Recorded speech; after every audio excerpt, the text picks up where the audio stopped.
Hi, everyone. I should do one more audio check as soon as the delay comes through. But good morning. Good morning. uh, okay. Let's turn the volume off on this guy. Setting up my monitor. Awesome. Oh, goody. There I am. Now I can audio check. Oh, I turned the volume off on the computer. This guy. Setting up my monitor. Audio. Awesome. Oh, goody. Okay, fine. It's always hard when then there starts to be feedback from like the computer into what I'm saying. So, okay, I need to pop out the chat so I can see it. Good morning, everyone. Good morning. Okay. And please give the stream a thumbs up. All right, I've got my monitor, so hopefully I can see the chat. At least enough to know if there's like major audio or like a camera freezes or something when I get up there. I know, I feel like it's been a while since I've been live. I definitely had one live stream in January, but a lot has happened this year. It's almost the end of February. Oh my gosh. A lot's happened. Some things I can't talk about just for privacy reasons. Everyone's okay. But I also then got really sick in February, like virus level sick, not like anything super bad, but it was just enough that like I was completely knocked out for a little bit. And so I still have like some shortness of breath, but otherwise I'm almost back to normal. At least I have a whole voice, which is a really, really good thing. But hi everyone, I am Rebecca from ChemKnits, and on this channel I like to dye yarn, and I release at least 2 new yarn dyeing videos every single week, and I've been doing so since the end of I think 2017. And tomorrow will be the 500th episode of Dyepot Weekly, a series that comes out once or twice a week. And I am so excited for you to see this video. I'm so excited for you to see that. So I thought that to celebrate, today I would give you a behind the scenes look. We're going to dye yarn on the live stream. Some of this will be for episodes that I will later edit on the channel. And so for some of these will be sort of in the middle of the project, some of them at the beginning, and we're going to just dye as long as I can keep going. That's my plan. And let's see. Oh, announcements. To celebrate, I am having a sale in the ChemKnits Creations Etsy shop. There are some items that are marked down up to 50%, including some of last year's Hanukkah samplers.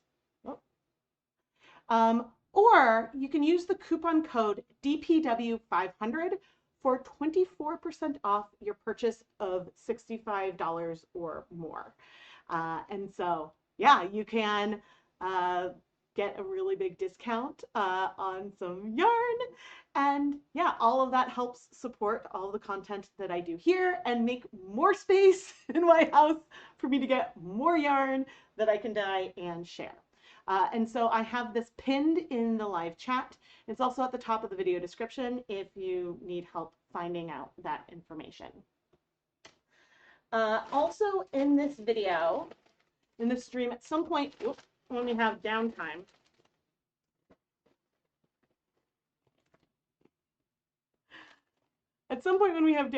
I will do an unboxing. I have 2 Paradise Fibers packages to open up. Hold on, let me see. And I'm checking my notes, and my pen is in my diary, D-Y-E-A-R-I-E, or A-R-Y.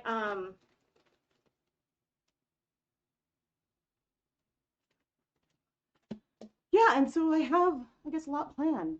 Think of how many thousands of skeins you dyed in that time between Dyepot Weekly, some SMS, Hanukkah, oh yeah, and live streams, because like with 2 videos a week for this many years, I mean, I think that there are thousands of videos on my channel because I also have Leave No Dye Behind videos and bonus videos and live streams and live stream recaps. And so there's a lot of content, a lot of content here.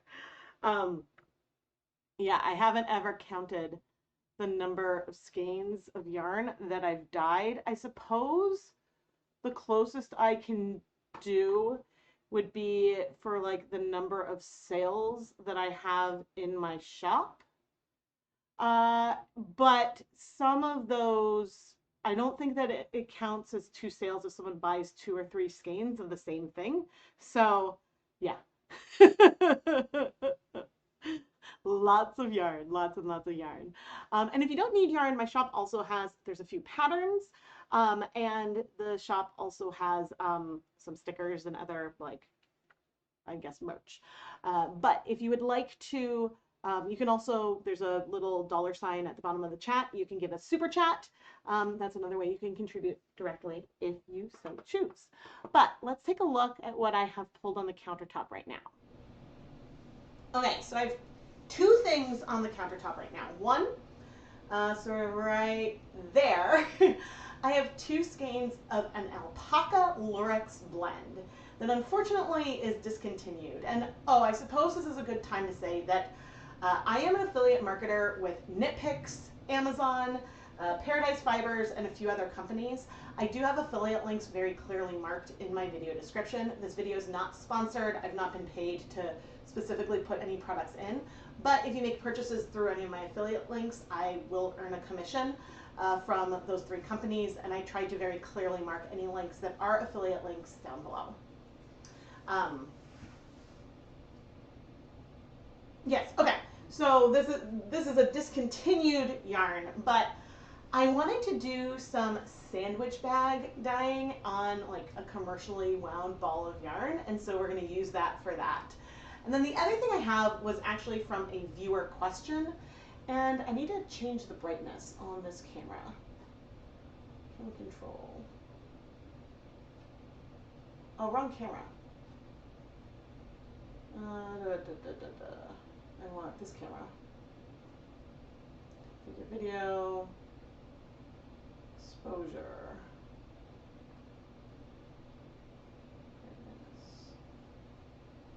Okay, hopefully that's better. The other video that I'm working on right over there is a viewer request. This is some Wool of the Andes bulky in the color red. And so someone wanted me to do some black speckles on top of a red yarn. And so that's what we're gonna do for that video. And I've pre-soaked that yarn overnight in some water with vinegar. I forget the actual proportions, but I'm surprised because I don't think it's bled at all. And I don't know if it's the vinegar in the water or what. But that did surprise me. I feel so tiny. I should come closer. I've tried to like keep my laptop further away from the work surface today, so hopefully things go smoothly.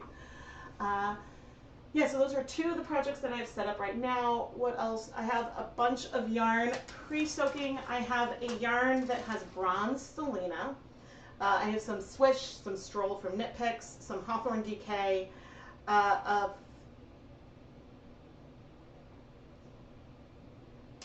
I have a fingering weight superwash merino superwash wool yarn as well. That I guess I pre-soaked, and I have some roving on hand and a bunch of other things dry that we can play with. So feel free to give requests throughout the process, but I want to start with projects that don't require heat on the counter. And now, oh, whoops. It's sort of like as the sun changes, oh, I can't see my hand because I've got this blocked. As the sun changes, it might become overexposed. Oh, the pleasure and the downside of having natural light. I guess it's looking fine. I'll just have to keep an eye on it. What was I going to say? But yeah, so I plan to do a lot of different techniques. I haven't made a plan for a yarn mop specifically yet. Who should I use? Maybe I'll use a stroll. But anyway, I'm very excited to play around with, I guess, a lot of color, and we'll see how much we get done.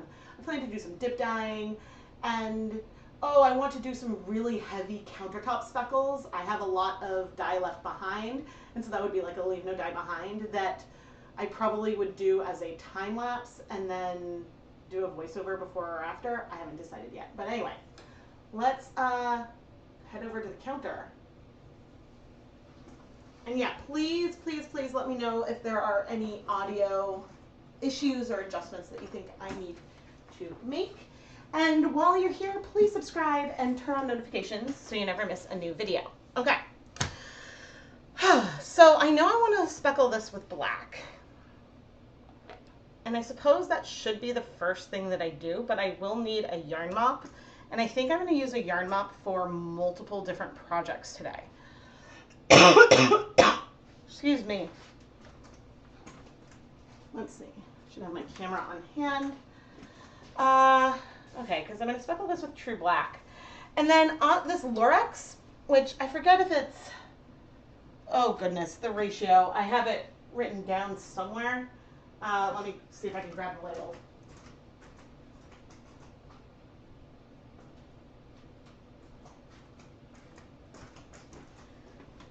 66% alpaca, 34% Lurex. That's what that is. And I know that some of this beautiful periwinkle color will stay behind, but I've been debating what colors I want to do on top of it. And so this I'll probably do maybe third on my list. So keep thinking about what you might want to see, but potentially we've got some Spearmint Breeze, some Bright Aqua, Deep Purple, and Midnight Blue. That's what I'm considering. But I also feel like I've done so many purple and green colorways lately, or coming up, that, yeah, I don't know if I'm too much in my head. I have a lot of colors pulled that I can use, but I'm going to set this aside because we'll use that later. And I think we'll start here, but I do need a yarn mop. Oh, who do I want to use? So I can always grab more of it, and I think I only have one pre-soaking right now. I think I'm going to go for the Swish.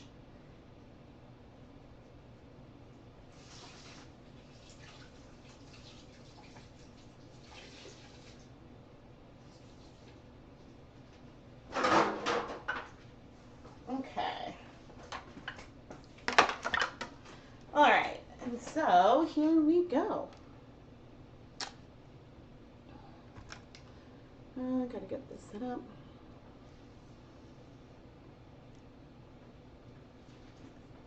It's the next morning, and I'm ready to remove this yarn, and as I was removing it, at first I thought that maybe there was going to be some color in the water, and there is the lightest hint, but it feels more like a discoloration you get from like oils in the yarn. It's really not that much bleeding. So I think I want to just go ahead and do countertop speckles versus immersion. So I'm going to set this aside on my counter and bring over a yarn mop. This is a skein of Knit Picks Swish DK yarn, 100% superwash merino wool. And I have pre-soaked it for a while, but I'm just popping it into this water plus vinegar mixture. And then I'm going to squeeze it out. Now, I am planning on using this yarn mop throughout multiple videos that I do today, and I will probably have like a YouTube short that talks about it at some point. But I figured this is where we start, so I'm gonna at least mention it.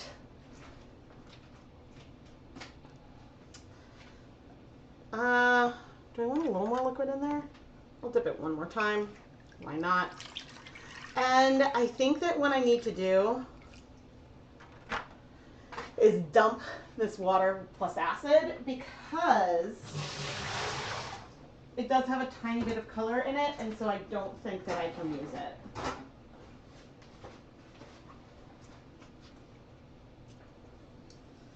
Okay. And the other thing I'm going to need to do is set up a steamer basket. Who should be the steamer? Ooh.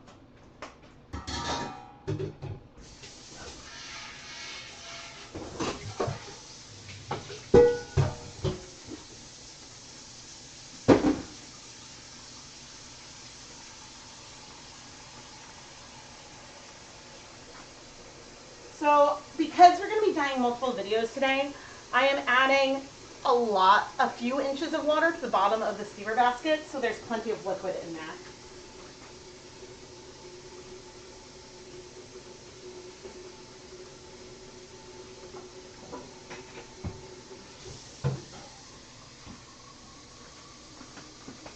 Let's see.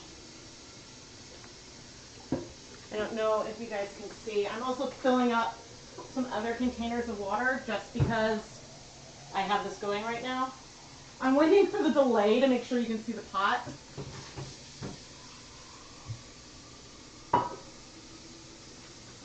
Wow, what a delay. Did it freeze? Oh no, it didn't freeze. Okay, there's just a bit of a delay. Okay.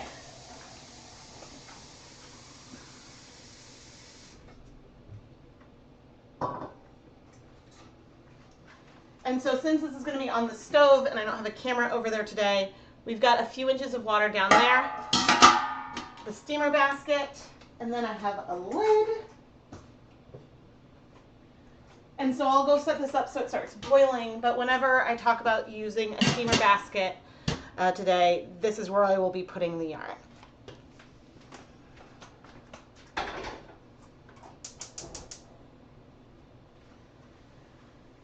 And trying to think if there's anything else I need to set up. I will want to make sure. It's hard with a delay. Well, I guess I don't need to arrange that yet. I want to do a little talk about the dye.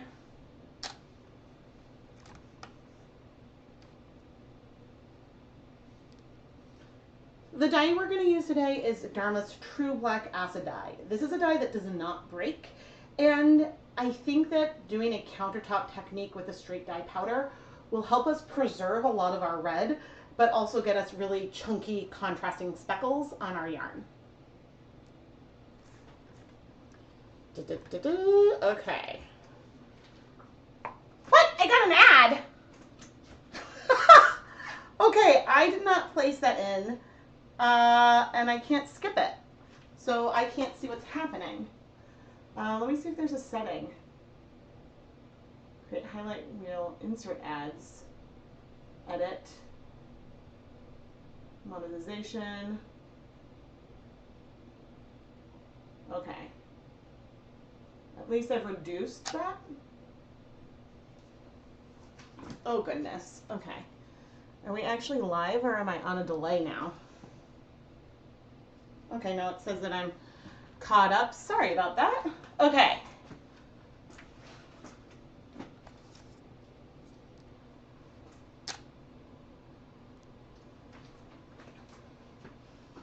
Now I want to spread the yarn out on the counter so that way we can expose as much of the yarn as possible, because that way when I'm speckling on, we won't need to flip and move it as many times, because the more you move the yarn, the more opportunity you have to accidentally spread the dye out and create a little bit of a streak. And that's not what we want. But now I'm going to go put on my deluxe rubber respirator masks, safety glasses, and gloves, and we can start speckling. This project is super fast.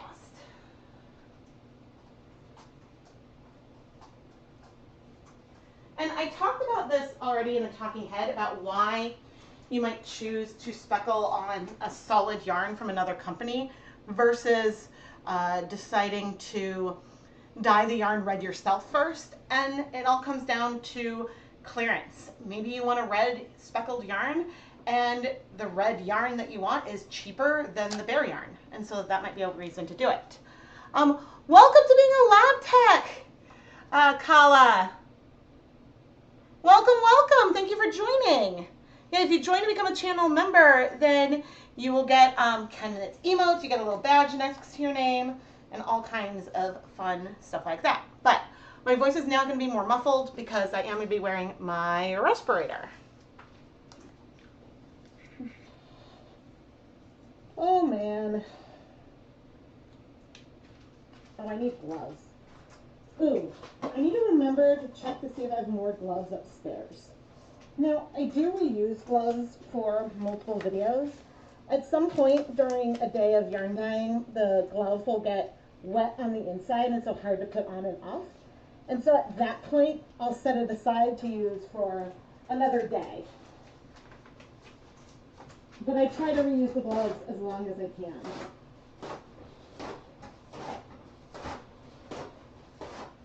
Okay, and a stash of paper towels.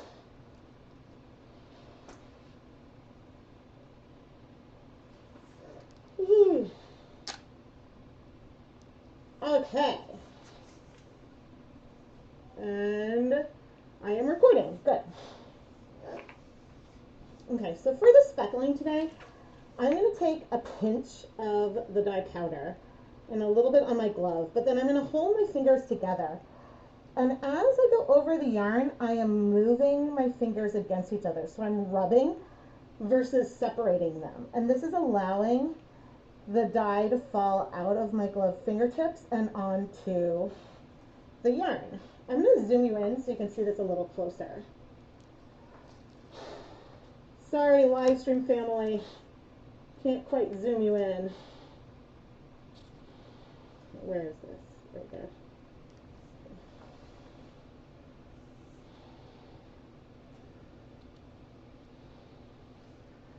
And so I'm just rubbing my fingers together, which is letting this dye fall onto the yarn in these little specks, which will grow. They will grow some, but they should be very visible from far away.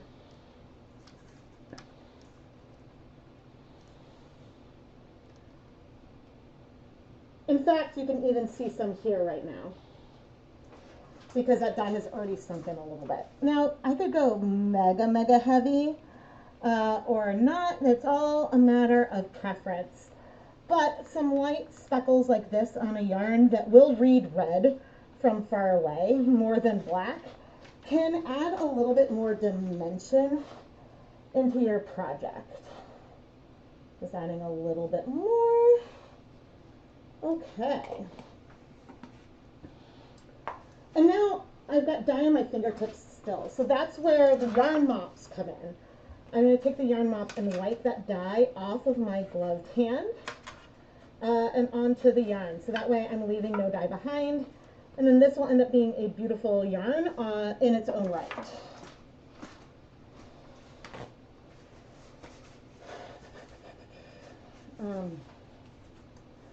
So whenever I stop using a color, I always screw the lid back on. That way, something happens and the container goes flying, dye doesn't go flying. But now, I like to wait a little bit after I speckle on the dye before flipping it to give the dye a little chance to get wet and sort of sink into the fibers. So I'm going to set a timer for 5 minutes and then we'll be back. And I'm going to remove my gloves. I haven't speckled with just one color in a while. Oh, no, 5 minutes.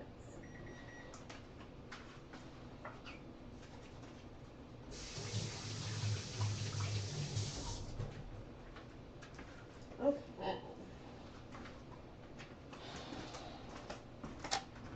And if you're curious,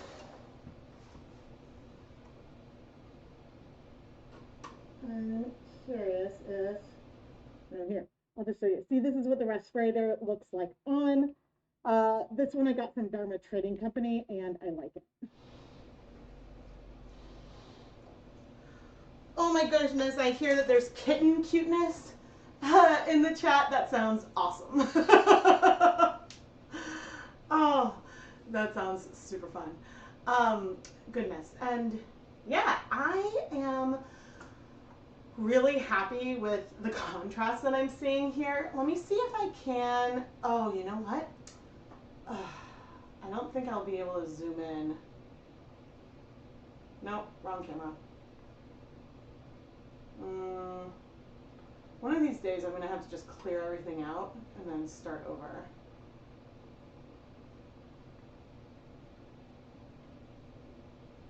Yeah, that's not doing anything. Like, this is supposed to have like a really good zoom. Let's see if I do zoom the old-fashioned way. You can't really see. Too bad. It's supposed to have a good zoom, but there was one update when then it stopped. It stopped letting me zoom as much, which was too bad. Oh man. Okay. Yeah, so now as we're waiting on that, I have a feeling I'm only going to need to flip it one time, and then we'll be able to add dye to the other side, and then put that in the steamer basket. In which case, I think the next thing I'm going to want to do is the Ziploc bag technique on this yarn that I mentioned at the beginning. And the reason for doing that next, instead of the heavy speckles, leave no dye behind that I want to do,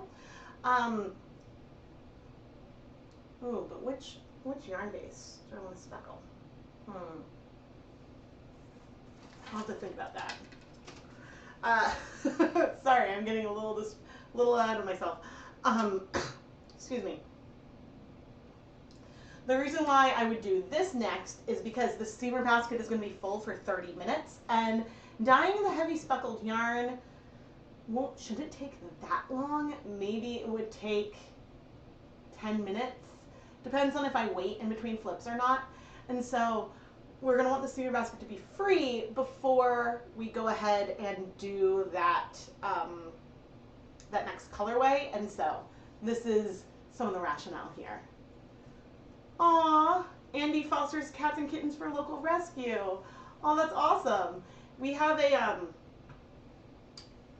there's an alum from my college in one of the groups that fosters kittens, and so we get lots of like fun little videos and stuff, and that's super exciting. And so it's good because volunteers for fostering newborn kittens or something, it's very important because then, like with their help, then we can make sure that like the mama cats get spayed, the kittens will get spayed or neutered before being adopted out, and so it'll help with the cat overpopulation. So yeah, I think that that's super cool. I wish I could see the timer from here. I think if I was going to design, if I'm designing a studio from scratch, I would have a huge clock on the wall, huge, and so then I could look at it and see the countdown. Ooh, but it should be one of those clocks that has multiple timers. Ooh, that would be nice. I mean, I know my phone can do that, but then it's just too much effort. I'm going to go back up to the counter. Okay, I've got my mask over here. Ooh, these are sinking in really nicely.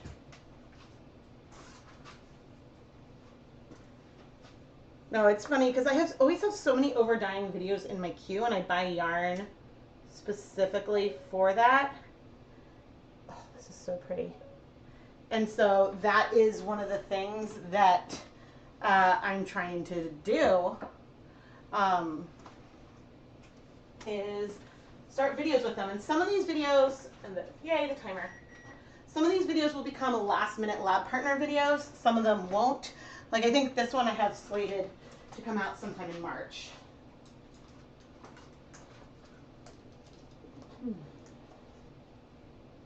Okay. Let's see. I need my gloves too. This way, I try to not touch the camera with wet gloves if I can.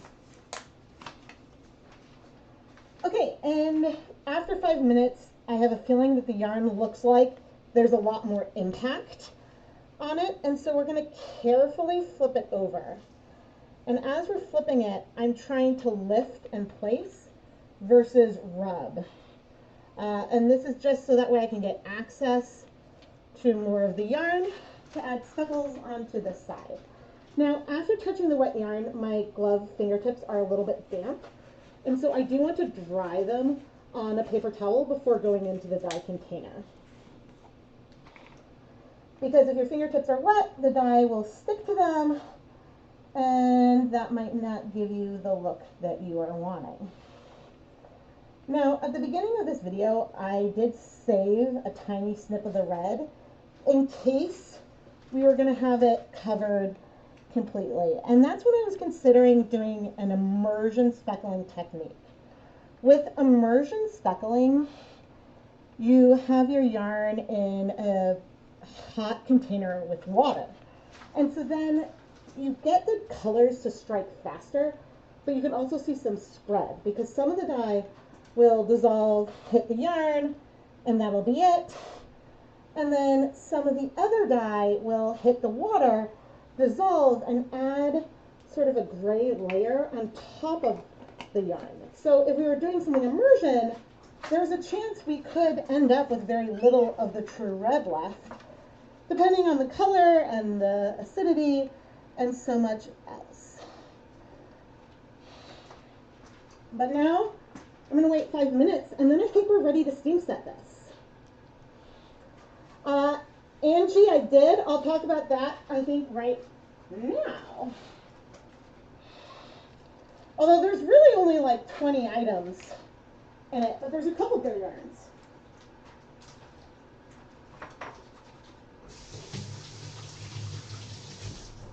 I didn't make a special stream affiliate link yet.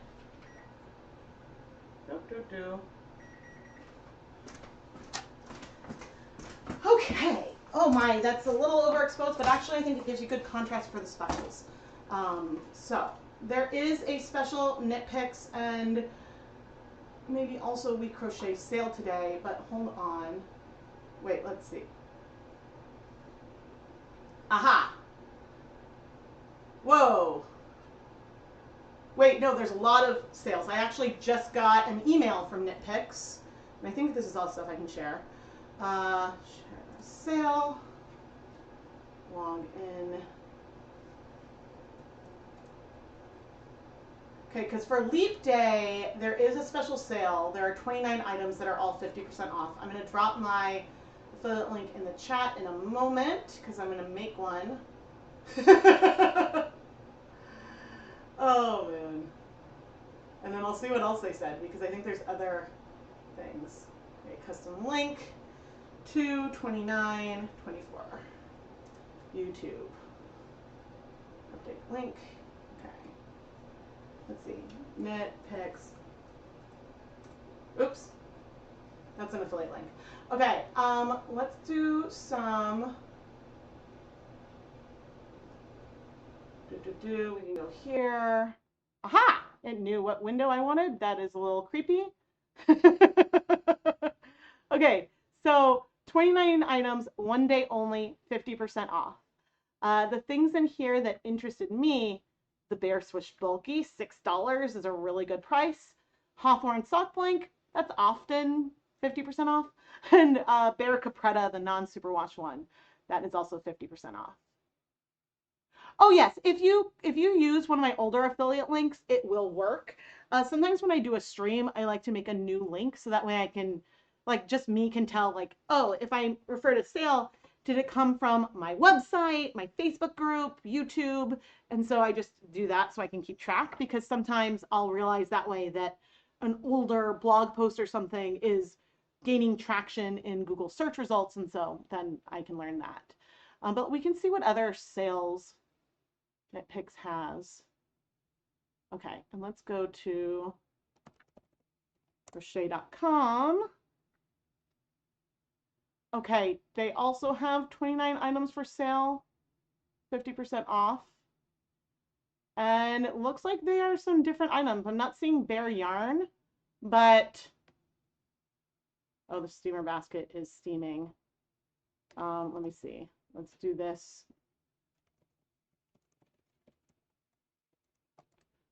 Okay. A new link. Oh. Crochet.com. 2/29/24.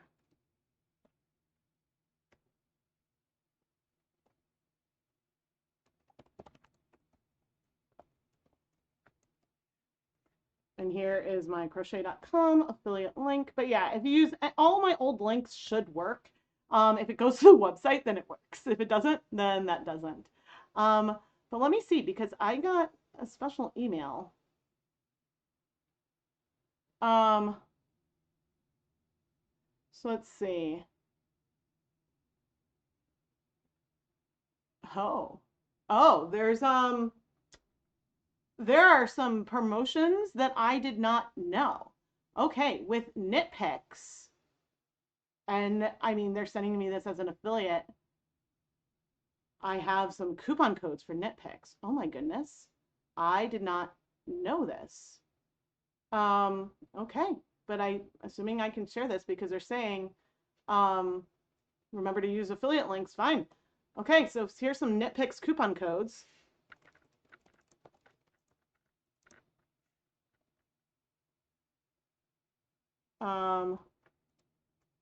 Wait, I'm going to delete that and redo it. Okay. Yeah, okay. So for knit picks, you can use the coupon code KNITMORE for 15% off. And I'm dropping my knit picks affiliate link in here. I don't know if any of these work for We Crochet. But then also at knit picks, if you are going to spend $200 or more, you can get 25% off with the code KPSAVE25. I'm assuming that these might be single-use codes, but I don't know for sure because I haven't tried them myself. So, wowza.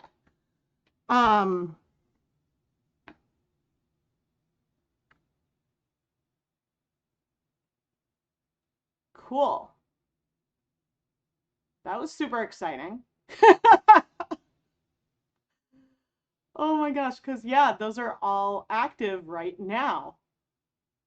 Wow. Well, there you go, everyone. That's a happy thing. Oh my gosh.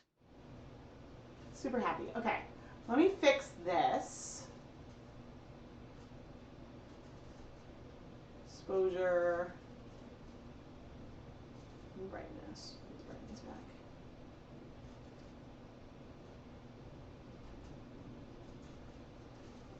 Awesome.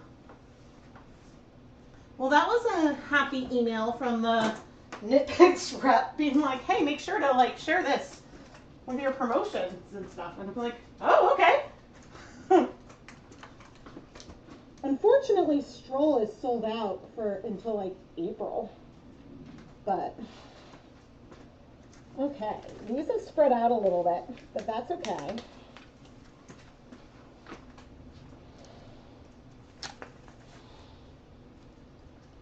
Our specs have spread, but I'm not mad because this will make it more visible in a finished product.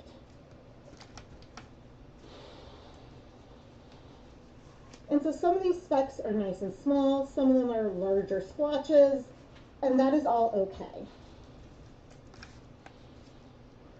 But now I want to steam set this for 30 minutes, and I'll show you the steamer basket once it's done. But I'm going to carefully pick up the yarn, put it in the steamer basket.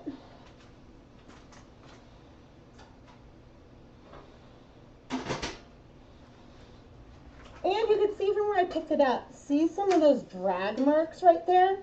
That's why I want to be careful when it comes to rubbing the yarn on the surface, because then you can get smudges. But I am going to take the yarn mop and rub it on the counter. But don't worry, I also wash this before I do my next project. But True Black can stain a little bit. And so when I notice that a yarn mop is starting to spread dye around a little bit, then I will pop it in the steamer basket for a little bit once that opens up. But anyway, make sure you're subscribed to the ChemKnits Tutorials YouTube channel so that way you can see how that yarn mop turns out. Cool. Cool. All right, I need to set a timer. Okay, and we need to clean this counter. I protect my work surface, and I don't always say this in every video, with an IKEA shower curtain. And so then I can reuse this over and over. This happens to be one that I did melt a little bit. when I use my hot plate on it because it must have had like a wrinkle in it. But I have it double layered so that way I can catch any, there's 2 layers to catch any liquid or anything that may spill on the counter. But at the end of the day, sometimes I'll use like a Lysol spray or something on this. But for now, this is pretty good. And we're ready to move in to our next project. But I would like to hear from all of you about what you think about using these 4 colors with our Aloft yarn. Then we have the yarn mop off camera.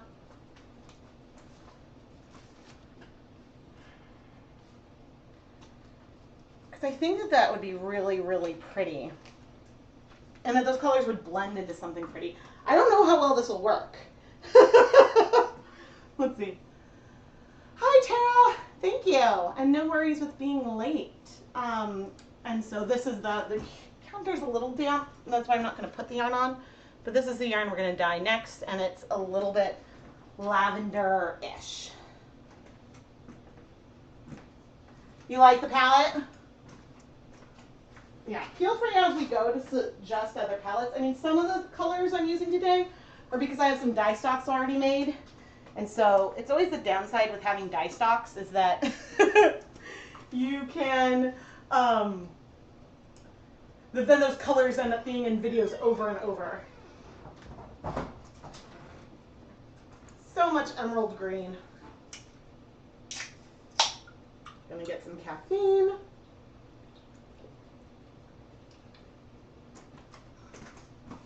All right, let's do this. Now I think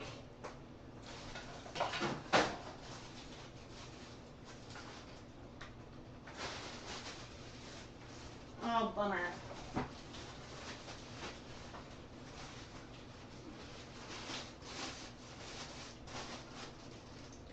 I have some old sandwich bags I wanted to use, but it feels, one of them feels a little sticky. So we need to keep that in mind, but this one feels okay.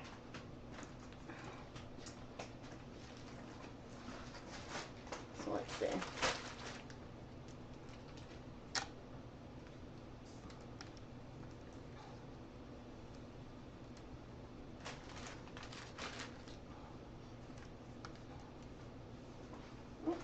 I want to hide that from camera. Reduce the heat on our steamer basket. Okay.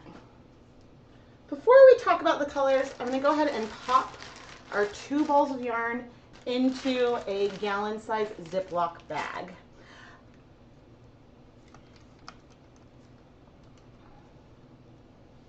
But this is the palette that I'm leaning towards today.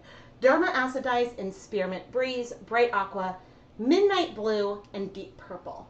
Now, Deep Purple can strike pretty quickly, which is really, really nice for these types of situations. And the other colors, I think, would pop on top of the lavender, and I think lavender would fit very well with all of these colors. So now I'm going to go put on my deluxe rubber respirator mask, safety glasses, and gloves, and we can add some of the dry dye powder into our Ziploc bag to kind of cover the outside of these yarn balls before we go add liquid and try to squish everything through.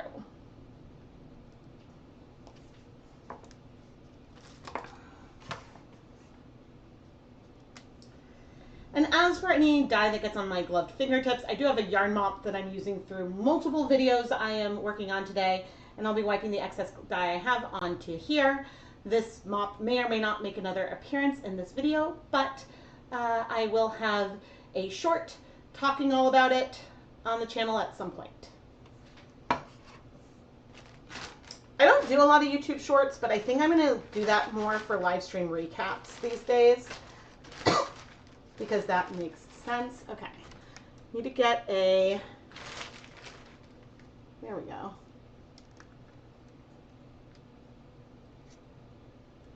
Screenshot, screenshot, When I make thumbnails, I do all that sort of verbally. Oh, gallon bag dyeing is perfect for those skeins. Yep, I'm going to squish them around and we're going to see exactly what happens. Good morning, good morning. Blue and purple is my favorite. How many of you are drawn to this channel because Rebecca loves blurples? Sorry if I get too loud. I do try to mix it up and do warm colors as well. But yeah, everything is like, and then when I don't always release videos in chronological order because I try to have some kind of balance.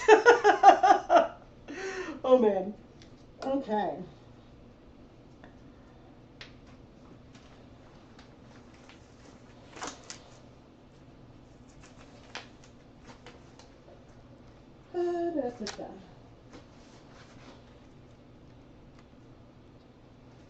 All right, now one nice thing about doing this technique in a Ziploc bag today is that as we go about it and squish it, there's not like a zip tie. We're not likely to get tangles.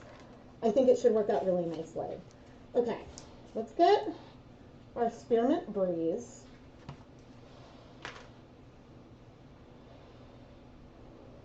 And I'm going to try to put this sort of down by one end. I want to attempt to treat the yarn as similar as I can, but there are definitely going to be differences between the yarn and the end. Just because, I mean, it's sort of like a tie-dye thing. There's no way for it to be the same. Now, I do want to make sure my fingers are nice and dry before going into the next dye color. Not just because I want to make sure that, you know, I can deliver the dry dye powder, this is bright aqua, onto the yarn, but it's also because I don't want to introduce moisture into the dye itself, because if I do that, then in theory, it could clump and be harder to use, and no one wants that. Oh, I love the bright aqua color so much. Okay, what I'm going to do now is rotate the yarn over, and I think there should be no dye on my gloves from that, but in doing so, some of the Spearmint Breeze has moved, and the bright aqua has moved. This is some deep purple bringing in here. Maybe we'll do a little bit more spearmint. I did get some dye on the outside of the bag, which is not ideal, but this is why I'm working on a protected work surface. And I have a damp paper towel on hand just for this. And when I go and set this yarn aside to set overnight, sort of at room temperature, while I'm doing that, I'm realizing that white label's in the way, so I'm going to flip this around. While I'm doing that, I will have this in a secondary container, and we'll rinse out the off the outside of the container as well. Okay, some Midnight Blue. Ooh, I'm almost out of Midnight Blue. I need to add that to my reorder. Now, Dharma does charge for shipping, so when I reorder yarn, I try not to do it that often. But one little tip I have is that if you have a dyeing notebook that you use to keep track of your projects or notes along the way, keep a Post-it note on the front of it. And there you can keep track of colors that you're using a lot, colors that you might be running low of. And so then when it's time to reorder, when you're about to go place an order, then you have a list ready to go. Oh my. Okay, and Spearmint Breeze, just a little bit on this side as well. And just like that, we have all of the acid dyes, at least, on our yarn. And now I have to clean up my little bit of a mess. which is never ideal. I try to get things, and oh, you know what I didn't do?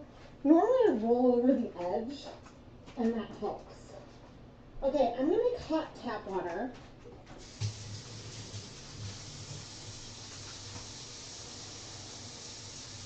So that helps the dyes dissolve. And we're gonna need acid.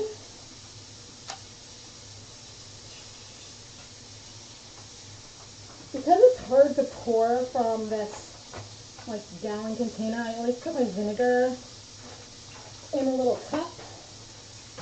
Okay, and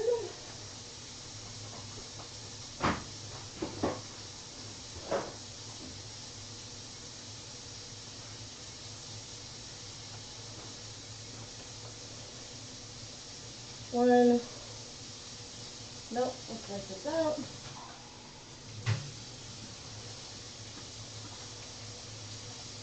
One, two, three, four. We're going high acid.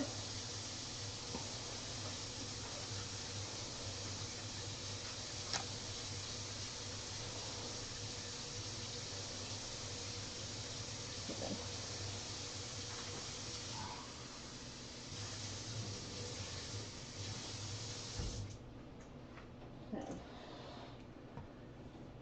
Right here I've measured out about 4 tablespoons of white vinegar. Little lint. Right here I have in some hot tap water 4 tablespoons of white vinegar, and the volume's about 300 milliliters because that's the markings I have on here. And so now I'm going to pour, oh, look at those colors, some of this liquid in here. Attempting to keep it on the yarn, but I have a feeling a lot of the color, sorry, a lot of the dye is just going through. So what I want to do now is squish things. And the bags aren't closed yet. We don't want to pop it, so we don't want too much air, but we do want this liquid to soak into the ball of yarn. And we don't want all the colors to mix too much. But see, oh my gosh, I don't know if you can see through the bag super well. But see that contrast with the lurex? Oh, stunning. Now, this yarn is non-superwash. And I would say at this point, we have it pretty much soaked into our yarn, which is kind of nice. And the other nice thing is that I see multiple colors. I see more blue, I see more teal, because I was worried that we would end up with all the colors sort of blending together entirely. There's a tiny bit more water here, which I am going to put in. So you see different colors in there. It doesn't look like it's that pigmented yet, but I am just trying to work things through. And while we could go ahead and steam set this yarn as it is right now, one of the reasons why I like to wait overnight is, well, because this can be a fun project to do for solar dyeing. It's the middle of winter right now, so that's not as useful. But yeah, there's no harm in waiting overnight to give the colors time to soak in. Because if we have, oh, and I can take off my respirator now.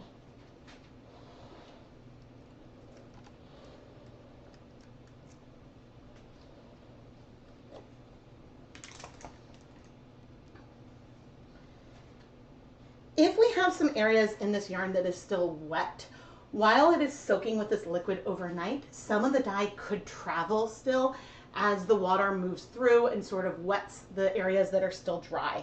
So we could end up with some more color coverage, maybe, than we might have otherwise. But anyway, I'm going to take this.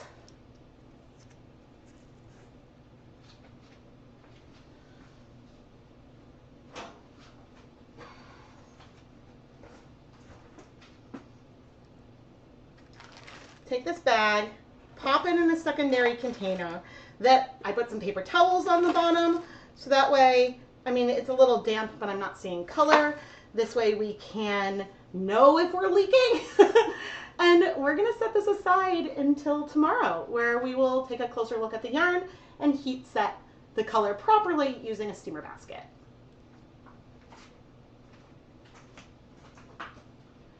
And actually it is in the sun, so we might get some solar dyeing after all. Sometimes I get questions about why sometimes I give volumes in sort of imperial measurements and why other times I give volumes in like milliliters. And it just depends. It depends on what I'm using. If I'm using like a measuring cup that's a half cup, I might say half a cup. If I'm using like a jar that has cups and quarts and stuff that I might use, or if I'm using a beaker with milliliters, that's when I measure. But I believe that 250 milliliters is that a cup? Close. 1 cup in the US is 237 milliliters.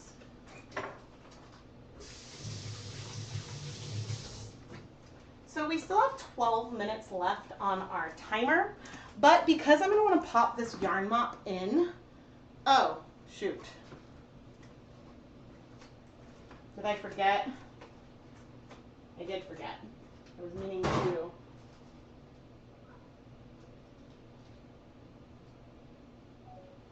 Take photos throughout the process to use for the short, but that's not a problem.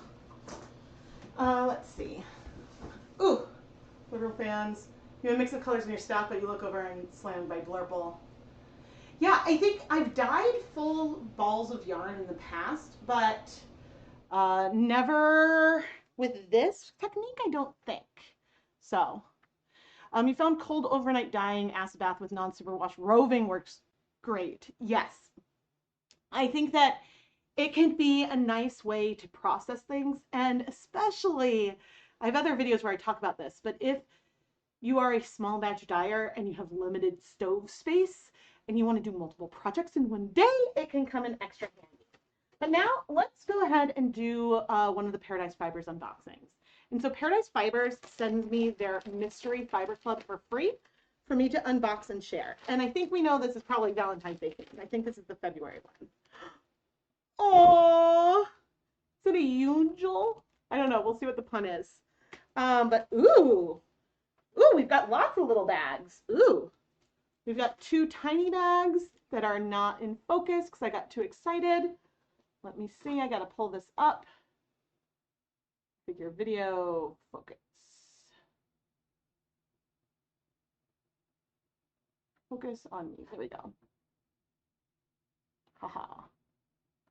Live chat. I want to talk about getting British measuring cups that are different from the US. I think British measuring cups would be 250 milliliters for 1 cup. I should have asked my sister-in-law for some, because my brother and sister-in-law live in the UK. But now that I'm thinking, I don't know if I would remember, because I think she did give me some measuring spoons for Christmas, but I don't think that they have, like, I've got measuring spoons that say the milliliters on them, and I don't know if those do. But anyway, we've got 2 little, I can't tell what is in here. We've got 2 itty bitty little fiber packages. We've got 4 big ones. With the colors in the jar, it's hard for me to say right now. We'll open them up before we read. I don't know if these are like natural fibers blended, or if there's going to be like pinks in it as well, because it's a little hard to tell right now. But let's see if I can tell what anything is. Ooh. Oh, this is soft. Okay, this definitely looks like natural colors that are blended. I see some grays and browns in here. Oh, are these all going to be, oh my goodness. Are we going to have a gradient? I don't know what fiber this is. Oh, this has more of the brown. Oh my gosh, this one might be brown, like a camel color and white. Yep. Oh, I love it. It's funny because it could be dyed still. Okay, and then I think this one, so it's almost like we have a gradient of the 4 colors. Okay, I need to see what it is because I do not know. All right. Oh my gosh, these are fancy. Okay, so in the, uh-oh, who came in what bag? Oh no. Okay, well this one is easy. This is Caramel Kiss. It's 1 ounce of 50% superwash merino, 50% camel, baby camel. You know, when I was like, oh, it's camel colored. It's actually camel. That's amazing. Okay, that's that one. Let's see. Okay, this I think is 2 ounces of Chocolate Kiss, 40% UK alpaca, 30% Blueface Leicester, 30% Polworth. Of course, because I didn't keep track of. Oh, thank you, someone. These on the bag. Okay, the red bag. Brown Butter Blondie, 40% Falkland Merino, Baby Camel 20%, Llama 20%, Airy Silk 20%. We are luxe today. Okay, and then Llama Licious. This is 2 ounces. Okay, I think that is right. 50% Polworth, 30% Llama, 20% Tussit Silk. Okay, yes, I think I have them assigned correctly to the right bags. Oh my gosh. Oh, Cupid. It's got to be Cupid. Okay, then we have in the white bag, white Cashgora. What is Cashgora? Whoa. This is really soft. I have no idea what Cashgora is. I hope that there's an explanation. And then in the heart bag, this is called Art Opulence. This is 50%. Oh my gosh. This is so soft. It's a sample of 50% white cashmere, 50% mulberry silk. This is like luxury. What is the theme here? Will you be my Valentine? From Paradise with Love is the theme for this month. Oh my gosh. Okay, wait, let's see what we've got in our Notions bag. Angel. It's an Angel. Angewe. Angel. But Cupid, they missed out on that. I should send them an email. We've got some wild raspberry hibiscus stash tea. And then Notions. Ooh, this is adorable.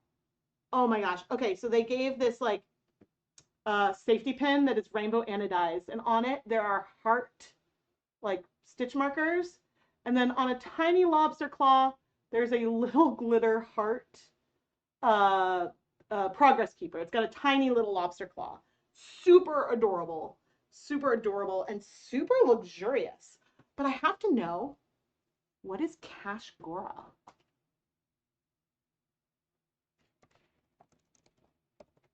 So my Paradise Fibers affiliate link is in the video description. Cashgora refers to goats that are a crossbreed of Angora and mohair. Huh. So there we go. It's a hybrid goat. This is a luxurious sampling. Oh my gosh. I have never spun half of these samples before. So I would say that Paradise Fibers absolutely mixes up the fiber types that they share each month. And oh man, this is so cool. So cool. I've never even heard, I think, of Cashgora. I mean, I think I've heard of blends, the like that they've blended the sheep, but I don't think I've heard of that to begin with. So wow, Paradise Fibers, thank you so much. And oh, where is my YouTube thing here? I should have my Paradise, yes, I have my Paradise Fibers affiliate link in the video description if you want to go learn more about any of this fiber and things like that. Wow. They went all out on this one. Oh, and so it's fun because you can get a combination of wild, like blended fibers with sparkle. They've done like gradient sets, and they always just put a lot of thought into it, so it feels like a care package. And honestly, these packages of theirs were something that did inspire me when I went and did things like the Hanukkah sampler, because I get a lot of joy out of opening them. And yeah, I wanted to share some of that myself. But it's funny because sometimes, not today, but sometimes they get notions and stuff that I'm like, I might have samples of that already. But I would love to go to Spokane sometime. Let's see. In Canada, we have officially metric, but measuring cups usually have both metric and British. You're in the UK, we're mostly metric, with some random imperial measurements such as miles and stones, pounds. Yes. No, so I was in Bermuda last week, and it was funny because I guess like they measure some, because my brother-in-law is there who lives in London, and then also lives in Dorset. But he he was like, they talk about speeds of cars in miles per hour, but fuel usage based on kilometers, liters per kilometer or something, and they measure distances in kilometers, and I'm just like, what? Yeah, so there's just a whole combination. But I mean, life would be so much easier if we all use like metric systems, just because of the way that volumes and lengths and everything relate to each other, and how like, you know, the definition of like how much a gram is, it's like, and like, it's just, life would be simpler. But anyway, I digress.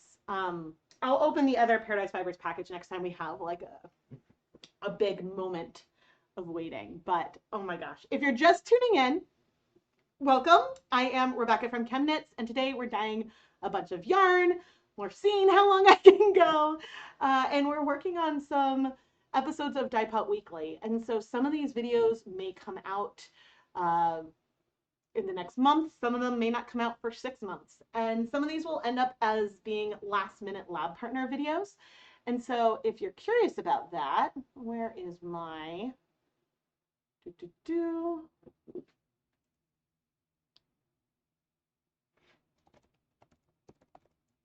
yeah.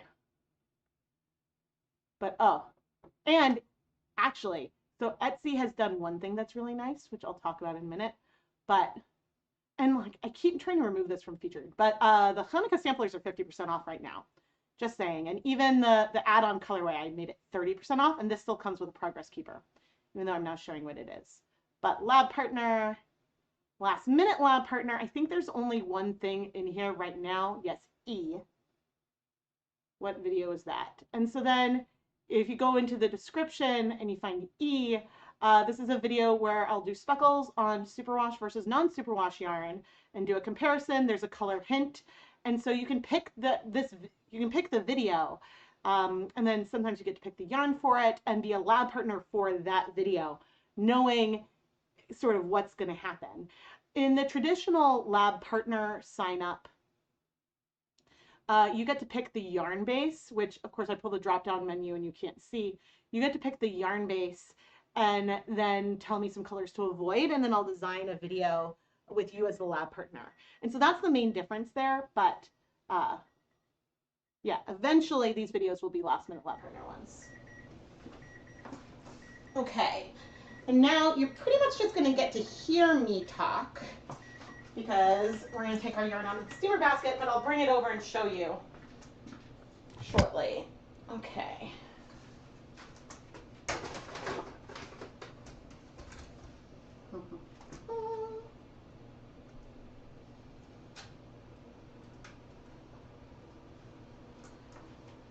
And I'm gonna need to buy more of these aluminum pans from Costco. Where are my tongs?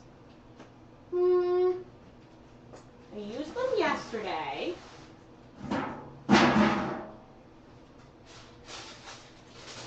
Oh, come on.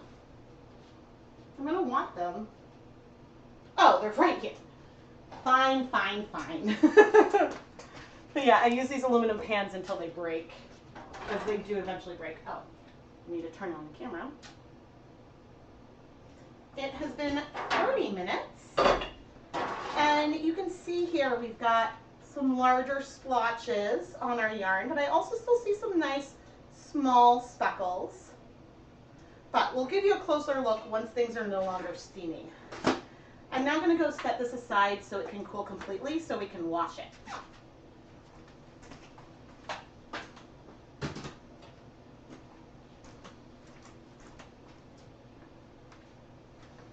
Oh, I'll bring it over to show you guys, but first I want to take this yarn mop and pop it in. There's some black on the steamer basket, so we're going to steam set this for 10 minutes. Yes, and I can show you the yarn, which I often stick it on my recycling bin, which I think is funny. Here it is. So a lot of the speckles are big, which is why I did the countertop technique, because if I had done citric acid speckles, we would have had nice, really fine speckles, but it wouldn't have made as much of an impact in the final yarn. And since this is an over-dyeing project, I wanted the speckles to have a little bit of oomph. But I guess now I can also give you a little sneak peek. Once we have the hot plate over here, we're going to do some dip dyeing to over-dye this colorway.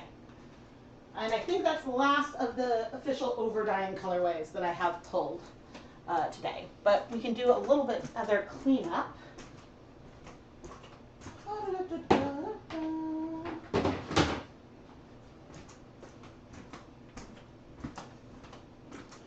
But once I bring the hot plate over, then it can be hard to, what's it? Once I bring over the hot plate, then it doesn't cool very fast. And so if I'm using the hot plate, then I can't then go to something and have the full counter. And so that's why I do things this way. And I store everything in secondary containers.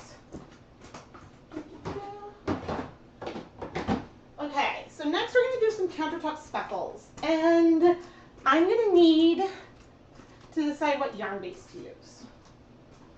And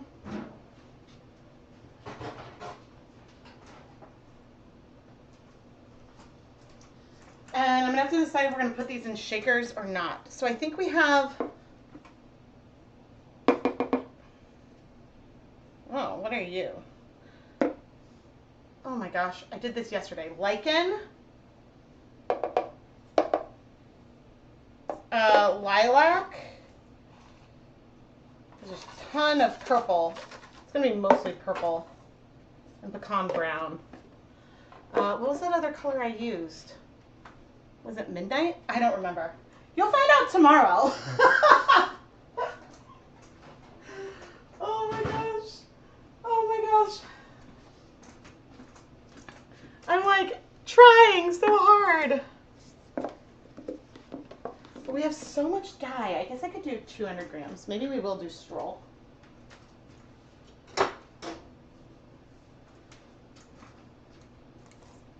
Okay.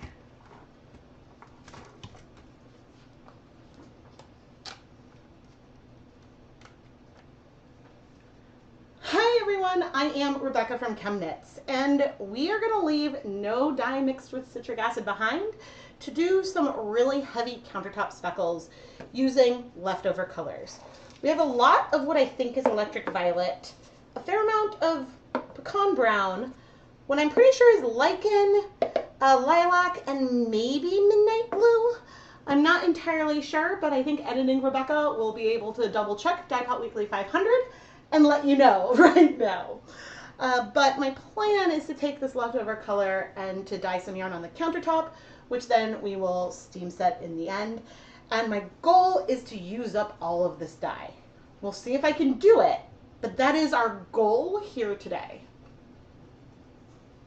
And now, why do I want to use it up? Well, some of this dye I've used in multiple different videos now, and I want to free up the containers so I can play and pull from other colors versus having a lot of pecan brown and electric violet speckles in many, many different videos. And so that is the plan. And well, now let's take a closer look and our yarn.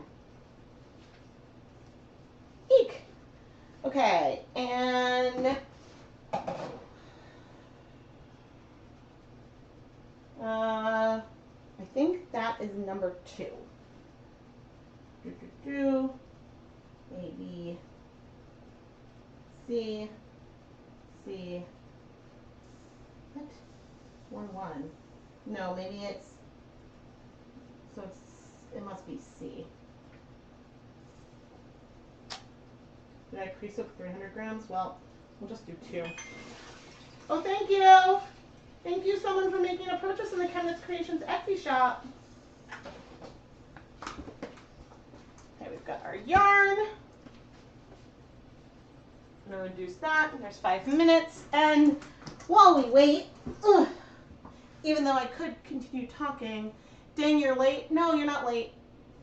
You are right on time because we'll be keep going for a while.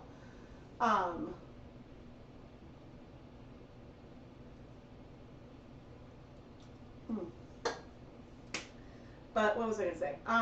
Oh, thank you everyone for shopping. And speaking of my shop, there are a bunch of items that are currently on sale, 30 or 50% off.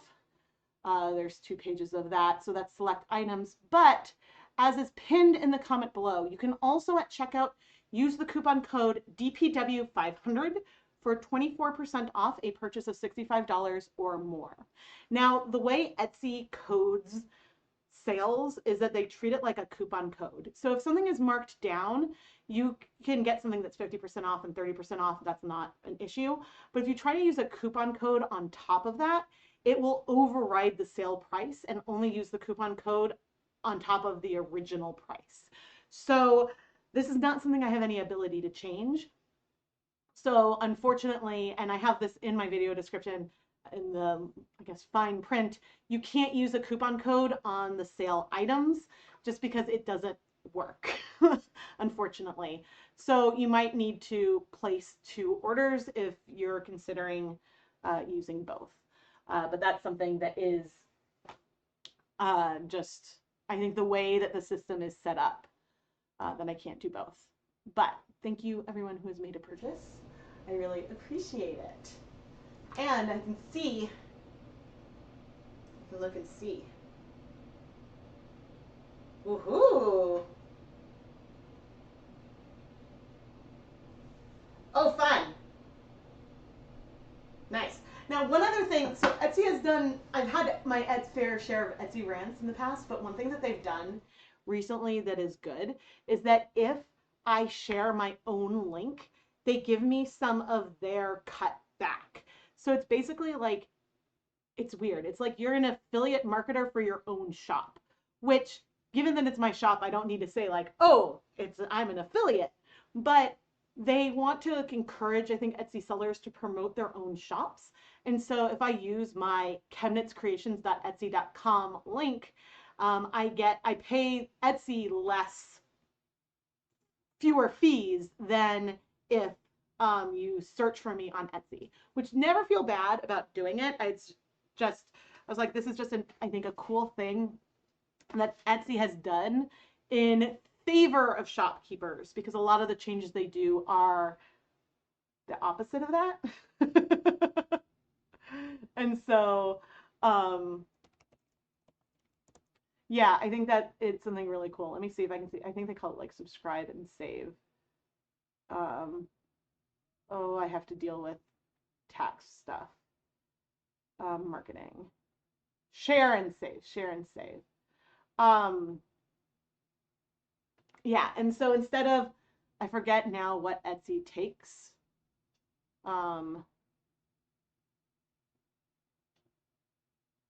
Checking my,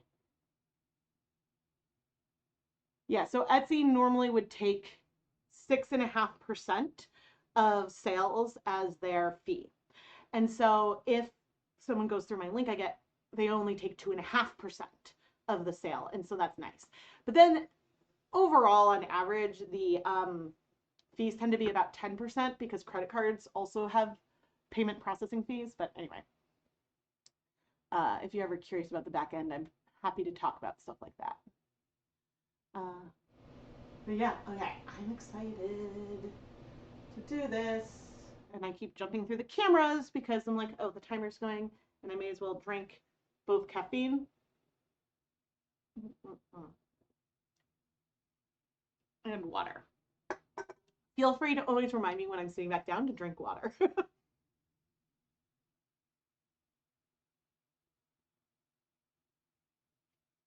Oh man. But I did have, so I had a post up on YouTube, and I did ask for suggestions, and I should see if there's anything else.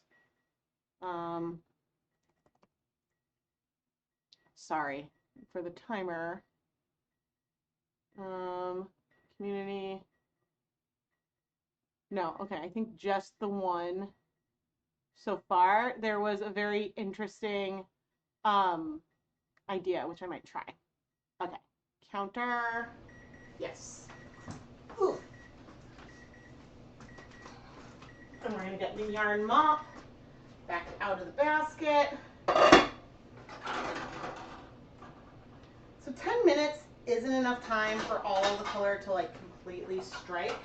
You really want closer to 30 minutes, but once I notice that I'm pushing yarn dye around, excuse me, on the yarn mop, then I might pop it in the steamer basket for a little bit in the middle, especially if I'm waiting for other things.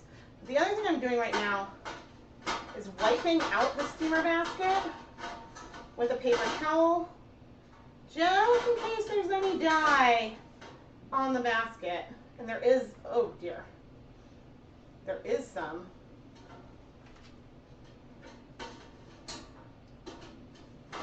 This isn't something I often check for, but okay, you know what? I'm just going to rinse that out entirely. I noticed after the first colorway that there was some black on it, and since the yarn mop was going in, that wasn't a big deal.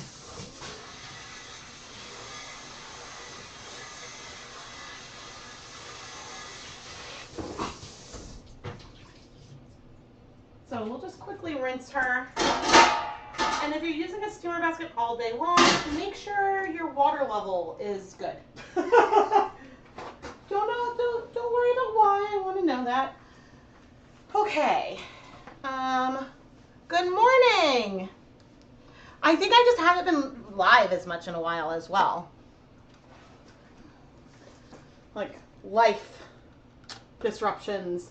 Like we've had to get some things, like we've had to have the water meter replaced, the gas meter. I guess that's supposed to happen every 7 years, but we've lived here longer than 7, so anyway. But back to our yarn. Right here I have 200 grams of Knit Pick Stroll fingering weight yarn that I pre-soaked for a couple of hours in plain tap water. Since all of our dyes have citric acid in them already, we don't really need to add acid to the yarn. We could, but I think today I won't. And I don't know what conclusions, if any, I'd be able to make from that, but I think we're just gonna go for it with this yarn. And so let's set up the yarn on the countertop. But if you want to learn more about any of the tools and equipment I'm using in my videos, I do have links and affiliate links down in the video description, and I may earn a commission if you make a purchase through one of my affiliate links.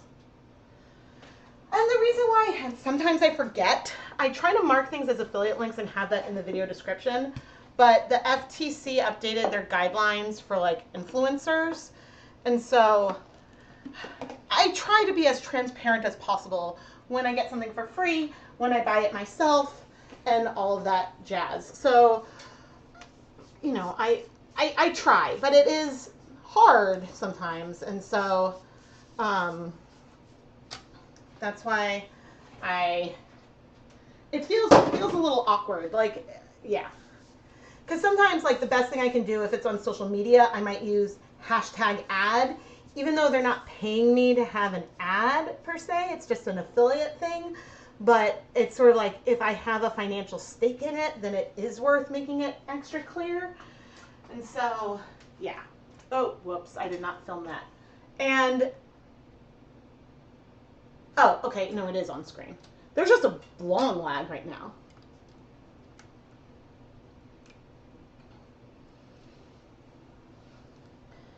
I have spread out this yarn on my countertop so that way as I'm speckling, I'm not just getting sort of the outside of the skein. By sort of spreading it like this, it means that in theory I could do fewer flips to get good coverage on the yarn. And off to the side, I do have a yarn mop that I've been using for multiple videos. It's Swish DK, and it may or may not show up more in this video because I'm using it in many videos. Okay, let's see.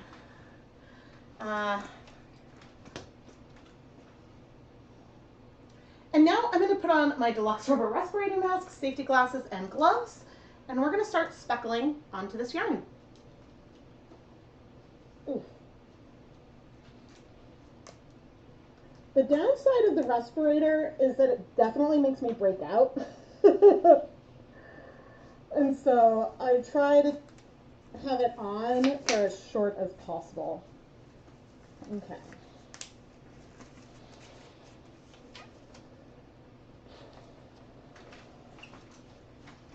Now, one of the goals I said I had for this Leave No Dye Behind today is to use up as much color as I possibly can. But as I say that, I also want to make sure that we end up with, uh-oh.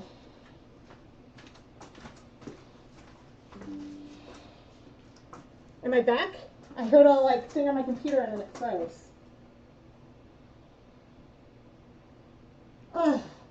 Okay, I tried to reduce. I clicked the button and maybe I'm going to turn that off and I will manually insert ads. Because I tried to say like, wait, oh no, there's not, oh, okay. I didn't know there was a way for me to turn it off. Insert manually, okay. Because I like tried to do it so that way there would be like none, and so maybe you would do it once an hour. Alright. Okay. I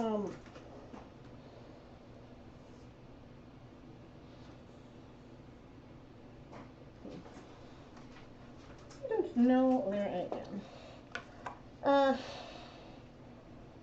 I did consider adding all this dye to little shakers because that's a really nice way to add heavy speckles onto yarn.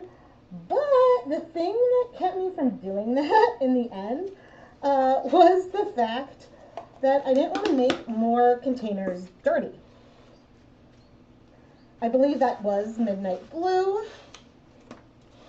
Oh, a nice punch of color.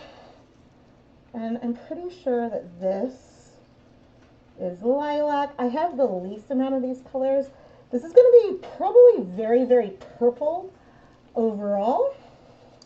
But as I'm doing this, and the dyes that were mixed with citric acid had, goodness, at least these 3 colors I've used so far, it had 2 scoops, so about a total of maybe 1/16 of a teaspoon of acid dye mixed with 1/2 teaspoon of citric acid. Oh goodness, I don't think we're going to use all this up. This is, I think, our pecan brown. And oh goodness, there is so much of this. I'm trying to take this a little bit all over now. And so I'm taking these little pinches and running it around. And so if you want to get super heavy speckles, it is better to go over the same area multiple times than it is to sort of drop more of the dye on at once, because then you're more likely to end up with a clump versus heavy speckles. But yeah, I mean, I'm going heavy with this brown, and I'm thinking, oh dear, it's just, I'm not making a dent. I'm not making a dent. We'll see what happens as we move it. as we move the yarn, but you know, sometimes I want to use things up and it works and sometimes it doesn't. But look at all this electric violet. Oh man, I used all of this dye for, I think it was Hanukkah. And so I mixed up a lot of it because I was dyeing many skeins. Oops, I dropped one larger clump on our yarn, but that is okay. We have some nice contrast with that lichen. Yep, there goes another clump. I will probably pick those up in a moment. But hopefully, these are some speckles that you can see a little bit from outer space. Goodness. Not as much coverage. Well, I mean, we're getting as much coverage as I thought that I wanted to do. But not as much, not using up as much of the color as I had hoped. Oh dear, okay. Getting those massive clumps off, working them into my yarn mop, and goodness. I think I want to let this sit for a minute or two before I flip it. But you can see we have tons of speckles in here. Tons and tons and tons of speckles. Oh man. Let's see. I'm back. Oh no, did it happen again? Oh no, I think that's still the same one. And why am I not seeing timestamps? Huh, I'll have to do that. Yes, please give the video a thumbs up. That helps more people see it. And then every once in a while I look over and I see my hand's not moving, and it's because I'm reading the chat. I hope. Yes. Because since I don't have the audio on, I can't hear. Oh, man. I mean, this is super pretty. Super pretty. And I think that the purple and the brown were definitely mixed at lighter strengths than my other colors, but anyway.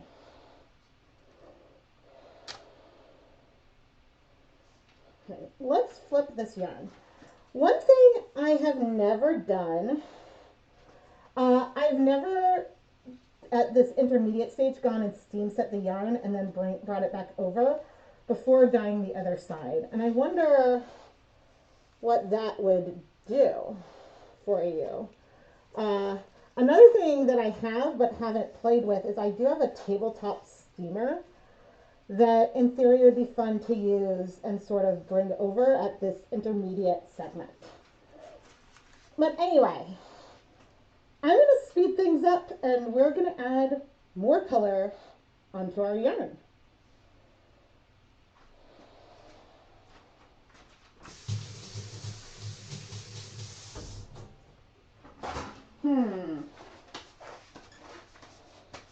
I'm going to be switching out the gloves.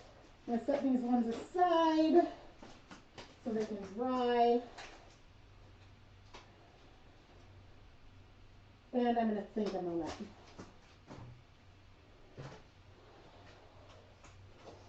But also I want to make a voiceover. And so sometimes it's really easy and natural to have the voiceover. Other times it can be a little more random, feel a little more random.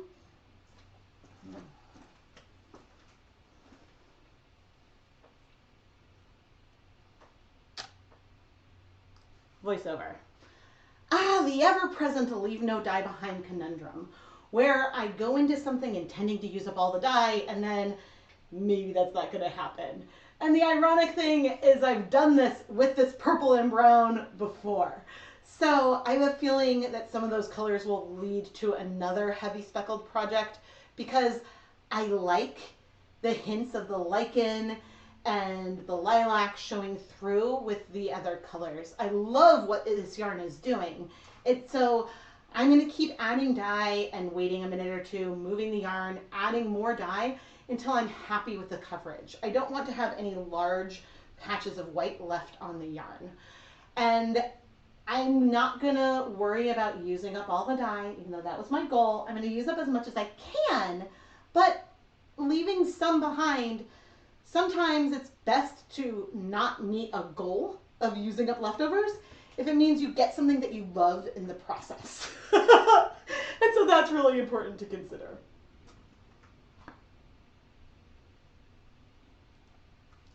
Okay, that one wasn't bad. But you know what I am gonna do? Okay, if you were my other lid, where would I put you? Aha, right here.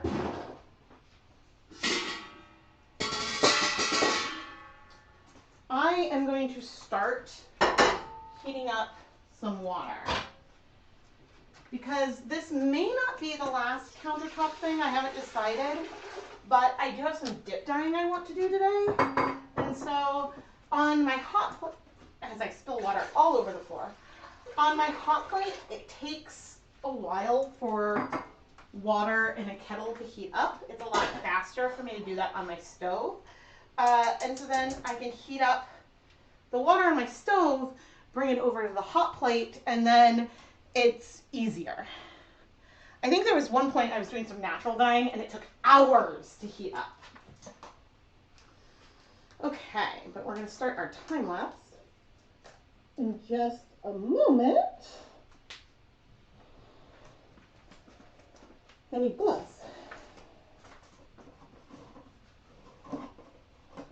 Now, I don't know how much dye will be left in these containers when I'm done, and if there's enough for leave no dye behind.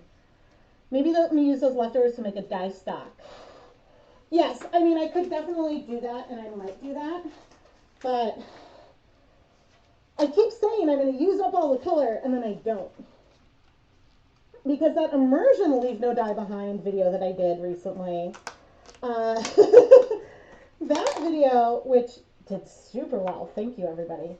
I guess I'll keep this lilac down here, I think.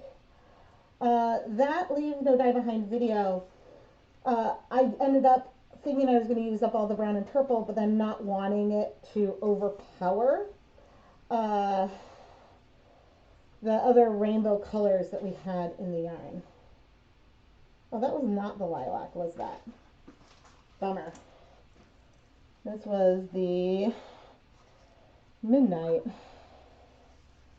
which is such a pretty color. Sometimes when you're looking at the powder, it can be really, really hard to see what the color is, because the colors can look very, very similar. Oh, wait a minute. I was like, some of the time my gloves look pink, but no, that's definitely the Midnight. That's the color I have the most of, because I think it's a lot more pigmented. This is our lilac.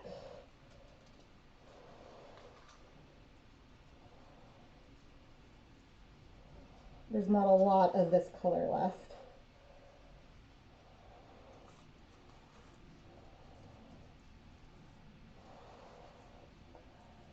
And then sometimes you can tell that I'm really engrossed in what I'm doing, because I am just thinking. And so sometimes as I get towards the bottom of the color, this is almost tapped, but I'm saving that last little bit just in case I need it.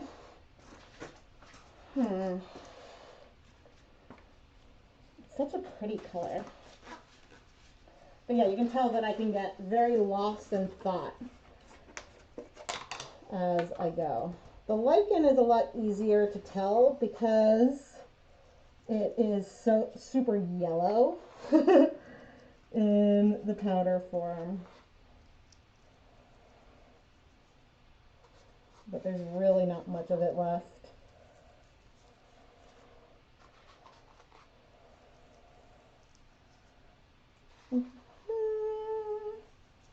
Come on. Can I even get it out? Okay. This might be close to tapped. Just in case these two are held. This is such a pretty yarn mop. I may need to call it on the yarn mop soon and get another one. Okay. I the midnight. I should be able to use this one up too.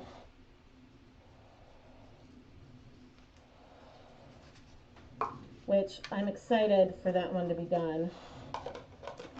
Because for yesterday, I filmed Dyepot Weekly 500 on Monday, finished filming and editing on Tuesday. So I'm very proud about that. But I'm also proud that when I was mixing the dyes, I did a really good, oh, thank you. I did a really, really good job. When I was mixing the dyes, I really made sure that I didn't over mix, and so therefore when I got to the end of the video I had very little of it left. But with this, and from Dyepot Weekly, or not Dyepot Weekly, from ChemKnits Hanukkah, I had so much dye because I needed to have enough for the speckles that I wanted to do, and so I wanted to make sure that there was plenty of dye because I wanted the dye to stay at the same ratio so I could have some consistency. And yeah, so that was sort of my rationale there. Oh, this is so pretty.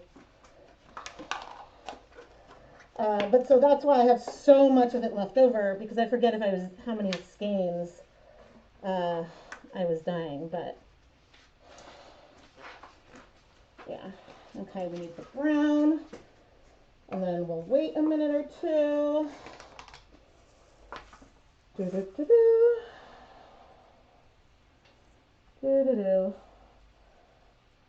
So yeah, we went to Bermuda to celebrate Keith's 40th birthday with his family, but since he's a professor and he doesn't get February break, we could only go for like a couple of days. But it's funny, we'd gone once before with my husband's parents, but I forgot that it's only 2 hours from Boston.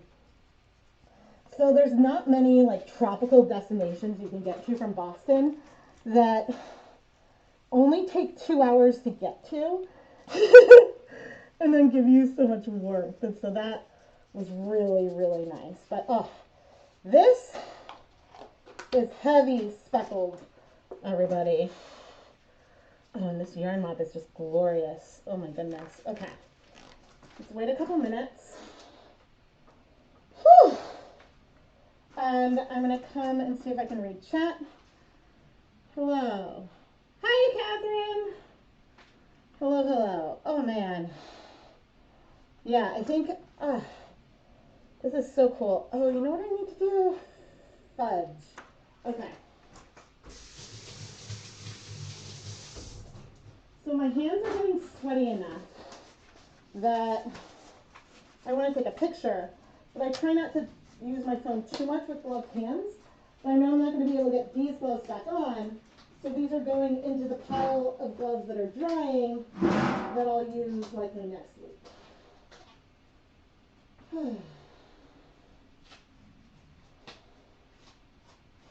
Okay, let's see. If I were my phone, if I tap like my pockets,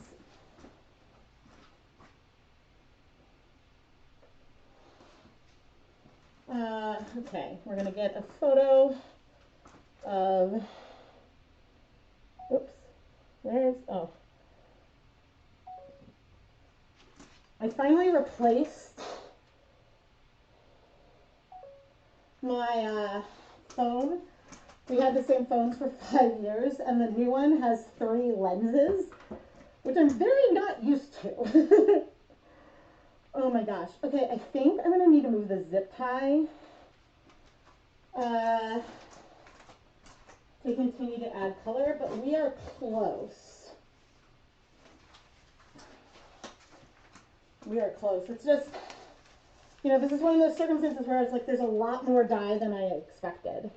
But this is very different feeling than the yarn is for Dyepot Weekly 500, which uses a lot of the same colors. So I'm going to pick this up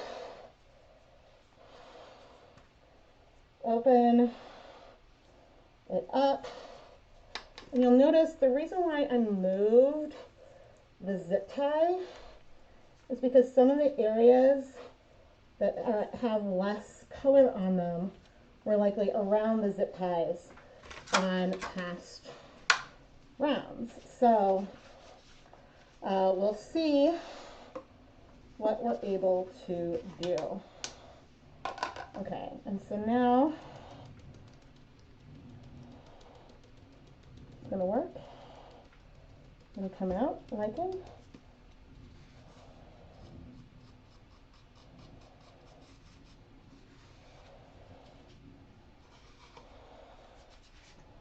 Okay, into the sink. Okay, and there's really not that much pigment in there, not enough to save. I mean, as much as it pains me to say goodbye to some dye and to not leave no dye behind, sometimes that's what you gotta do. Let me get this last little bit of lilac.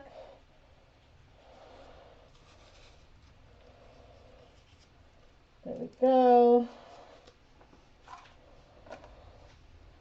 Into the sink.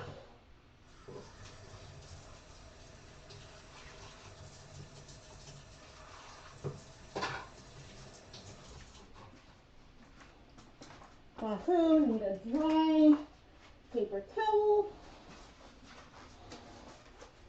Oh, we could do a dry rub with those other leftover colors.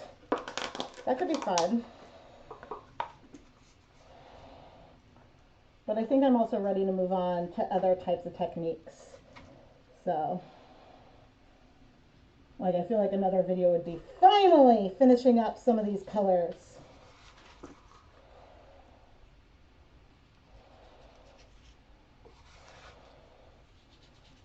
Okay.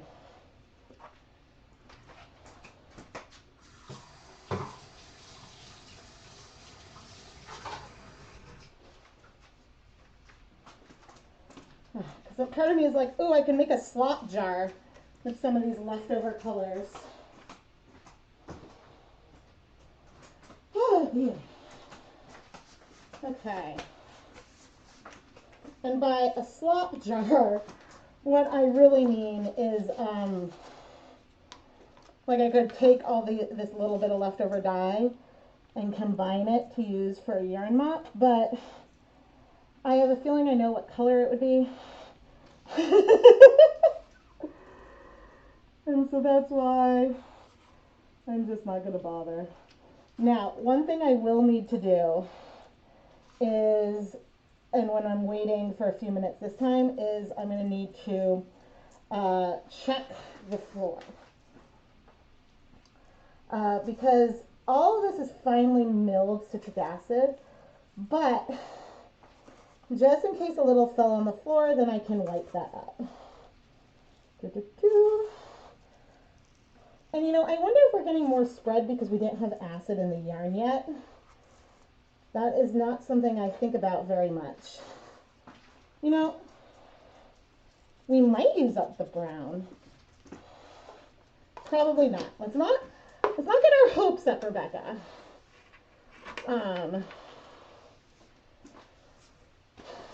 We need the purple.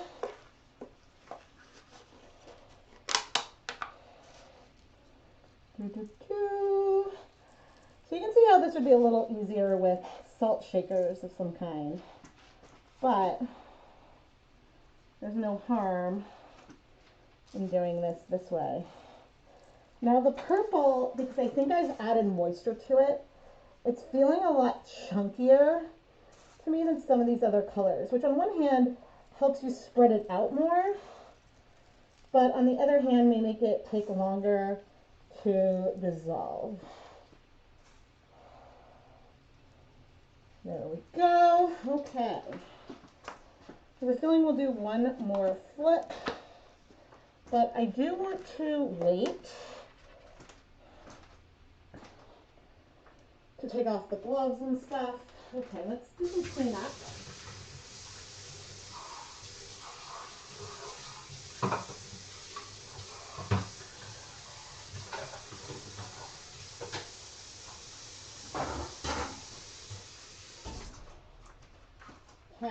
we're going to check the floors.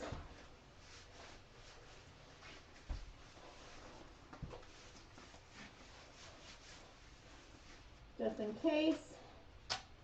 And you'd be happy to hear that I only see dirt and crumbs. So, no dye.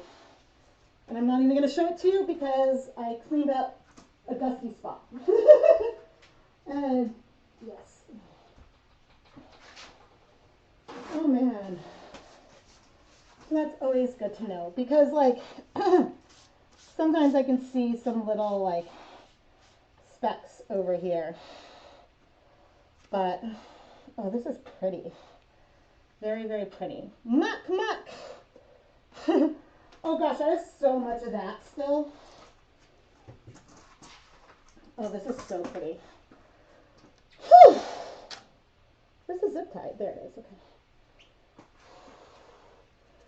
Let's carefully flip and see. There's not a lot of spots that I feel like need more color, but there is a little bit.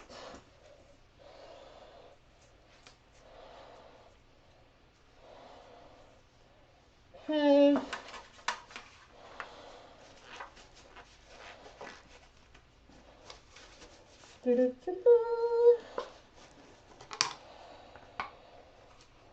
So usually when I do these time lapses, I'm watching TV. I'll put a show up on the iPad and I'll just watch something random. Sometimes it's a YouTube videos. There are some Minecraft YouTubers I like to watch. Or I'll watch like a sitcom. And so that's what I like to do when I'm doing these time lapses. But also, because especially like if I'm doing countertop speckles like this, I can be doing this for a long time and then I feel like it looks the same, and so that's why I speed it up. But I always try to keep as much of the color addition to yarn on camera as I possibly can. So I really, really try with that.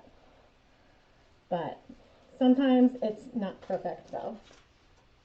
All right, we have a ton of these colors left. Oh man, so much. But you know what? It is what it is. Whew! Okay.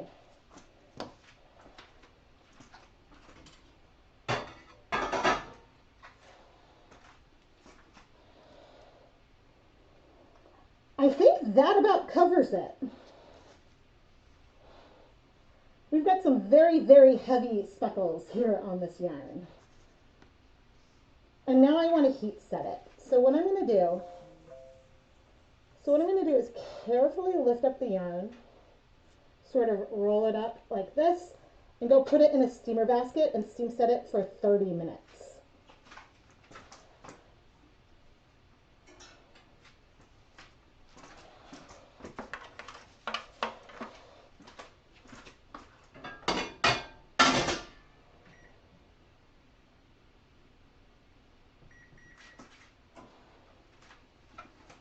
And our countertop is a mess.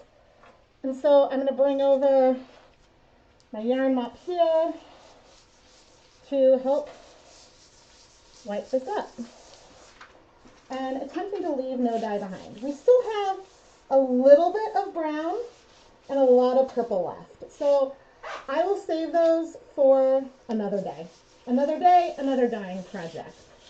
But I was able to use up a lot of dye. And so that has me happy. And I have a feeling that I might be calling it on this particular yarn mop. But you never know. She is cute. I will steam set her once I'm done with it. Okay. I am now going to do a little more cleaning.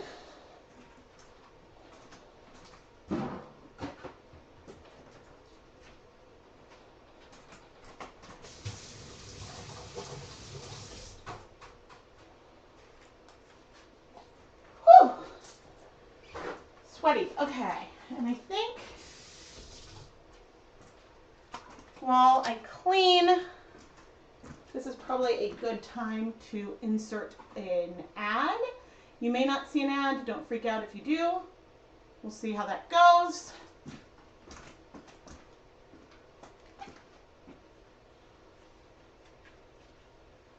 Hooey.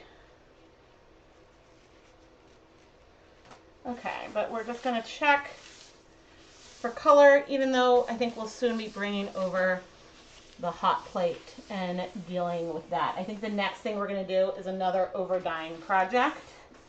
And then we'll probably do some immersion dyeing, which part of me is debating starting cold for that immersion project I want to do, but I think we'll go ahead and do that hot. But there's only a little bit of color that was left on there. So the yarn mop is mopping really nicely.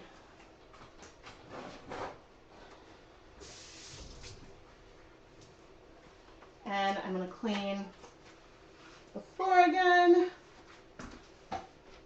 because just in case anything rolled off, but I'm not expecting to see anything.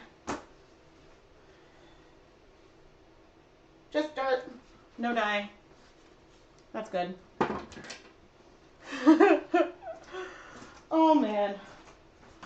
Okay. And then these gloves are also going to go into that drying pile. Okay, how are we heating up over here? Because the next thing I want to do is a dip dyeing project, and I think I want to do midnight blue and emerald green. And we're doing it on top of yarn that has red and orange in it, and so I intentionally picked the cool colorway to sort of be the opposite.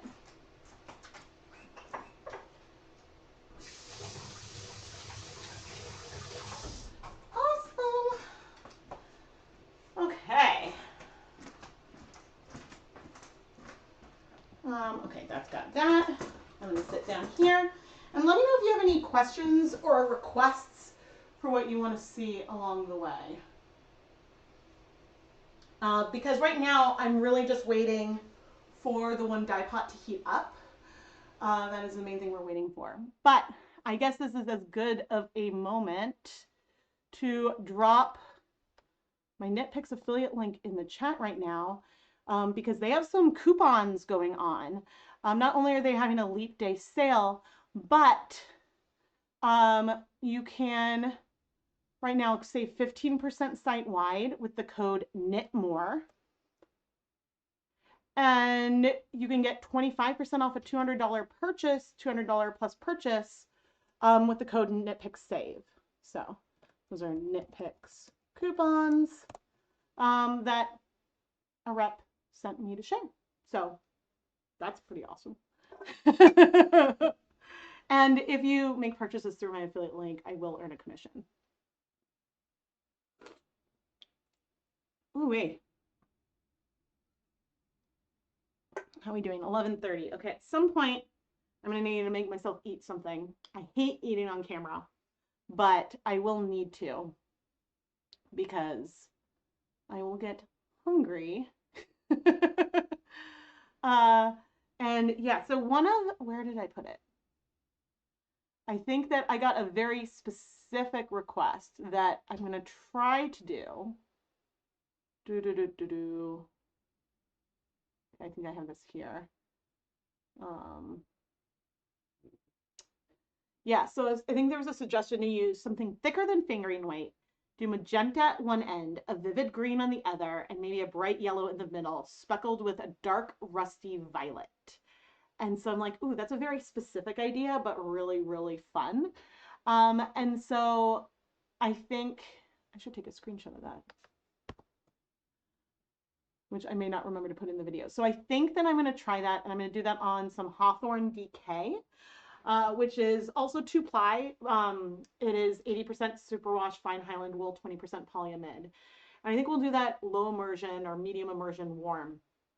And what did I pull? I think I pulled brilliant yellow, a deep magenta, sour apple, which does also spread a lot, but I thought that was a fun, vivid green that is different from emerald. I've used a lot of emerald lately.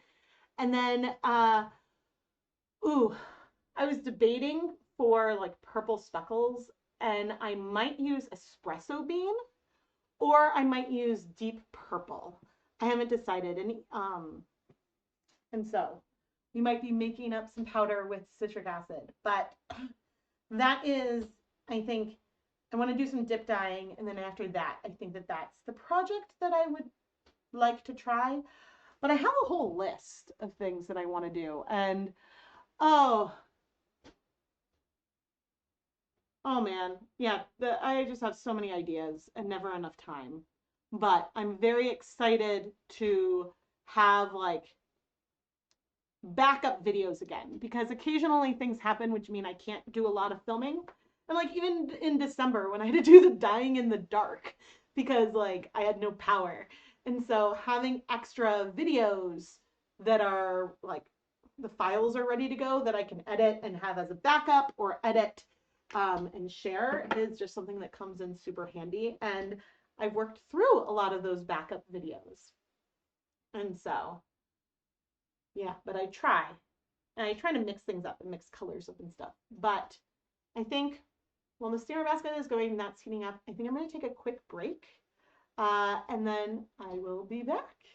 So I'm just going to be gone for a couple of minutes. So please hang tight.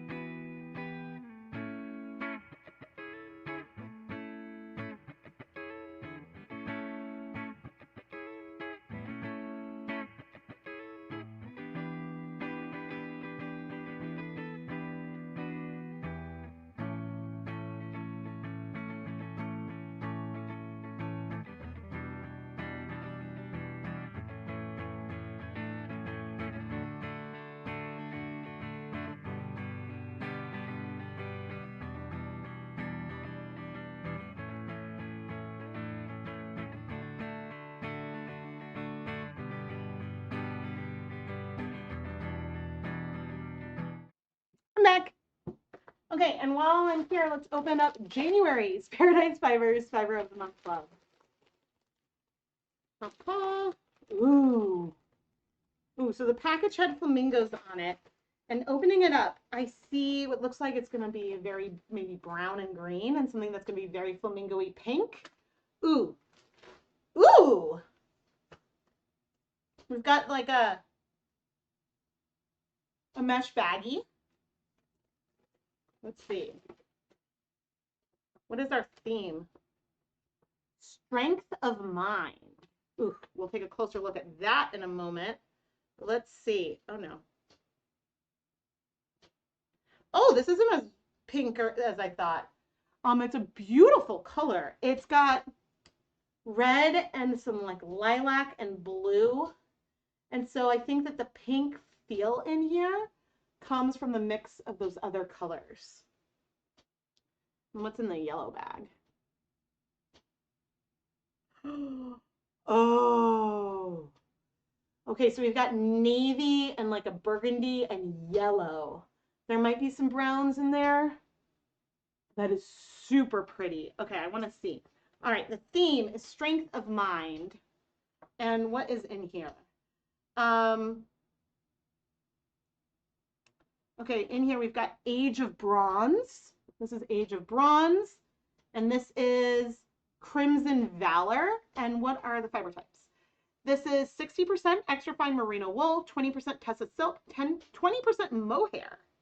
Ooh, pretty. The fiber is soft yet durable because of the silk and mohair. So the mesh bag, that was, I don't know what I would use this for because it's a tiny bit rough. But I don't know what I'll put in it. I do use mesh bags sometimes to wash things in the washing machine, but that's a little thick. Okay, we have a tiny little crown progress keeper, and it's got an itty bitty little lobster claw. There you can kind of see it. We have Fortitude sticker and maple apple cider. is the stash tea for this month. And this is super fun. Thank you again, Paradise Fibers. Gotta like, whenever I open the bags in a bad way, I end up putting my Paradise Fibers fiber into a Ziploc bag. I need to do a spinning live stream. Maybe I'll finally do that next week. Not next week, next month. Not next week. I'm getting to a point where I have space in my schedule again that I feel like I can do other things, but it's just life has kept throwing curveballs at us, and disruptions, and so there may be other disruptions like at my husband's work, and so we'll see. We'll see what happens. But that was super fun. Kat is in the other room yelling at your fiance. It's her give me a treat yell. He doesn't keep treats in there. Ugh. Peppermint tea was good. Actually, I'm gonna go put these away. And the one pot is like popping. Oof. Oh no, I did take a picture of the last thing. Let's see. How are we doing? Okay, we're warm, not out of boil. I can turn you up. Oh, gotta put the tea in there. My husband's gonna be really confused because I put that in with his tea. And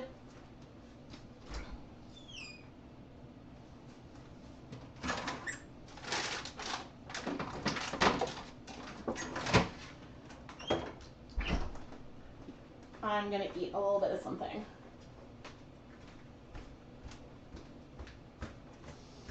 And so I think that the way I'm going to get out of my embarrassment of this, since I'm sitting down, is I'm going to make myself super small. But yeah, I mean, like, sorry for, I don't know, I might just have a couple bites and then be too embarrassed.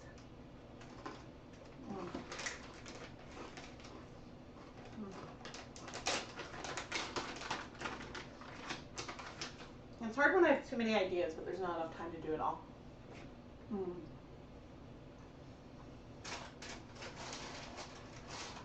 I know. For spinning live, I feel like the first spinning live, it'll be emptying by bobbins.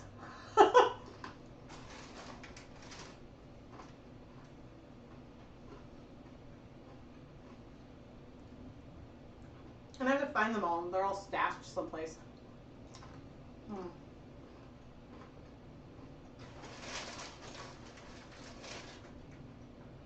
The problem with spinning yarn live is that it's hard to see.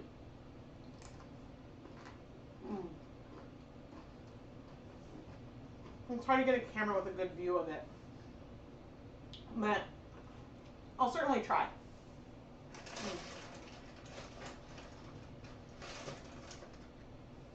I'm eating wheat thins with some tuna salad and some cheese.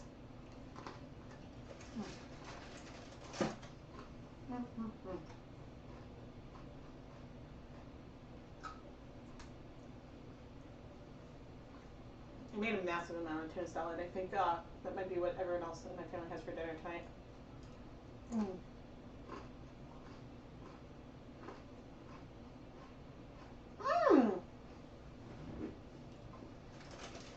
It's awesome that your sister's going to 3D print you a treadle wheel. That's so cool. Yeah, I've seen 3D printed patterns for things like that. A lot of it ends up requiring some hardware and stuff too. Keith and I have thought about doing something like that. Chinese leftover sounds really good. Sometimes I like to do it with avocado. Normally I don't eat the cheese with the tuna. I prefer to have avocado instead, unless I'm making a tuna melt, but easy to grab stuff. And I guess this was going to be lunch for the rest of the week, but I'm now having lunch with my mother-in-law tomorrow, which is awesome because, well, it's nice when someone else buys you lunch too. And I love my mother-in-law, so that's good.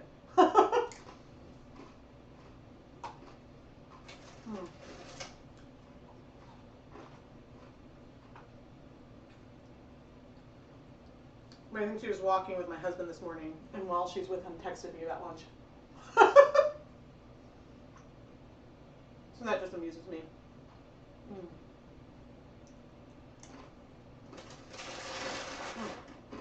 Okay.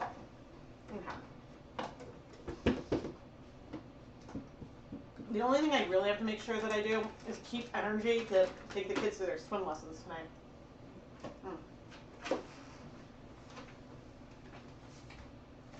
Thank you for your patience, everyone.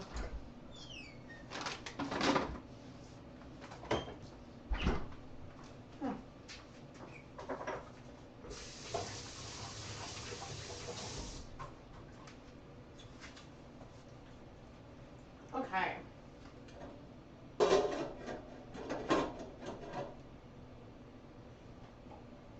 Heat faster, heat faster. Okay, what I can do is measure out the dyes. Oh no, I don't want Paradise Fibers green. I want emerald green.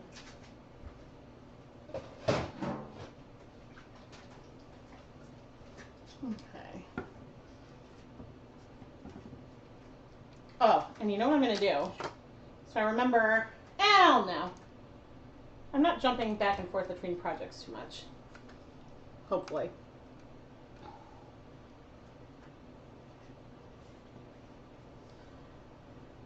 The dye stocks I have, these are slightly old dye stocks of Dharma's Midnight Blue and Emerald Green. I both originally mixed them at a 1% strength, or 1 gram of dye dissolved in 100 milliliters of total volume. Sometimes when you have older dye stocks, some of the dye might crash out of solution, settle towards the bottom, and so occasionally that concentration is not quite as accurate as it may have been at the beginning. So I just want to throw that out there. But let's go ahead and measure out some of these colors. How much do I want?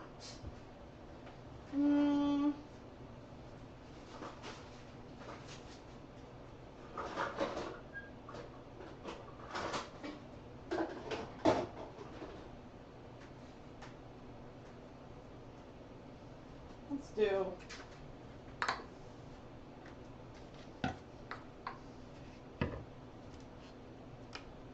where are my little beakers?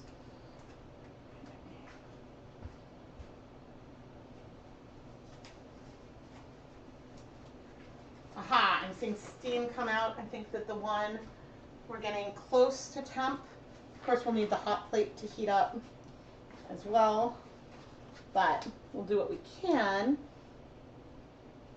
Okay. Before measuring out the dye, you want to shake up the bottle really, really well. And I think I want to go with 40 milliliters approximately of each color. So 40 milliliters of our emerald green.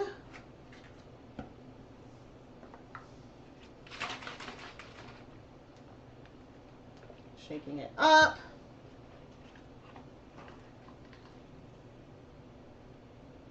And then about 40 milliliters of the midnight blue. So since we're dip dyeing, some of these colors will be more concentrated at one end than the other. But the total depth of shade, not a local depth of shade, would be a total of 0.8 grams of dye on our 100 grams of yarn.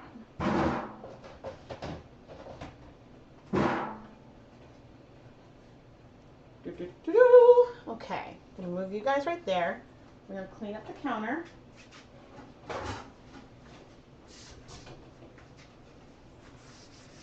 Because sometimes some dry dye from the lids can come off.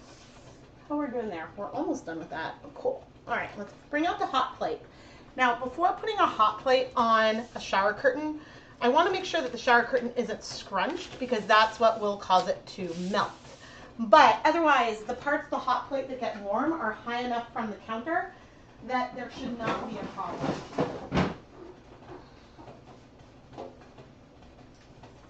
And I'm going to have to debate how I want to lay this out.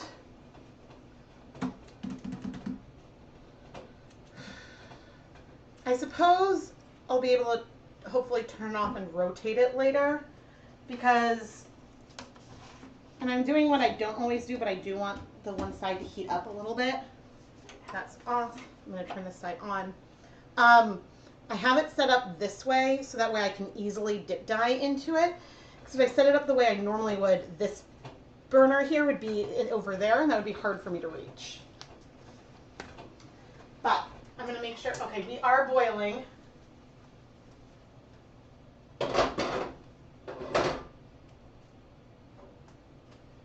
Make sure the handles are not warm. Okay.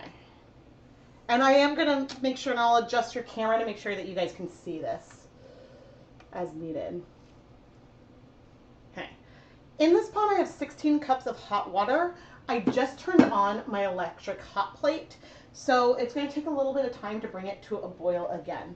But let's add some acid to this. Let's do 6 tablespoons of white vinegar. 2, 3, 4, 5, 6, and my vinegar is 5% acetic acid.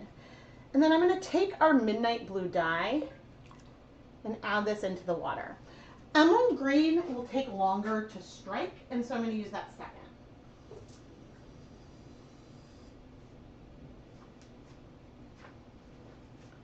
I'm going to rinse out that cup. And now I just have to be patient. We can start dip dyeing when things are warm. Certainly things are warm here, but we will just try to be as patient as we can. Woohoo! Okay. Just need to let that heat up a bit because for a while it's going to cool off. And so we want the temperature to be steady before I start dip dyeing. Wait, Knit Picks also has a code for free shipping just for today?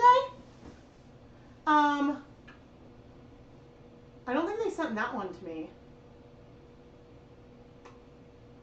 Let's see if I can find it on the website. Where's my shopping? Oh no, I left this up the whole time. Sorry, everyone. Whoops. Okay, we can go back to Knit Picks. Sale. Oh, today only. Free shipping on any size order to a US address. Code free shipping 24. There we go. There it is. So I guess it comes down to, gosh. Well, if I'm going to spend under $65, then I may as well use that. You just went and placed an order for the 50% off Swish Bulky, and you were also allowed to use the code MyYarnPack. Yes. So that is a sale that does work too. The MyYarnPack is a coupon code that does stack with sale yarn, I found. So on Knit Picks, unlike Etsy, where if something is marked down, the system doesn't let you use a coupon on top of it. On Knit Picks, if they have something that is priced as marked, you can use one coupon code at checkout, and so the MyYarnPack does work. So you can't use more than one code, but I hope that makes sense. And here is my Knit Picks affiliate link for the day. But then also, what was the other codes? I shared some other codes in chat. So MyYarnPack only gets you 10% off of that pack of 10, but right now you can use the coupon code KNITMORE for 15% off your whole order site-wide with no minimum. I don't know how many of those you can use though. You just use the free shipping for Leap Day. The KnitMore code didn't work for you. Oh, crap. It's coming back.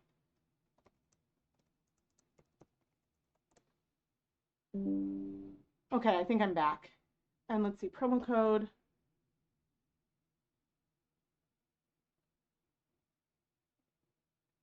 Huh. Okay, you're right. It does say KnitMore, that KnitMore code. The code is not valid.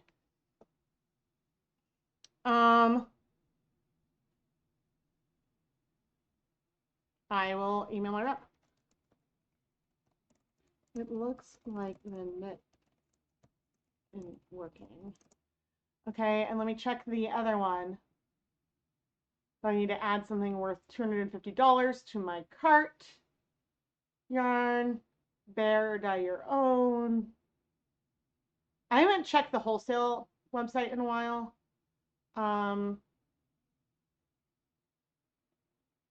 Let's just do swish worsted, one of these, cart, check out.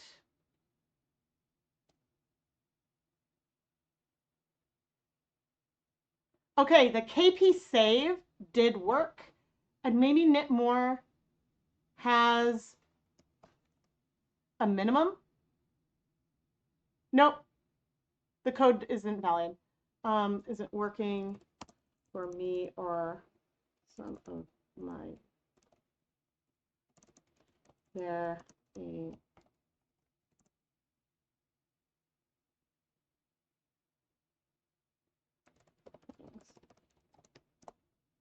okay. I emailed my Knitpicks contact about that, so thank you for sharing that. This is your first time watching me live. Oh, thank you. Thank you. It's fun to do streams. I enjoy that. Okay, what was I gonna do? Cool. Good to know about the Knit More thing before I add a bunch of stuff to my cart. But this code is working. I'll put the one Knit More seems to be broken. Emailed my rep. This is just in case someone's reading the chat. Knitpicks code is working. And my affiliate link is in the chat. So thank you all so much for supporting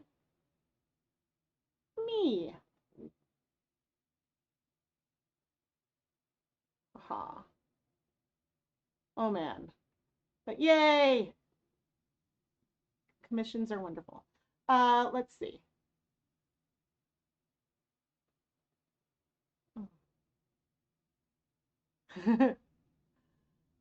Oh, awesome. Yay, thank you for guys for ordering things that are sold out, for ordering things that are on sale. It means a lot. So in my shop, which I will link again in a moment. That is not my shop, that is Knitpicks. In my shop, I'm having a sale where you can save. There's some things that are on sale for up to 50% off. But then also you can use the coupon code DPW500 in honor of the 500th episode of Dyepot Weekly that's coming out tomorrow. Off of a $60, you can save 24% off of a $65 purchase. But as I was saying, the Etsy does not allow you to stack coupon codes on top of things that are marked down. It'll sort of remove the markdown, and yeah. So I just want to give you a heads up for that. And so that's why, let me see. I can read all my fine print. I turn off the timer, and then I can go film that clip over there, and then we can start dip dyeing. Okay, so the discounts are applied to the order total before tax and shipping charges apply.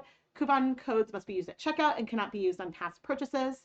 Note, Etsy sellers consider sale items to be a coupon code, so the DPW500 coupon code will not stack on top of items marked down. Please double check your cart to make sure you're getting the best discount. And the celebration coupons cannot be combined with any other sale or coupons, and it's valid through Sunday at 11:59 p.m. Eastern Time, so 3/3/24. And so that is that. Let's go to the single camera for the counter, which I'm glad you can see. Let me see if I can adjust this.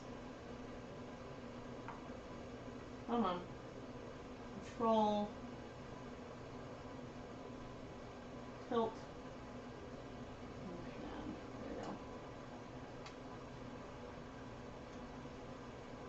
There we go. Okay.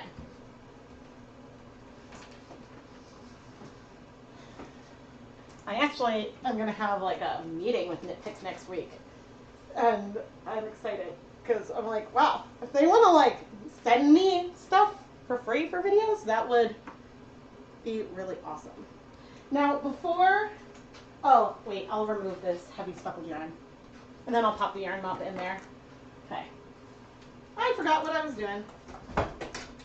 And then I'll show you the yarn we're going to be over dyeing. Why is the camera not fitting?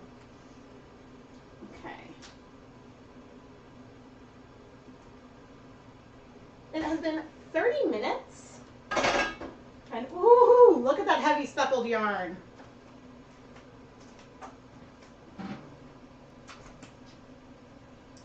I am going to go set this aside to cool so we can wash it.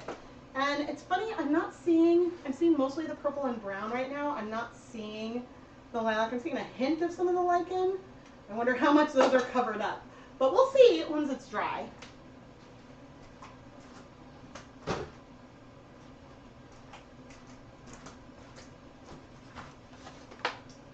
But I'm also going to take this opportunity to take our lovely yarn mop that I've used from this and other videos and pop it here into the steamer basket, and we'll steam set this for 30 minutes. We'll wash this one off camera.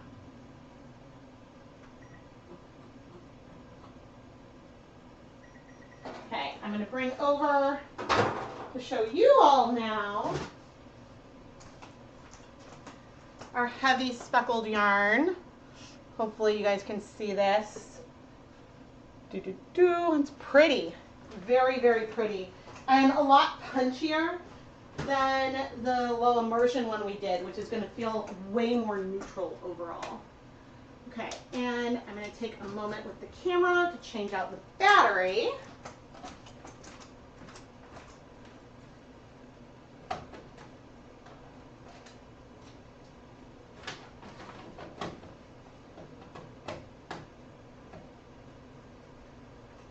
I can't believe that tomorrow you're going to get to see Dyepot Weekly 400. That just boggles my mind. Okay.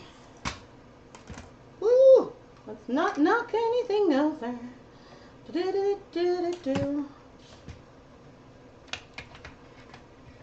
Everything takes longer on the hot plate. Let's get this camera set up. There we go. Okay. This is what I was going to do, show you guys the yarn. So this is Alla Prima. It is a 120 gram skein, which I'm going to need to remind myself. And I forget the color name, but it has these beautiful red and orange notes in it. And so I now need to do a correction for the video. You know, I just remembered this is not 100 grams. It's 120 grams. So we have 0.8 grams of dye per 120 grams of yarn.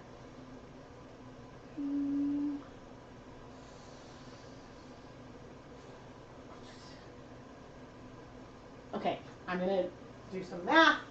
Okay, 0.8 divided by 4 would be oh, this is going to confuse me. I can do this.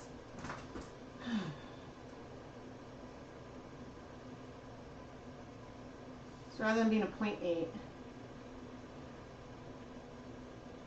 okay, it's going to be closer to 6.66%. So that would give us a total that is closer to 6.6. So that will bring us a total that is closer to 0.67 grams of dye per 100 grams of yarn, just for those ratios, if that's something that you want to keep track of. But anyway, we can get ready to dip dye in this in just a moment. The first thing I need to do, I know you're a little bit off camera, is gently squeeze out a lot of the excess water, because we want this to soak up our hot water. Okay, get this ready.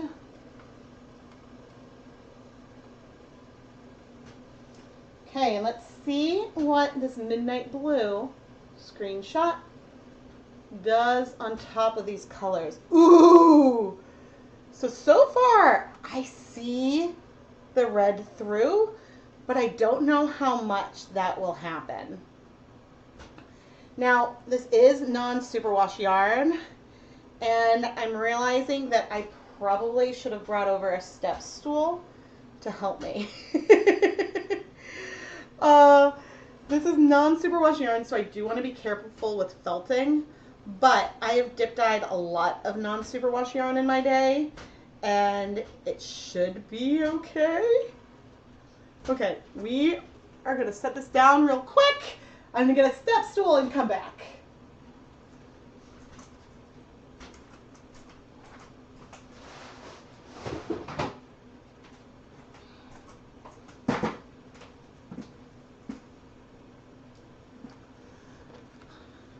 Okay, and I want the step stool so that way I'm not raising my arm over my head.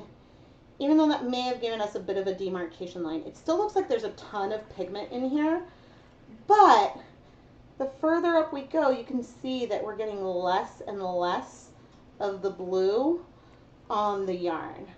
But at that deepest end, I do actually see some reds coming through, but most of it is not.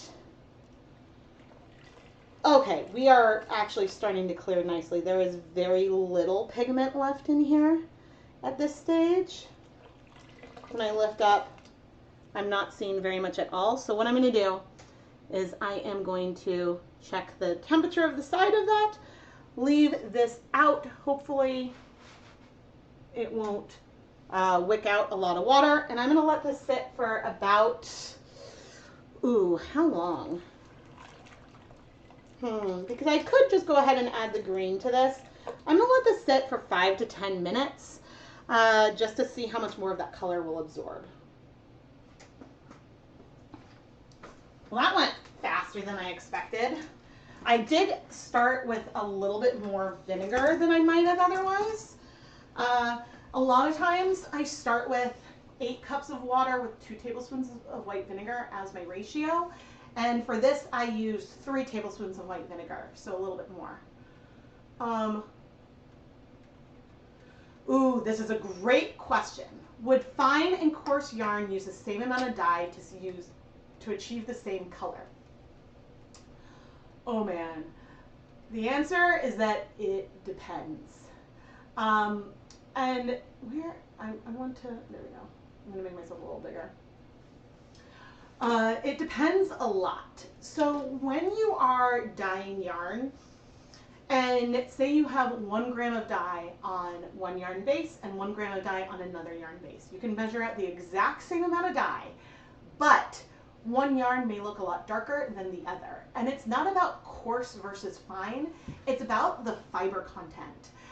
If you have yarn that is a silk blend, the color is going to be a lot more muted than if you have a yarn that is just merino wool. And I do have one video, let's see.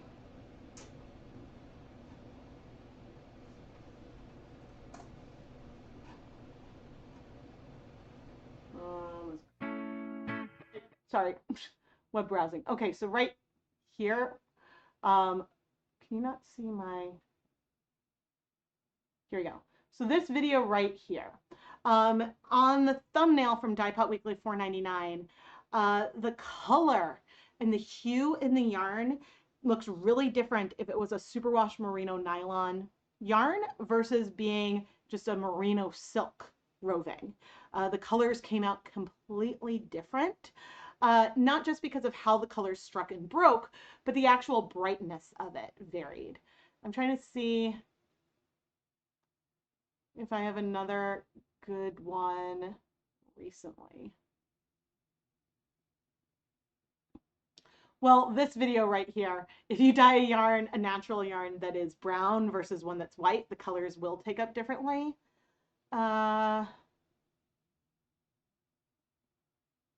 to see where I might have another good side-by-side comparison.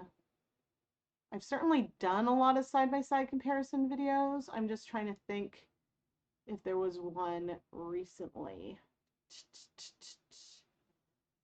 And that I don't know. Besides just things that we knew would be different from the way that they looked. Okay, I don't think off of the top of my head, off of the recent ones, I have one to show. But this is something that I hope to explore more in videos coming up.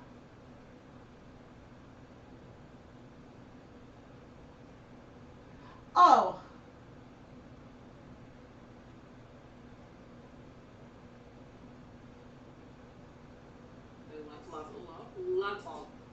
Okay, I'll come back over here. Nope. Here we go. Oh, come on. Skip the ad. And let's go to, okay. So here is another example where I use, so color 2, one of these is, I guess these are the same fiber types as it's the same fiber types as the last video on roving I talked about, but we had one recipe that I used on a superwash merino nylon for color 1, and then on a merino silk. And you can see that the tone and the saturation is different, even though they both have the exact same amount of dye. And so that's because of how different fibers absorb color. So the surface area of the yarn doesn't matter. The surface area of the yarn can matter. So if you have lace weight yarn versus a super bulky yarn like this, excuse me, it can make the difference because sometimes the yarn will or the dye will only strike to the surface of the yarn. So you might get something that feels different if the dye isn't going all the way through and is just sticking to the surface. And so that can affect things sometimes as well. And so it's important that if you want to prototype yarn for a sweater and you want to practice on mini skeins, you want the fiber content ideally to be the same as what you plan to use for that sweater and as close as possible, because if you have a recipe that works and you try to do it on another yarn base, it might work exactly the same, it might come out differently because of the way that the fibers absorb yarn.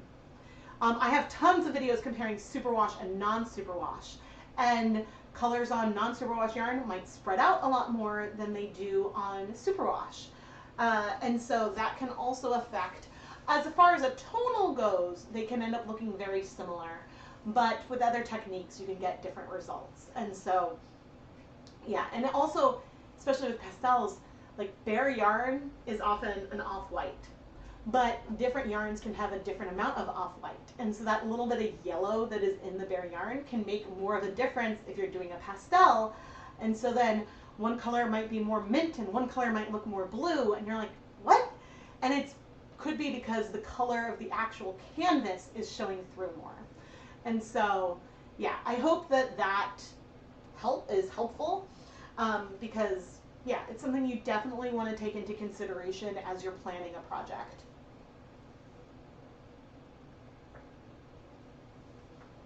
And I think I plan to do, I was talking with Alana Wilcox, and she gave me a really great idea.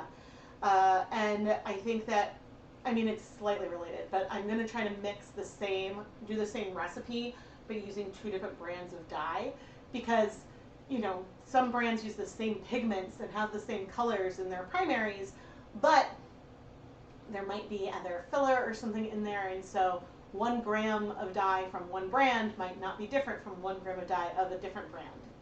And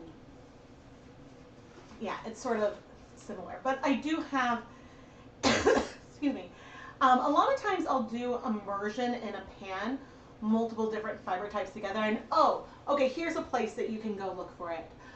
Go for any of the,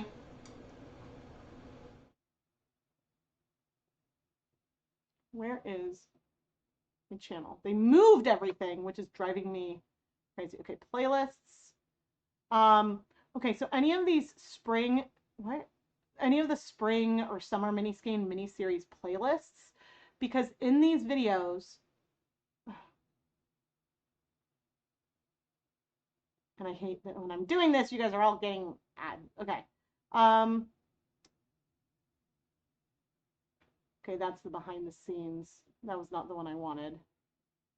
Who's that Pokemon? What's a good one? Maybe this one.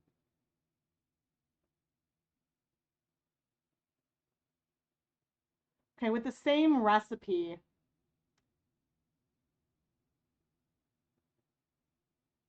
Here we go. Here's a flat lay of all of them. With the same recipe, different Oh, why is that so blurry?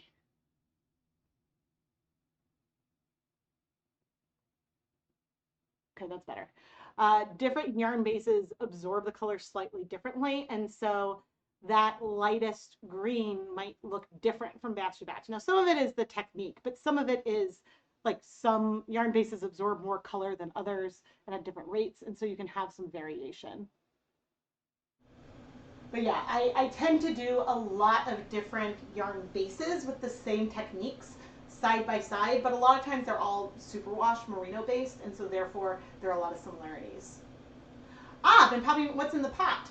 Great question. It is some Alla Prima yarn. Let's see if I can find the colorway.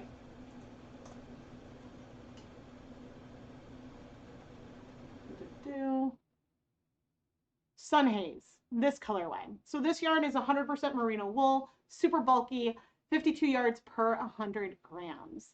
And so I'm over dyeing this with dip dyeing. So that's what I'm doing now. And we just dip dyed in the midnight blue. And so one thing, oh, thank you. If you're watching, then you know who you are. One thing that I'm talking about in some of these over dyeing videos is why you might choose to over dye yarn versus start with okay.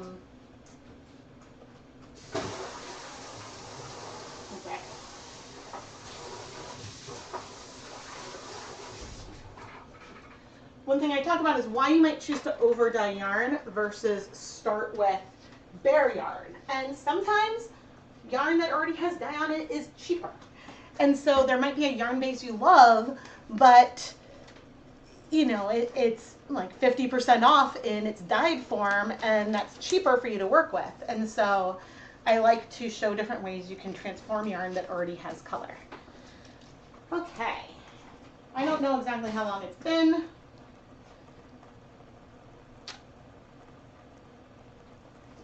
All right, it's been a little bit of time, and I have reduced the heat, and we are definitely dripping a little bit from our other end. Oh, but our dye bath looks clear. Oh, that tie stuck out a little bit. Okay, I'm going to try to set this aside. And I don't want to felt anything, but I do want to go ahead and get started on the next color. So what I'm going to do is carefully move the zip tie down so that way the zip tie is done at the other end. But before we move on, let me zoom in here. In some of these intermediate colors, you see some of those reds and oranges peeking through still. And I do see some hints of it in the darkest areas as well.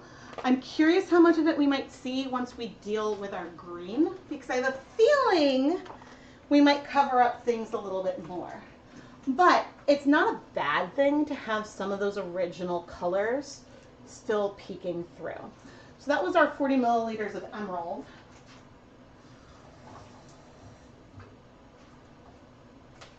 And I'm going to rinse out our cup. And we're going to start dip dyeing this other side. I'll zoom out. But first I'll show all of you so you can see. You love over dyeing yarn? Awesome. Yeah, I always wonder because like this I bought with the purpose to over dye it, and it wasn't even like an ugly colorway. So, ooh. Okay, and let's dip dye this other side. Oh, that green is so pretty.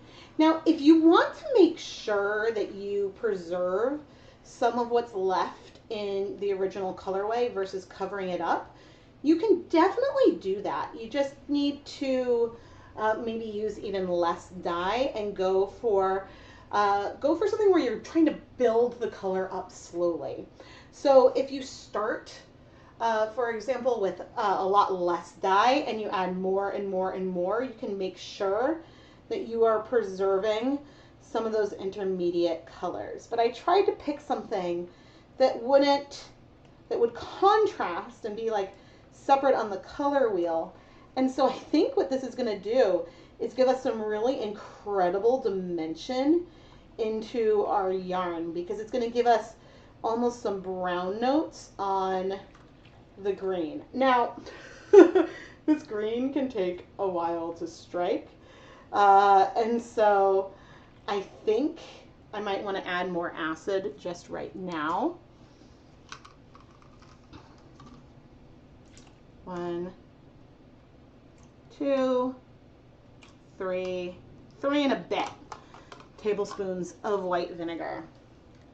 If this yarn were superwash, it would absorb the color a little bit faster, but the fact that it's non-superwash means that the colors are going to strike slower, but also the surface area of the yarn is less. Because this is a super bulky yarn, it's going to take more time. Okay, good. Still separating. It's going to take more time for these colors to bind to our yarn because they may need to go into the center of the fibers, and that just takes longer. It's like if you have a yarn cake, it's going to take longer to absorb the color than it would if you just have straight dye. And so this isn't to say that, say, like lace weight would soak up dye faster, but it can take longer with greens or any color. It can take longer for colors to bind depending on that color. But I'm going to try to have this just sitting out a little lightly. Is that what I want to do? I mean, most of the color is in the yarn. Yeah, I think that I might go ahead and let this sit for a little bit before I go ahead and add all of the yarn into the dye pot.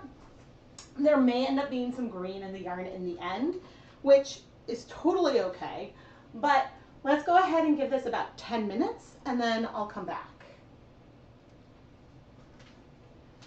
And 10 minutes is a great amount of time because there's 9 minutes on the timer from the yarn mop. And oh gosh, your exposure, I'm so sorry. It's so hard to see what's in the pot right now. This is the problem. Let me see if I can adjust the light. Here we go. Brightness. No! Okay, not only did that not work, but then it fell in.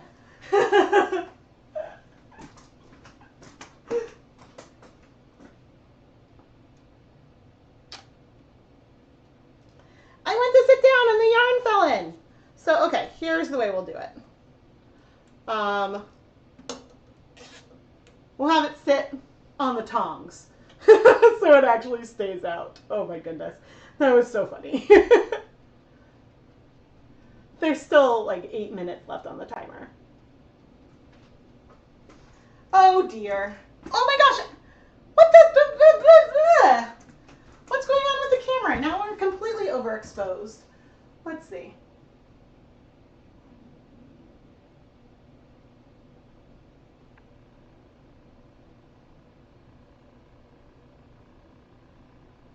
I can't make heads or tails out of this. So I don't know why the rest is completely blown out, but at least you can get a sense of the dye pot color that's a little more accurate. Oh my gosh. Your sister was gifted some hot pink and she hates pink. You were teaching her how to dye and now it's purple. See, perfect. That is an absolute perfect thing to do if you have a color that you're not a fan of.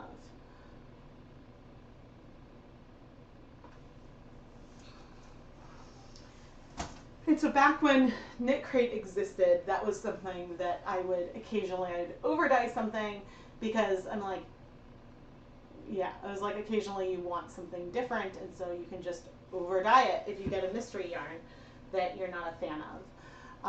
I will say that it's, as a retailer, I suppose, even as a small business retailer, it can be very nerve-wracking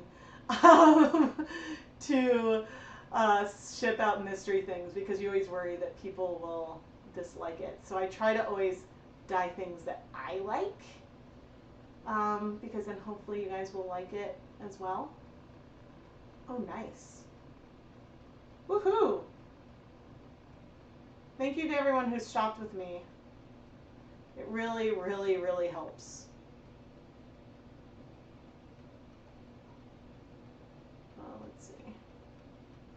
Yay! I'm glad things seem to be working. Oh man. I'm getting tired. I'm like, part of me, like I have the dye and the yarn planned for that other colorway. I'll be honest, I don't know how long I'm gonna last today. I've only been streaming for what, 3 hours? Just barely. I'm lost where my thing is. Why am I not even saying? Okay, yeah, it's been about 3 hours. You can't get over how much 10% cashmere impacts the field of the Valentine's Day yarn. The feel or field? Okay, feel, yeah.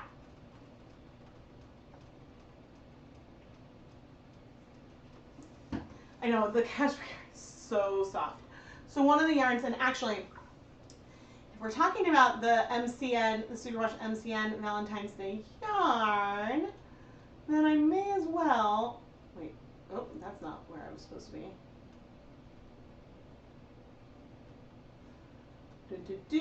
Web browsing. Nope, we don't want the lab partner page. And it's probably under fingering. Oh, come on. Most recent. Wait, where is it?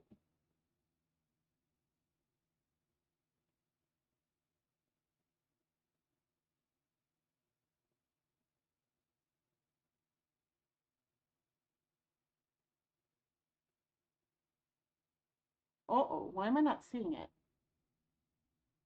Hold on.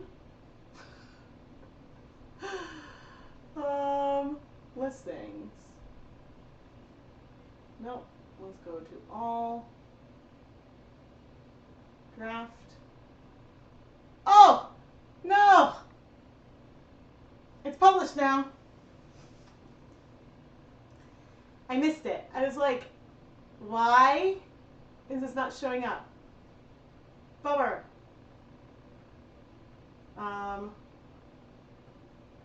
Is it there yet? Not yet. Okay, it'll take a minute.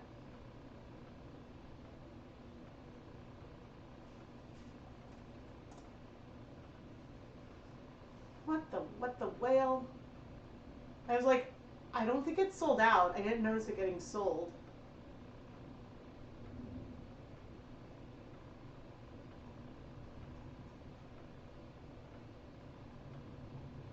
Well, it should be there eventually. I have more of the MCN, and it's now there. Should now be in the shop as, oh my goodness. It should now be in the shop as just like a standalone item. It no longer comes with a Valentine.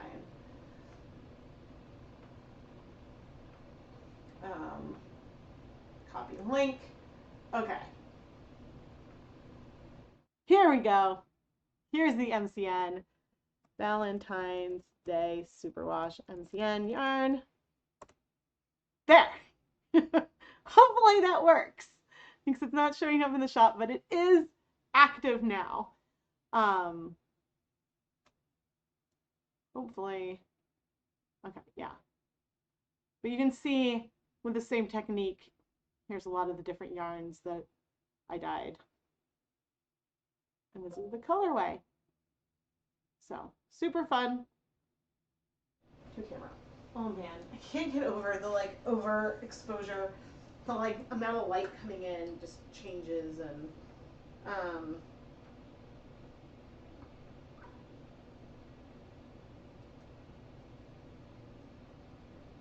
okay. Nothing important. Good. I'm still like refreshing my shop to see if it's actually shown up yet.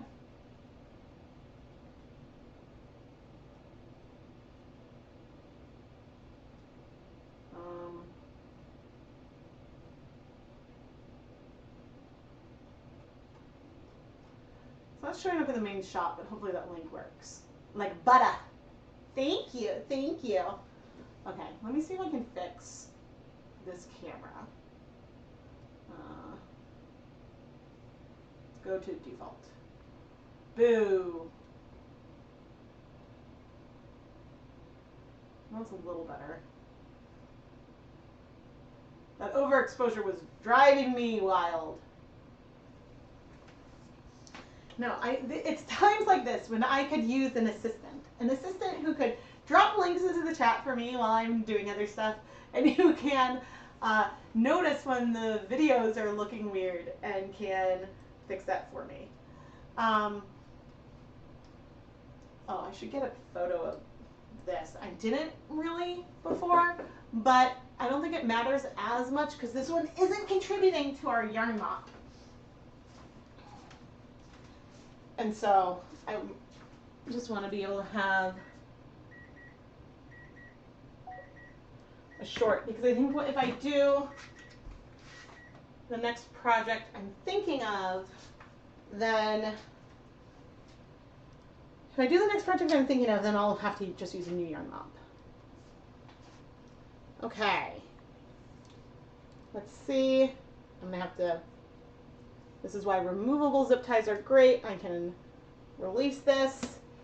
And there's a little bit of green left in. I feel like it's less. I do see some hints of some of the reds, especially on the green. But I'm gonna go ahead and add all of this yarn into the pot. And we're gonna heat this for 20 more minutes. Then I'm gonna turn off the heat and let the yarn cool in the pot for a little while. So it will have had a total of 30 minutes of heat from when I last added dye.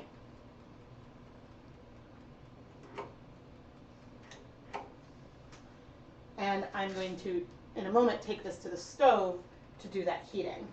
But let me, oh, the yarn mop, I said I would do that off camera. So I can do that off camera, and that is fine.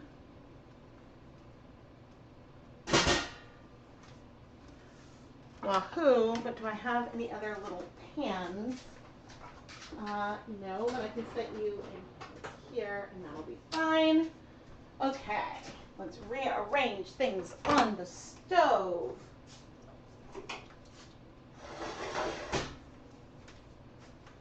Always check to make sure it's not too hot before moving.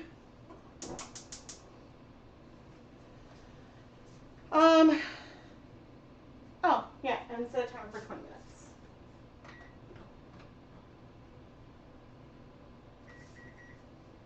Okay, now before we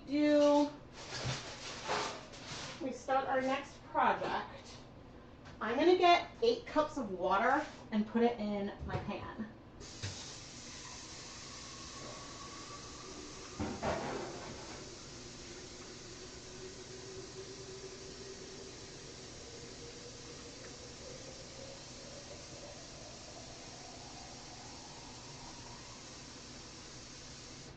But actually, you'll notice that I did not unplug this because we are going to still use it more.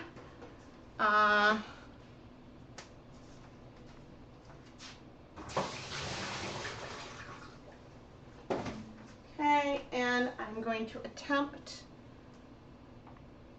okay, that is not that hot, but you'll notice that I did check to make sure I could lift that comfortably.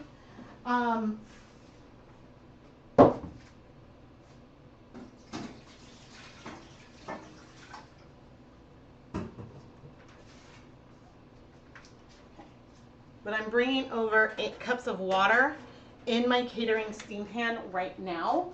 So that way, well, A, I can start heating it up. But B, because one of the burners is already warm, I'm not going to risk hurting myself because I want to be careful.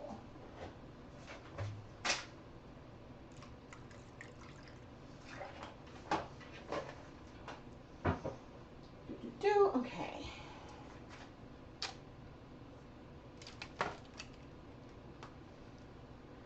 Hi everyone, I am Rebecca from ChemKnits, and today we're going to dye some variegated and speckled yarn. Here in my catering steam pan, I have 8 cups of water, and I'm adding 2 tablespoons of white vinegar. We are on top of my electric hot plate, which should slowly start heating up this water.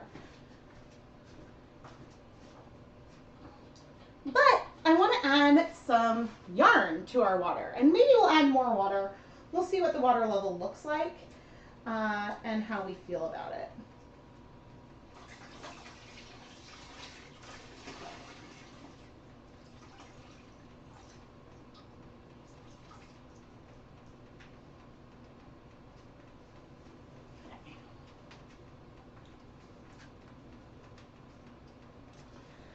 The yarn we're going to dye today is Knit Picks Hawthorne DK. This yarn is 80% superwash fine Highland wool, 20% polyamide.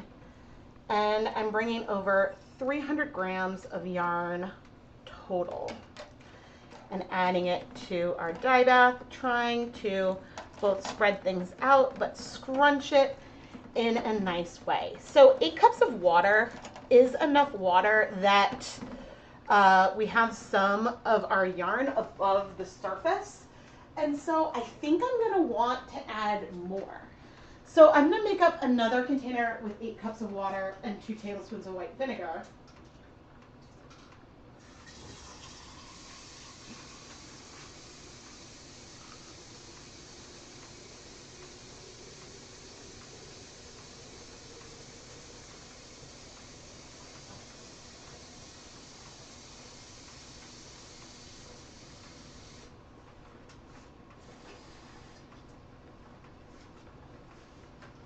Okay, oh, I'm not gonna add all of this water, so I'm gonna add some more. Maybe I added about 4 cups of this mixture, so we're at probably 6 tablespoons of white vinegar and 12 cups of water.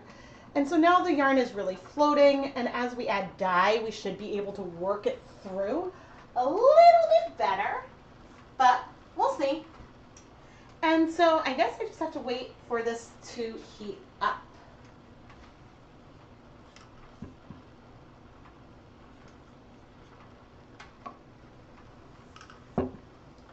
But while we wait, let's think about our colors for today.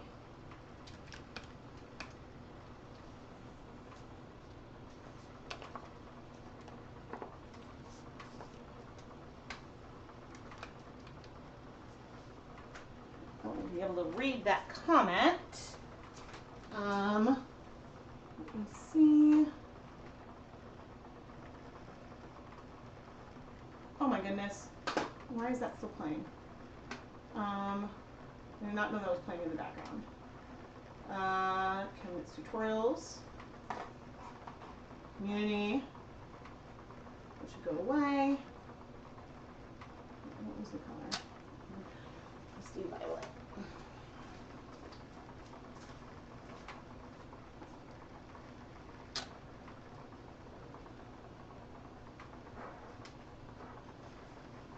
Last night I got a comment requesting a color combination that had magenta on one side, a vivid green on the other, maybe some bright yellow in the middle, and some rusty dark violet speckles. And so I pulled Dharma acid dyes in deep magenta, brilliant yellow, sour apple for our 3 main colors, and then espresso bean leans purplish, but isn't a vibrant purple. It's more of a and not quite rusty, but it's sort of a more browny purple. And so I pulled this for a speckle color. I haven't yet decided if I want to try to do some citric acid speckles or if I want to speckle straight with the espresso bean dye. I think we're going to see what the colors are doing and how they're speaking to me and how we want to proceed. But this is the palette that I'm playing with. Now, with yellow in the middle of these colors, we likely will end up with some orange, but who knows? We'll see where we end up.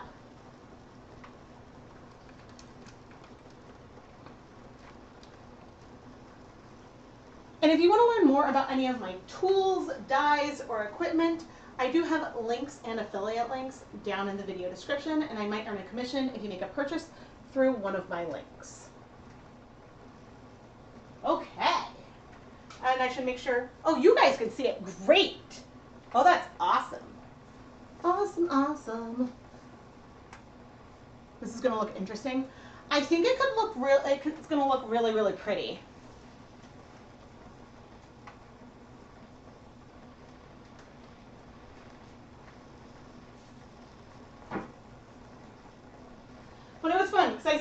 to take requests.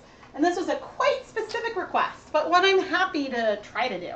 So, which is where it's a great place for me to say, please give the video a thumbs up and make sure you subscribe to the ChemKnits Tutorials YouTube channel and leave comments, because I do try to keep track of suggestions both for colors and techniques. And a lot of the videos I'm doing right now are based on comments and requests, like the request for heavy countertop speckles.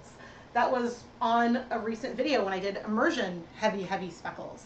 And another request I had was to do black speckles on red yarn, or then this colorway I'm doing right here.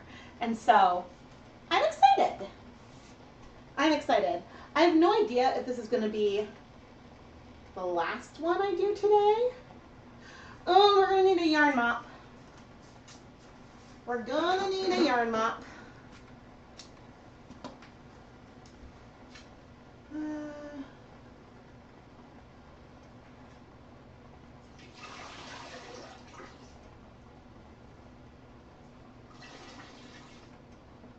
I mean, if I decided I wanted to do actual violet speckles, I have electric violet, which electric violet on top of the yellow could read a little rusty.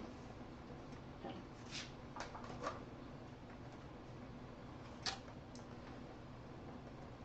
Since I'm planning to apply straight dye powder directly onto our yarn, I want a yarn mop, so that way when I have dye on my gloved fingertips, I can wipe that onto the yarn. And then this will be a skein that I will steam set later on, but it's sort of a bonus skein of yarn, leaving no dye behind. And this yarn is Knit Pick Stroll, 75% superwash merino wool, 25% nylon, and I pre-soaked it in some plain tap water, and I should add acid to it. So I'm going to just take a tablespoon of white vinegar, put that on, and then there's not that much water in here, but I'm going to try to squish it. And this is me adding acid onto our yarn mop today. It'll get like acid distributed to it, and if need be, I'll either be steam setting it, or sometimes I take these yarn mops and I add them to the dye bath. So we'll see where we end up with this one, but this should be just off camera, slightly out of view. But this should be just off camera, slightly out of view.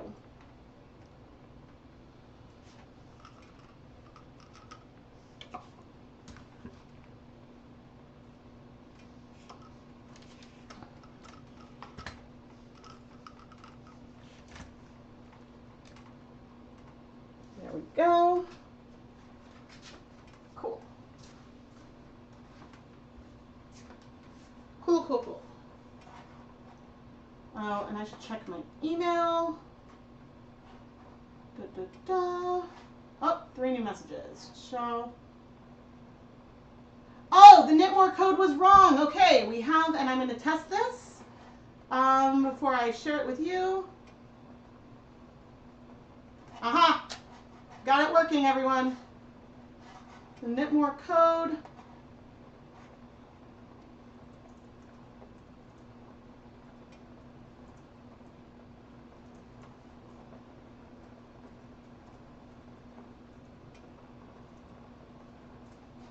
Okay, it should be Knitmore 15, and I just checked it and it worked. And here's my Knit Picks affiliate link. So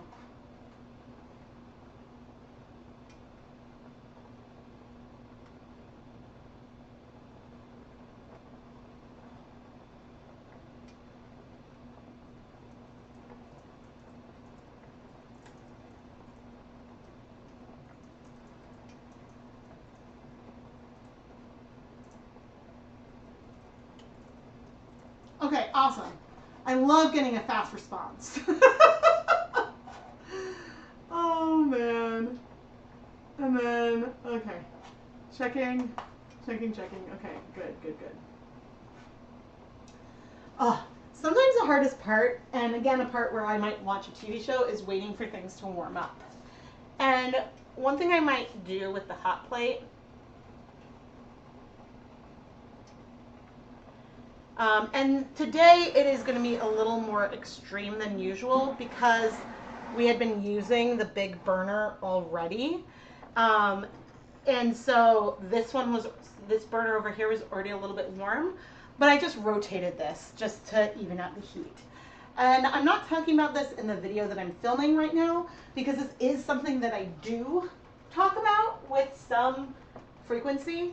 And so, yeah, I just figured that that was worth sharing. But, ooh, the exposure looks perfect right now. I'm sure that'll change as soon as I add color.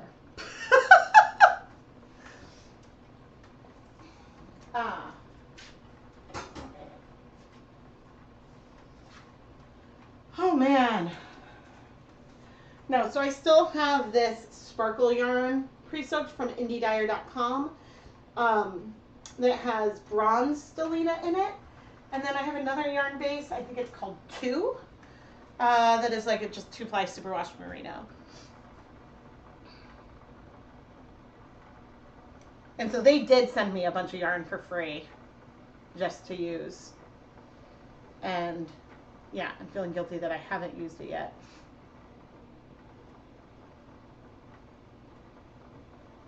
But yeah, I don't think I've bought any yarn so far this year. But in November, like, I can't say how many thousands of dollars I spent in November.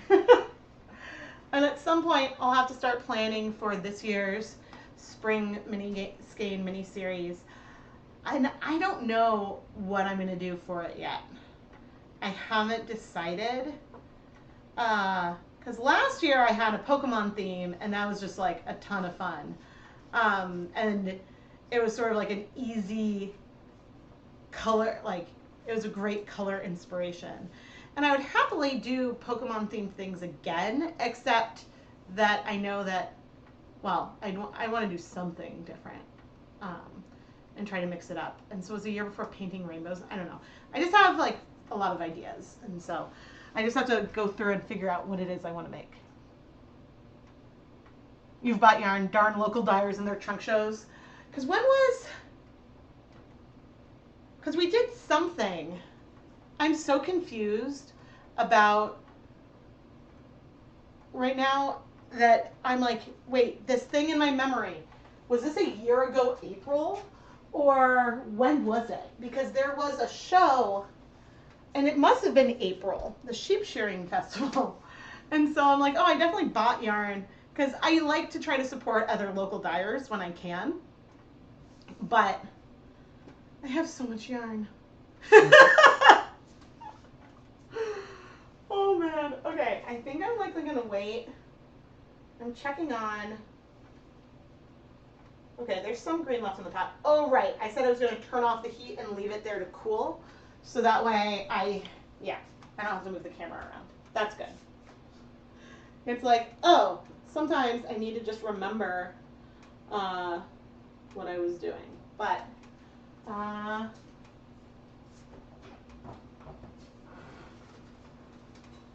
grab another beverage.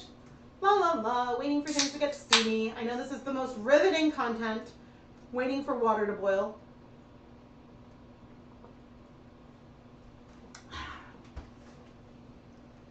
What is a trunk show? Oh, good question.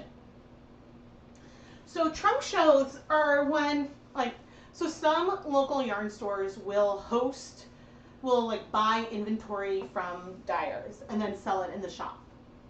Other times they invite dyers to visit and do something called a trunk show, which is either where the dyer will literally send yarn to the shop or will go with the yarn to a shop, and then for the span of like a weekend or maybe a week or even just like one period of time, the dyer will be selling their yarn through the local yarn store for a specific period of time. And then once the trunk show is done, the shop will send all of the yarn that isn't sold back to the dyer. And so it's sort of more, it's almost like a consignment kind of sale, but it's just like a limited time someone is in the shop, and then, yeah. And so there are a lot of dyers that will do trunk shows.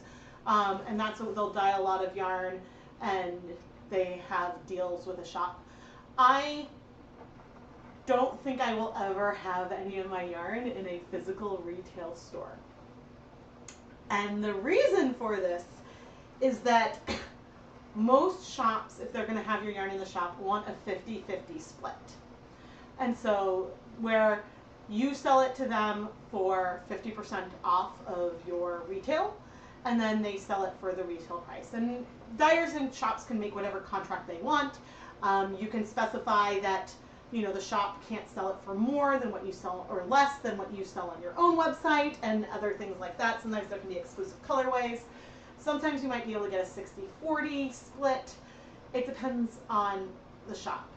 But I know for me, as a small batch dyer, I don't have the margins where I would make much of a profit if I did a 50-50 split.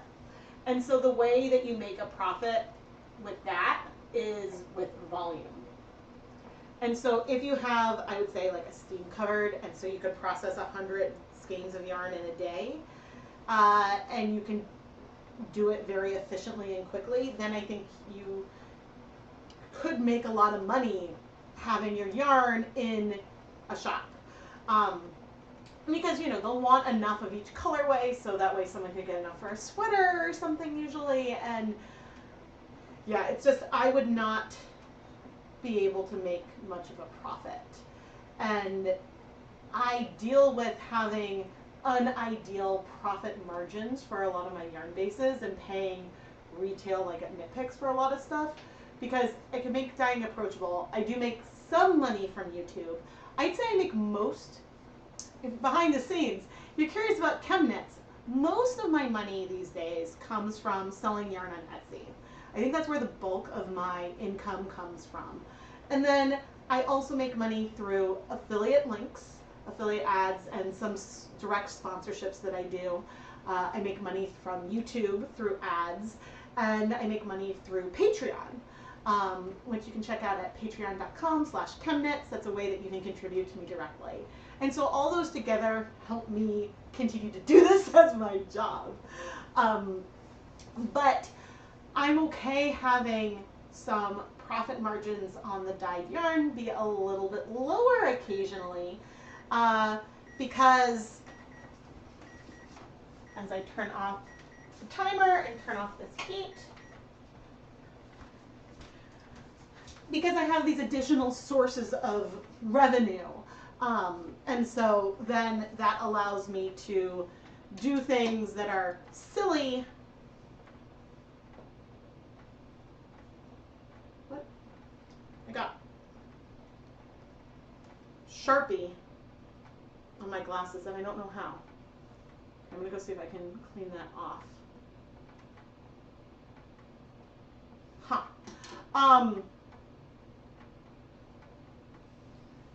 Yeah, so Jacqueline said, most of the yarn at my local yarn store are from small batch dyers from nearby towns, which makes her happy. And the dyers also have websites for direct orders. Yeah, so the trunk show is like a temporary thing. And so the shop, in theory, should advertise like, hey, like if I was doing a trunk show, they would probably advertise like, hey, yarn from ChemKnits Creations for a limited time will be available in our shop. In theory, that can draw customers in who both want to see something different from what's usually carried or whatnot, you know? And so. And then the dyer, in return, will also advertise the shop and be like, hey, you can go and see my colorways in person at this shop from this date to this date. And so, yeah. But I definitely don't have, like, I can't see myself ever doing a show. The only way I could see myself doing a show is if I'm a guest in someone else's booth. So like if like a bear yarn company invited me to come out and like, I guess hired me to help promote their yarn in their booth, then that's something I could do, but I don't think I'd have my own yarn to sell because the number of colorways that you should have to do that, to fill a booth. And with booth fees, like at, you know, Stitches or similar things, I think the booth these can be like thousands of dollars. And so, plus you need to transport the materials and all that. And so all that on top of the yarn. And so the amount of yarn you need to sell to break even, there's so many dyers that do well at shows. I'm not trying to discount it. I just know for me, it doesn't make sense.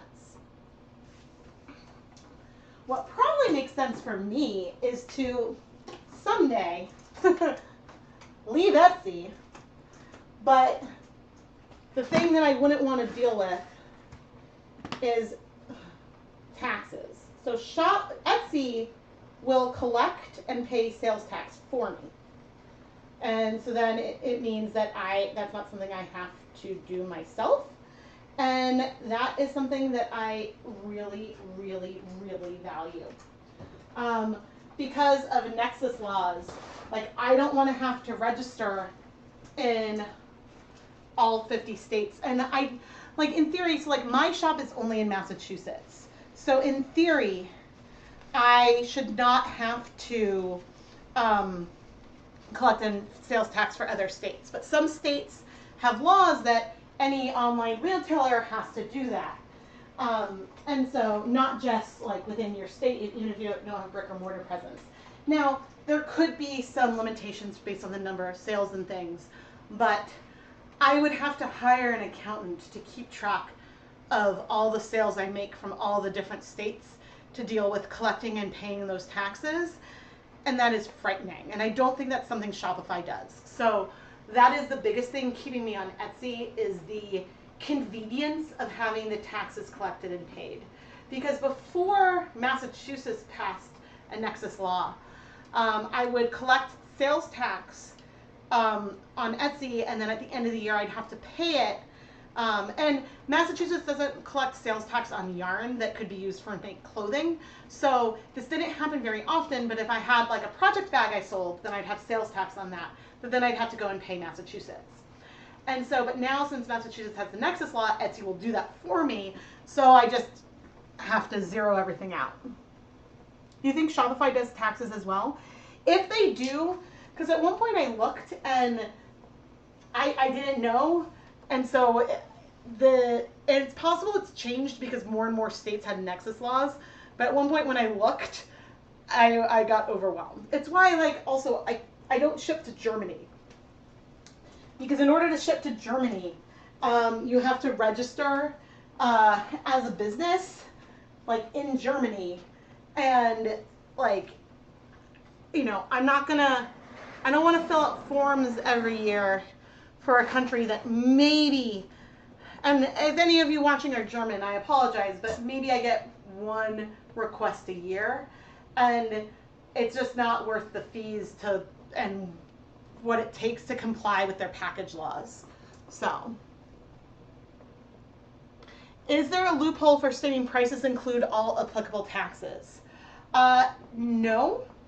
But still, even if I did list prices that included taxes, so Shopify would say the correct thing. I think they would know the percentage that you'd have to charge, but I don't think that they then take the taxes and pay it to those states yourself. I think that that's something that the shop owner has to do. And so even if I said the price includes all applicable taxes, I would have to calculate how much tax I owed to each area. And I could be wrong. It's possible that Shopify will collect the tax and send it to the correct state, in which case that would be great. But yeah, the convenience of Etsy is keeping me there. I'm a recent follower and you love my videos. Yay! Oh, thank you so much. Yes, I love combining science and art. And yeah, I try to, it's funny because I'm like, okay, there's rules. And then I have videos, I'm like, I'm going to break my rules. But that's part of the fun. And the fun with experimenting with art techniques is that you figure out a way to do something, and then sometimes you do something that's completely off the wall, and then you love it. Yes, Etsy sorts out that for UK, for Australia, and so I don't have to deal with that myself. Which I love. So my mask is coming back on. And I'm going to say on camera, I'm now wearing my deluxe rubber respirator mask, so my voice is more muffled. Just in case I didn't say that before. Okay.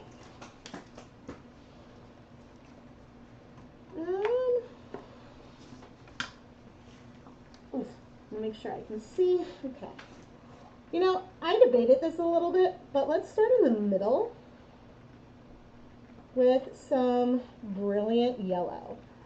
And I'm planning on spreading this out more. I'm not planning on leaving this as speckles, but I'm speckling the dye out since we're applying the dye powder, so that way it doesn't clump.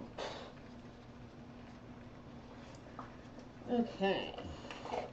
And whenever I am not using the dye container, I always close it, both so moisture doesn't get in, but also so that way I don't risk spilling it.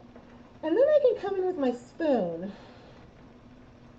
and sort of mix this dye up. And we could end up with some speckles, although yellow on yellow speckles are quite subtle. But because we have the amount of water in here we do, we should be getting dye through multiple layers of the yarn. Whereas if the water level were super low, we wouldn't be able to work these colors through quite as much. And this is why I'm here pressing it more, because this color will start striking at some point, but the more coverage you can get at the beginning, the easier that makes things.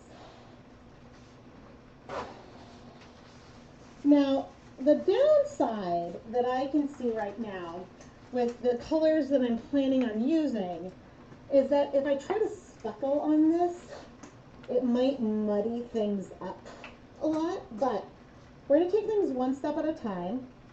And I'm coming in now with Sour Apple, which is a beautiful bright green. I would almost call it more of a grass green versus apple green. Ooh, but that is so pretty. Part of me wants to let this sit a moment.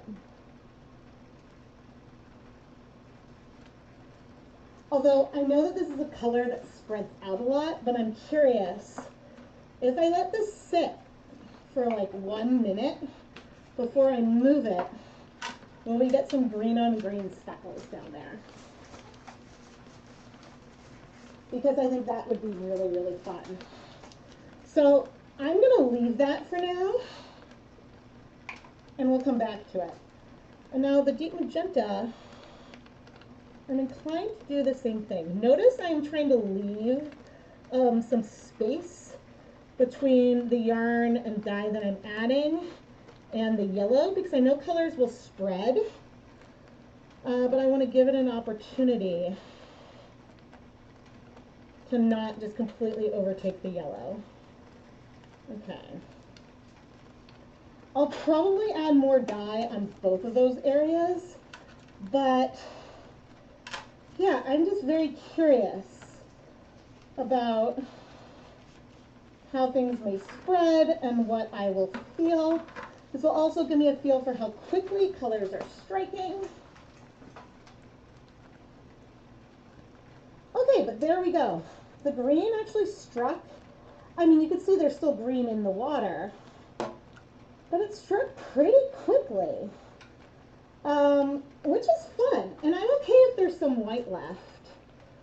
Our deep magenta is striking a little bit slower than the green. It's definitely was spreading more, but giving it like that minute to sit definitely gives it a little bit of some like speckly, splotchy feel, which I'm kind of living for right now.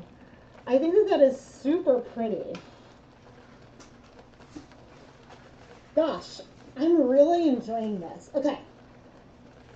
Now I'm going to come in with some more sour apple, but this time I'm not going to wait, or at least not as long.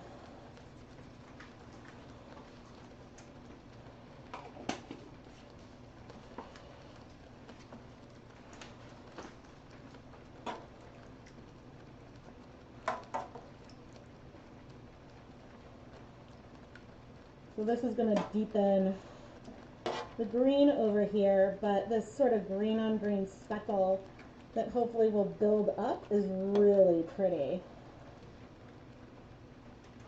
And as time goes on, and as we get closer to the end, we can add more yellow. Goodness. I'm liking this. I'm even enjoying the pastel sort of in the middle. And I'm a little nervous about bringing the espresso bean in. But I want to do it because that's part of what intrigued me. So this is probably going to spread a lot, but I'm coming in and I'm trying to be very light. And I have a feeling the color will be dark. It might spread, and that's okay. Go towards the edge. There are definitely some streaks. And maybe I should focus, I did a little bit all over the yellow.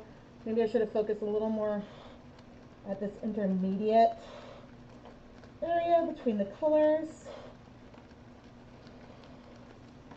Okay. But we're going to see what that does. I mean, it is actually sort of like a rough, I mean, I don't know about rusty, but it is a deep purpley color. It's going to take away from some of the yellow, but I don't mind it. I think that I'll do just a little bit in the center of the yellow, but try to focus it a little bit more on those borders.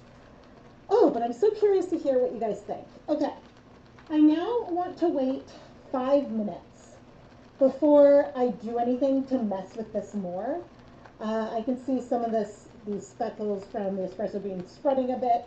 There's reds in there, purpley colors in there. So I'll come back in 5 minutes.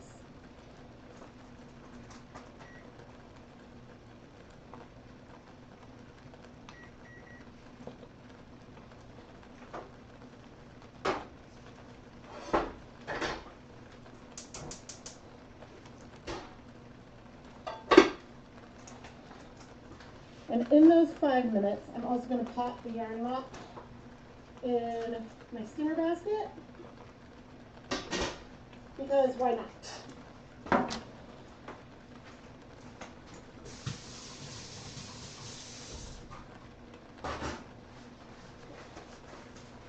Maybe my battery is low. Oh, we can do it. Taking off my mask for a bit. But yeah, I mean, it's definitely interesting to think about different shop things. But now I'm curious because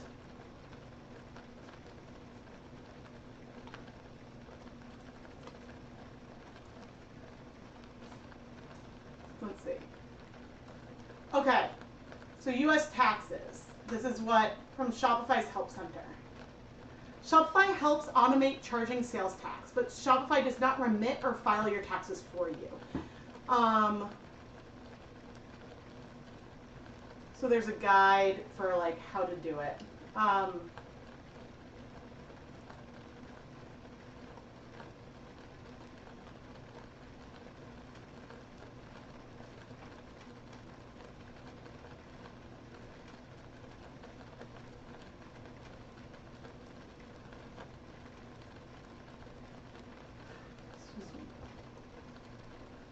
Yeah, and so that's the thing that's going to keep me from Shopify,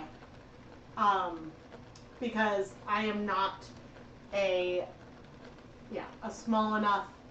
I'm small enough that I don't know. Trying to even just figure out at the end of the year all the sales I had in Massachusetts was always complicated as well. So yeah. Which isn't to say that I shouldn't go and create my own website. It's just, I don't know how other individuals do this without having, like, an accountant. And, like, I don't have an accountant. I do all my own taxes, which is very fun. And I have to do. I was like, that's going to be March's problem. Oh man, I am nervous. I am nervous, but anyway. Yeah, so like so I think Shopify packages start at like $30 a month, maybe $60.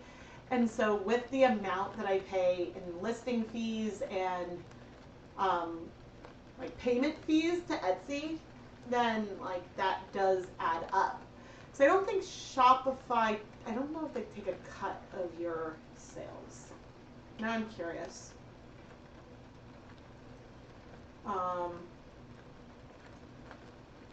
These.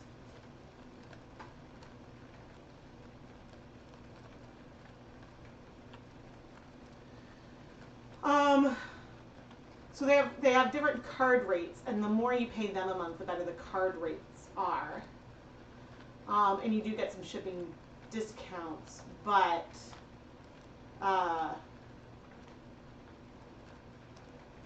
yeah, and then there's add-ons that you can add that have different prices. Yeah, so I don't believe that Shopify takes a cut of your sales.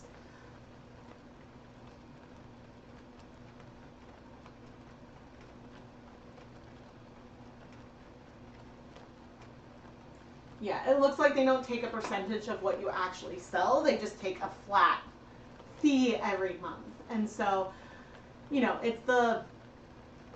and Etsy has had a lot of flack for like raising fees and whatnot, but Etsy's share and save has actually made me feel really good because I direct most of my own traffic to my shop.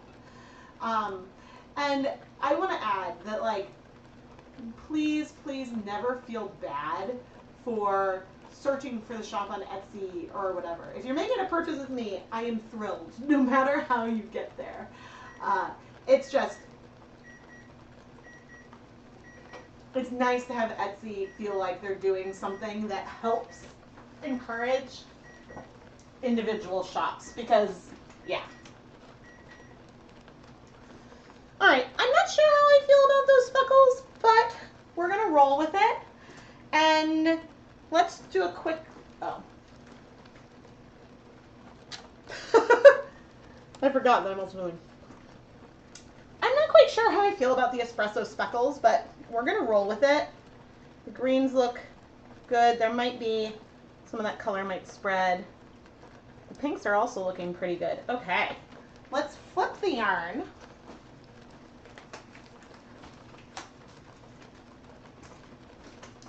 And since we're so steamy, I'm also going to reduce the heat.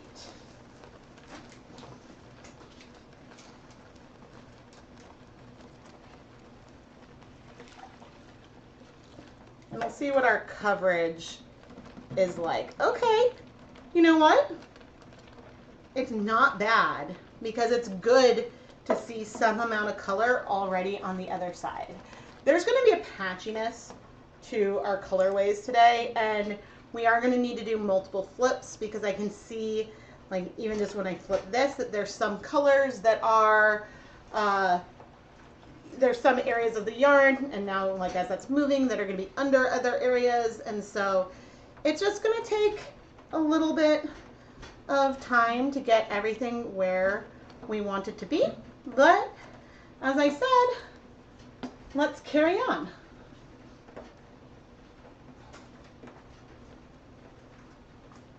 Whoops. I'm going to remove the yarn off.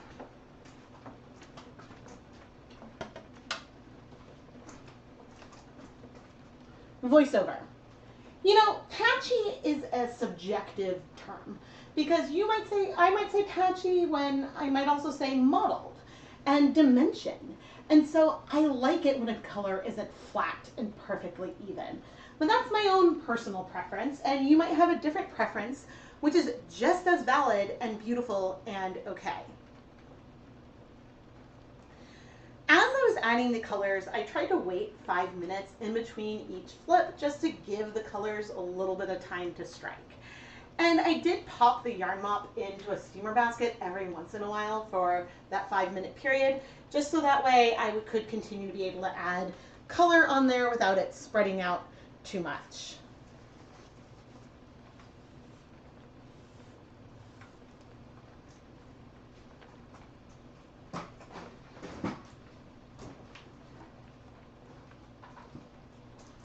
As the number of flips went on, I didn't need to add nearly as much dye to help get the coverage. It's great that we have the water volume in here, so that way we are getting the coverage that we are seeing. But I carried on until I was satisfied with the coverage, and then let everything heat for 30 minutes from the last time I added dye to finish setting the color. Whoo-wee!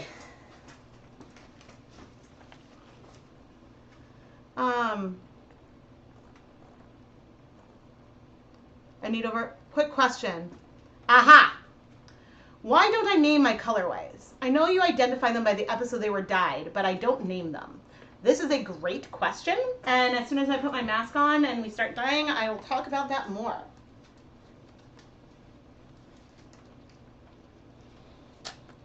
The short answer, oh no, where's my phone? Oh. Hello?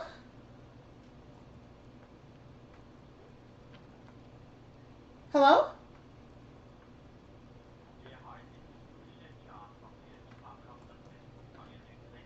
I'd like to be on a do not call list, thank you. It was spam, but while the kids are at school, I try to answer because you never know. If it's their teacher or someone calling.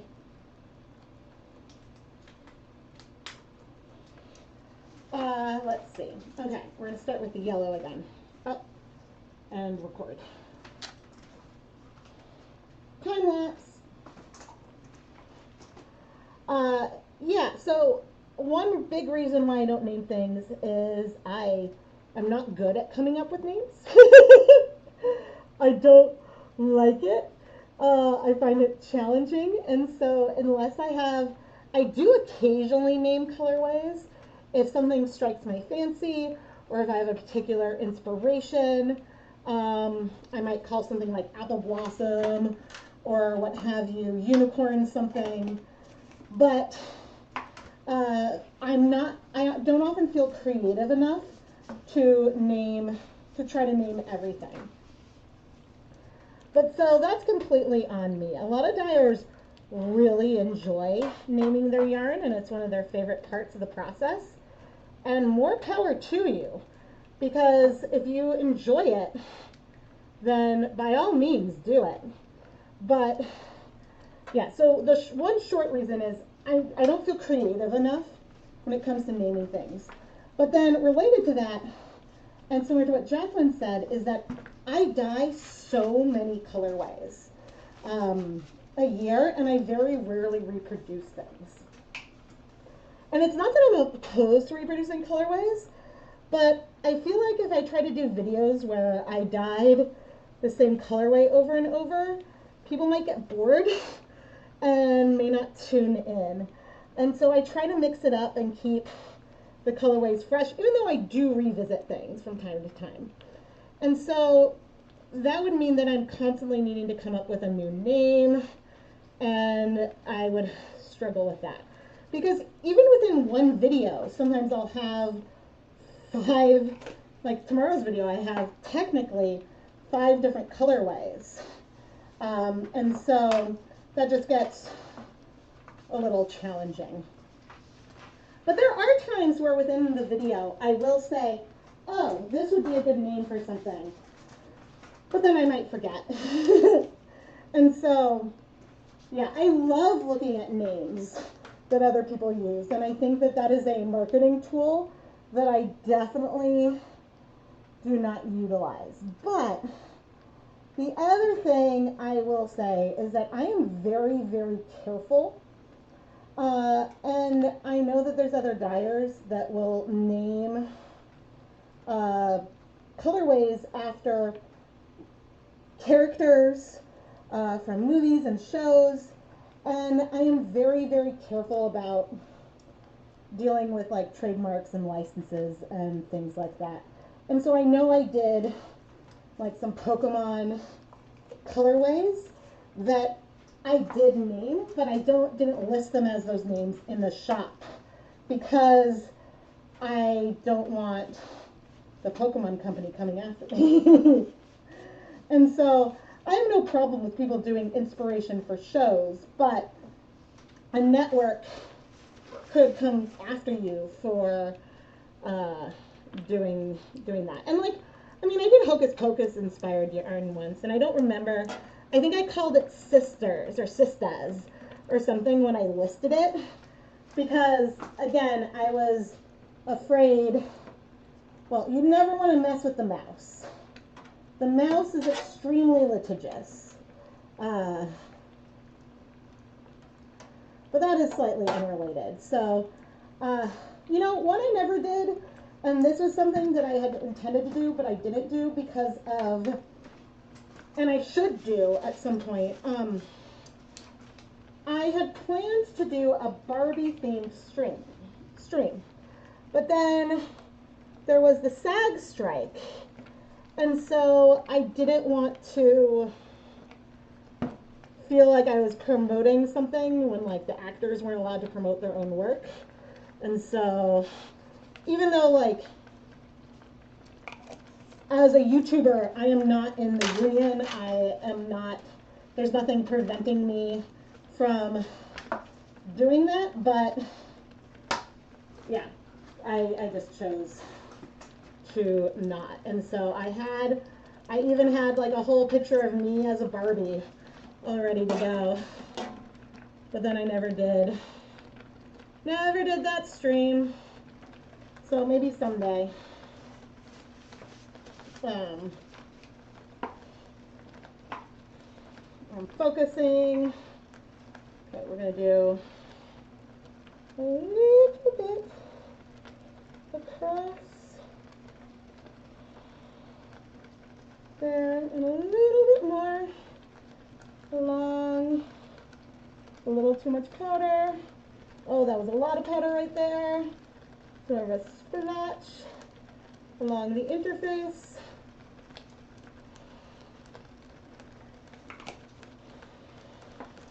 Is what it is. These four colors together are really, really pretty.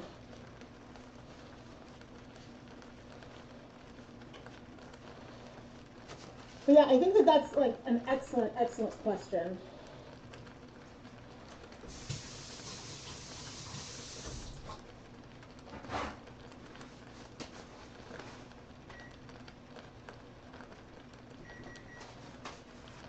Because, yeah, I mean, one thing that intimidated me about trying to have a shop at one point was the idea of naming them. And one thing I should do, one thing I really should do is give, oh, I definitely added too much there. Oh, well, one thing I definitely should do is add some kind of SKU almost to colorways, because it can be hard to keep track of different yarn. So let me see. Yeah, I will sometimes do repeats, and I'll revisit like a colorway I did in an older video. And sometimes even for Hanukkah, especially, well, when I was working on Hanukkah this year, I was also struggling a lot, and so I decided the theme was like chasing joy, and so I tried to go for things that would make me feel a lot of joy, and so sometimes for that I'll revisit something that I've done before because it's something I loved. And so yeah, I'm not opposed to having colorways that I have to dye over and over, but it's funny because like if I haven't, I think it would be hard for me to recreate something that I haven't done in a while because of like muscle memory and stuff.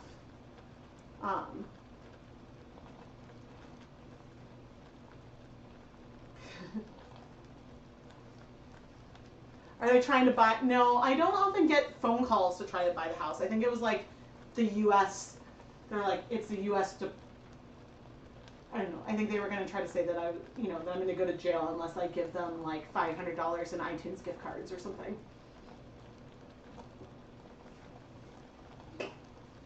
Which is sad. But no, I mean, so wait, okay, let me go through my shop. And I can tell you how many listings I have had. So currently I have okay, wait, let's do this. I can do this math. That's 300. Okay. So in inactive listings, there are over 1,400 different listings. Now, a handful of things might be for things that aren't yarn, but most of each of those listings represents an individual colorway. Now, granted, there are things that are similar and that I've done a version before. Like when I have I just added to the shop today, a neon pink semi-solid. I guarantee I have had that colorway or versions of that colorway sold in the past.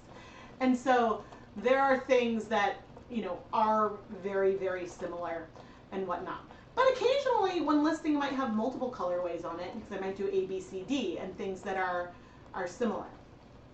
Yeah, 1,400. And then I currently have 200 and about 240 active listings. And so if I were to think about one of my other favorite dyers, let's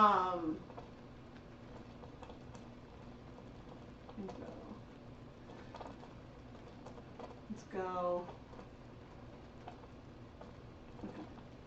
And I have a bunch of her yarn. Hold on, let me find my thing. I mean, this is a famous dyer who doesn't need much promotion. But we look at Lola Bean Yarn Co., right? She's got stunning work, and she certainly does colorways that aren't on this list of repeatable ones, limited edition things and whatnot, and monthly colorways. But these are ones that she will dye in a reproducible way, and they all have really fun names, really, really fun names. And the yarn is gorgeous. It's absolutely gorgeous. I forget which ones I have upstairs. So I feel like there's one.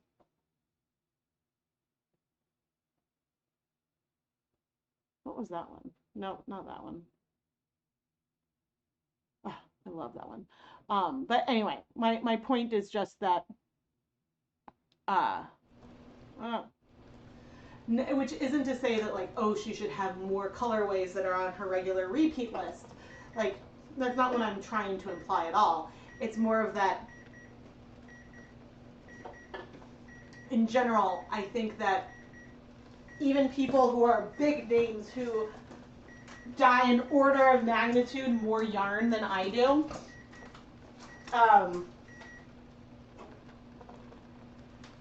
don't necessarily have hundreds and hundreds of different yarn bases that are named. That's all. But I know she does some special yarns of the month and things that she does name as well. So, but she's on a different level production-wise than me.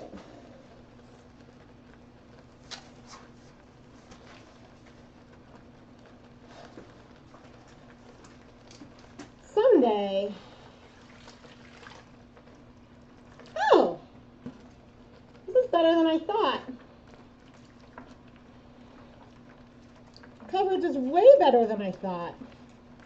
Oh, that's wonderful.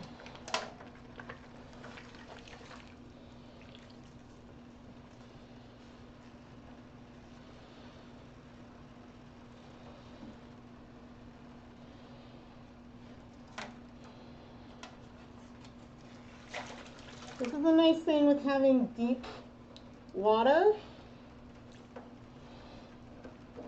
Oh, there.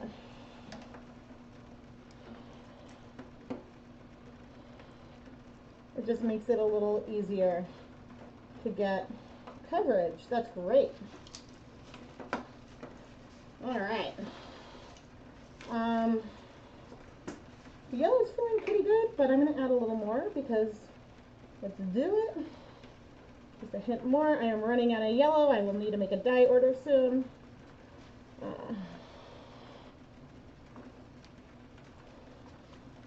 But man, having my yarn labeled with the episode number and the date saves me so much. Because sometimes, like, especially if there's leave no dye behind, there are so many pastel blues and things. No, but one thing I thought about doing at one point would be, I just don't know how I'd structure it. It would be like a live stream where I try to build fade sets out of my stash. And this is one thing that if you're ever curious and are interested in buying yarn, but you don't know how two skeins will look together, I am happy to take some photographs for you. Some phone photographs, because sometimes, like, I do my best to try to get things to look on the camera as they look in person, but then that means that, like, the white balance might be a little wonky or something. And so then my backdrop changes color a lot, which I'm like, oh, that's not ideal. But I try to get the yarn itself to have a look that is as accurate as I possibly can. Oh dear.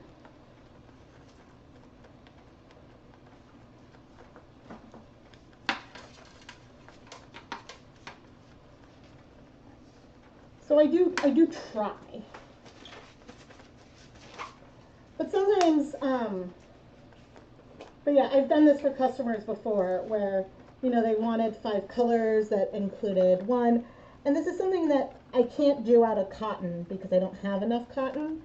And there's some bases where, like, I may not have enough. But certainly with Stroll, I have enough. And so,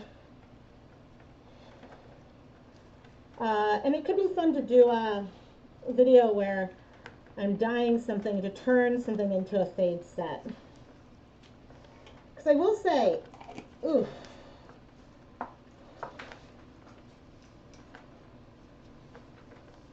well, I just had an idea.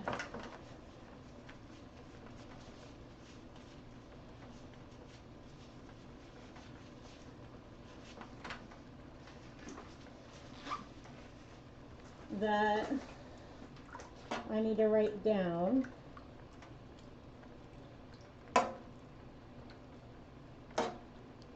Oops.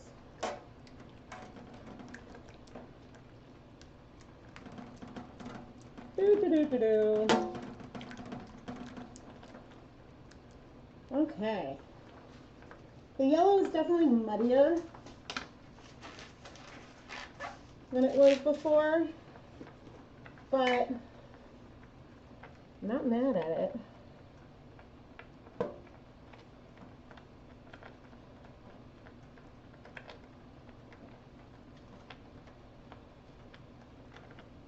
There we go. Eek.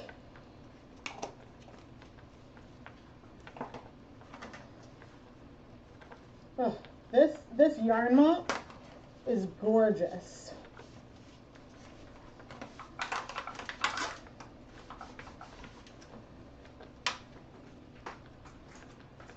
Pop it in.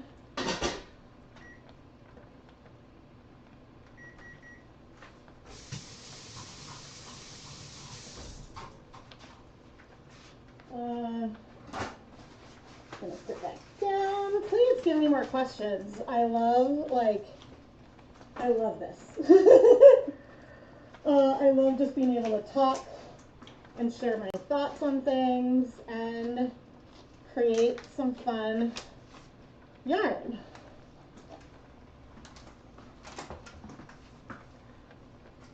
Meeting time, yay! Okay,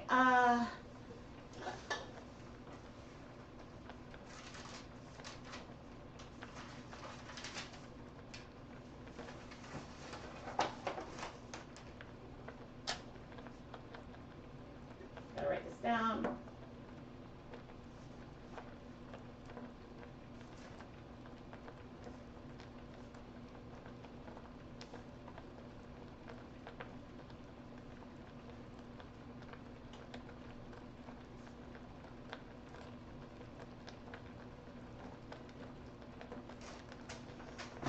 Okay.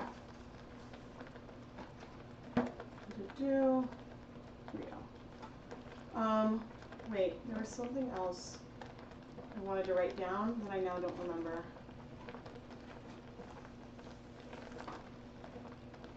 That I don't know. You definitely inspired me to do, to do something with your leftover Easter egg dies. Yay! I considered using Easter egg dye for a video today, but the thing that ultimately kept me from doing it is, and this makes me sad, I don't know what else to do with them. Which sounds bad, but I have techniques that I love to do with Easter egg dye tablets. And like making these rainbows, like I adore that. And the colorways are unique because of the slow release and slow dissolving of the tablets. And so there's many other techniques that I could do with them, but I don't necessarily want to because I don't really want to do other things with them because I don't want to do something that doesn't take advantage of the fact that they're a dry tablet releasing the dye. I don't want to dissolve them and use that as regular dye because you may as well just use food coloring. It's more cost effective. But if you're dyeing Easter eggs and have leftover dye, by all means use it to dye yarn. So like these are the things that go through my brain, and I was like, oh man, I don't know if people get bored seeing the same kind of thing over and over. Yeah, I first when I read the comment, I was like, okay, magenta, green, and yellow, huh? But having them next to each other, I'm like, oh, this actually really does work. Like really, really works. And is fun. So yeah. But I'm sure, like, out of the thousands of different dyeing videos I've done, I know I've recreated colorways like many times. And I've done things that are very similar many times and not necessarily on purpose, but because that's what happens. Oh, it's because that's what happens when you dye yarn. Like I sometimes will pull a color palette directly from another video. I'll look through and I'll be like, ooh, yeah, I want to do that. But this is another reason why, you know, and at some point, no promises, maybe in March. I'd have to redo some of the schedule. I'm supposed to have an opening for it. But maybe in March I would do another, or April, I'll do another mystery surprise live stream where I let Chance pick the colors and the techniques because it's so much fun to do those. And it's such a fun challenge to be given 3 dyes to work with and then having to come up with something that you think is beautiful. And so I enjoy things that push me to be creative and whatnot. But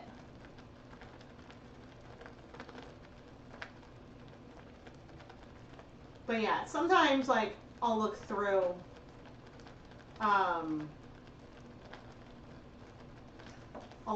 like my sold orders, and then it's interesting to see what has sold and what has not sold. Because yeah. Oh. But it's so fun. Gosh, I love rainbows. Oh, I'm just looking through. Okay, I'm gonna stand back up.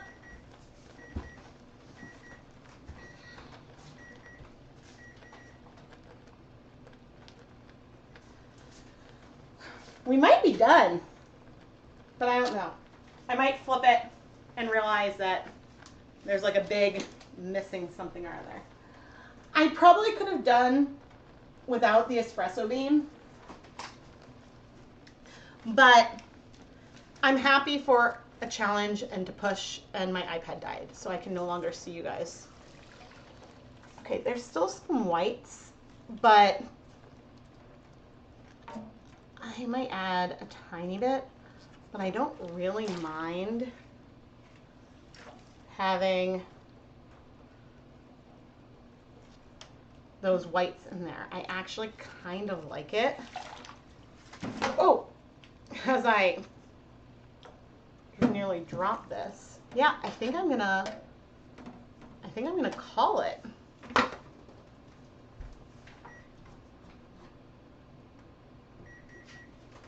And by call it, I think I'm gonna cover it too. Oh gosh, it's 1:40. Fine. Calling it is the right call. Okay, let me clean up a minute. I know I can't see chat right now because my iPad monitor died on me. Ran out of battery.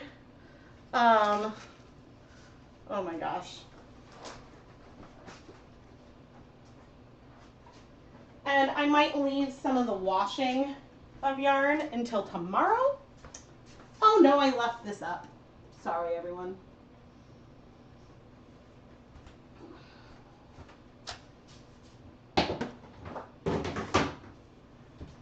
The kids will be excited because I told them at one point that swim lesson nights would be pizza nights. And then there were a lot of nights when it wasn't pizza. And they're like, but Mom, you said pizza. I was like, I know, but if I don't have to spend money, then we have plenty of leftovers and I'm not going to buy pizza. But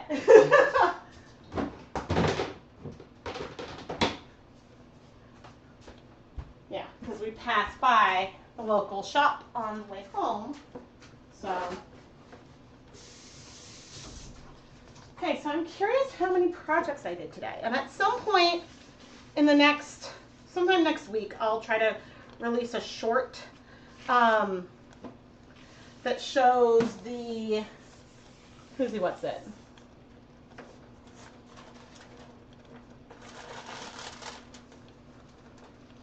A short that shows the yarn mop from the videos at the beginning. Well, let's see. It's 1, 2, 3, 5. 5 videos. Wahoo! That's like half a month's worth. And so, yeah, as I said, some of these videos will become last-minute lab partner videos.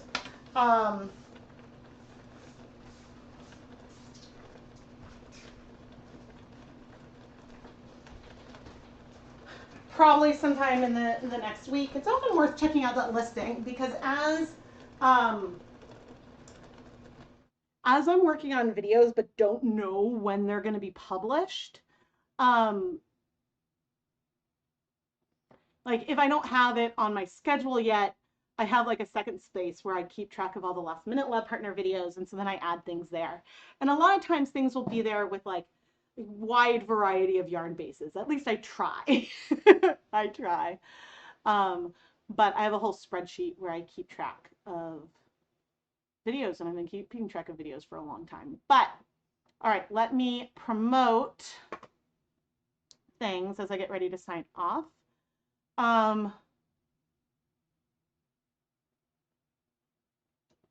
Okay, the ChemKnits Creation Sale, and okay, ChemKnits Creation Celebration Sale from today through Sunday, March 3rd. Select items are up to 50% off, or you can use the coupon code DPW500 for 24% off a $65 or more purchase. And coupon codes have to be used at checkout, and they can't be used on past orders. And coupon codes can't be applied with any other sales or discounts because of the way Etsy operates. So please check your cart. If you apply a coupon, it might move something that was 50% off to 24% off. So it could be worth having things as multiple orders.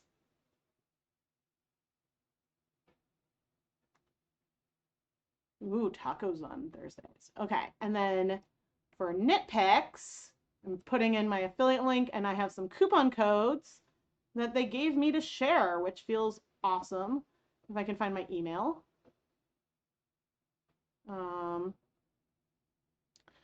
Okay, right now with knit picks,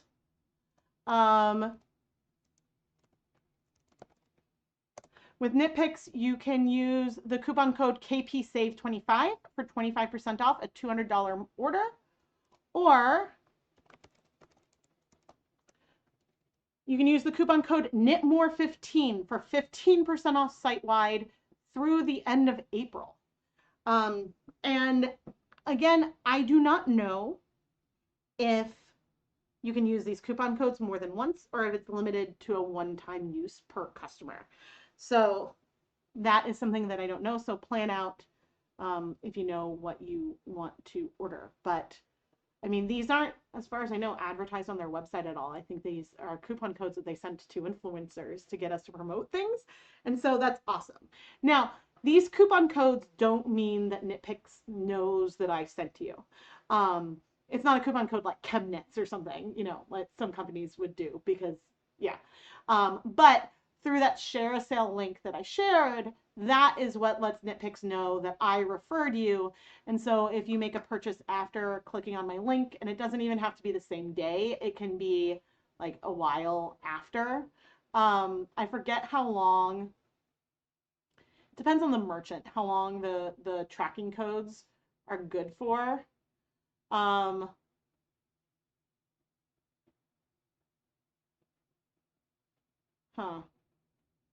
Yeah, I don't remember how long. But they're good for like a little while, unless you click on another influencer's link, which is also totally fine. How do I see what's on sale in my shop? Great question. Let me go to my web browsing and find that thingy. Okay. Web browsing. Okay, here we go. Let's go back to my shop main page. So whenever I have a sale, Etsy automatically adds an on sale section. So if you click on sale, then you'll see everything marked off. So most things in here I would say are 30% off. Oh, this poor tie-dyed t-shirt, which I think at this stage I need to just donate because that just keeps being in the shop. But a lot of the yarn is 30% off. It's a pretty random selection, but like, ooh, the magnet, that's a good price. My patterns are 50% off. A lot of yarn is 30% off. And let's see what else there is. Oh, little Lucas. But yeah, so it was a fairly random assortment of things, but the big things on sale are the Hanukkah yarn. And so the sampler still comes with all the extras in it, and the silk sock add-on comes with, it's still wrapped with a progress keeper in a nice little package. It's just, now you can see what the colorway is. But there is some other Hanukkah yarn that is in the shop, like this one right here was from Hanukkah, this yarn is from Hanukkah, and this yarn is from Hanukkah. Those are all like bonus skeins that I dyed in some of those Hanukkah videos. And so those ones, alas, I unwrapped them to list them on their own. And so they had been wrapped up, but they are no longer wrapped. Oh, I'm glad you found it. But yeah, that's the way they do it. I wish I could list yarn in multiple sections. While I'm talking about sections, it's worth talking about the multiple skein set section. This is where I have, if I do a full skein fade set, this would be in here, but this is where I put sock blanks as well. But I wish that I could also list these under DK weight or fingering weight as needed, because that would be handy, but that is there. And then, oh, I guess I didn't put it on sale, but this yarn right here is the same yarn that's in a hat that I wear all winter. So if you want to match me and get yarn that created this beauty, this is still in the shop. This is one that just surprises me it's still there, because I was like, oh, I have pictures of me with it in like a hat form all the time. But anyway, I digress. Oh no. Oh. But yeah, I truly, truly appreciate, and I'll be shipping out your orders from today, tomorrow, and on Saturday. But feel free to send me a message if you have any questions. And yeah, super blurple, super Rebecca. I think the hat is upstairs somewhere in a bag that was packed from a trip. Otherwise, I would show it off. Hey, thank you. Oh man, no, I truly appreciate your support and that I'm able to play with yarn and color as my job. And I feel really, really grateful that this is what I'm able to do. Um, yeah, I feel really, I'm going to get emotional. I feel with 500 videos coming up tomorrow, it is amazing to me that this all started with a little Kickstarter. And actually, I was shopping on Kickstarter for where, oh, let me see. I want to find it.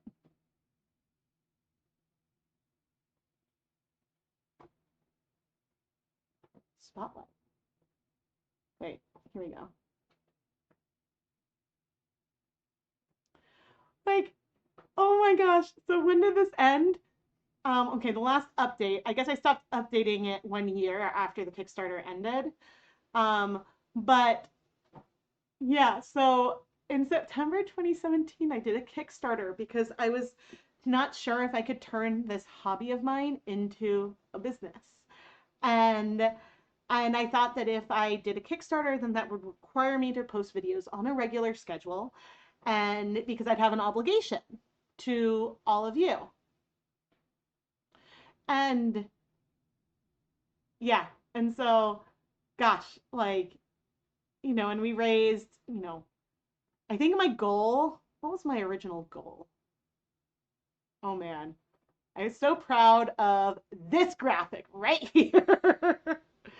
My goal was $1,000, which wasn't because I necessarily needed the $1,000 itself, but I would have felt guilty spending hundreds of dollars on yarn, and I used to feel guilty spending a lot of money on yarn to use in videos, and so it helped me really try this out and then see, like, can I handle shipping out yarn and whatnot. And so, oh my gosh, oh my gosh, oh my little babies.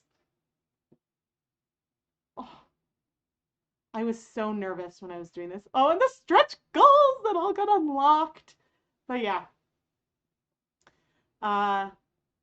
it's funny because I always think, and I had so much fun doing a Kickstarter that I would totally do a Kickstarter again. But I'd have to think about what it is for. And so starting from that to coming here and being here now is just, it's incredible. Like, I don't think I ever thought, like, at the Kickstarter was for 25 episodes because I felt like that was a length that I could definitely make. And as a stretch goal, it was 35 episodes. Feeling like, okay, this is a reasonable amount of videos that I can make.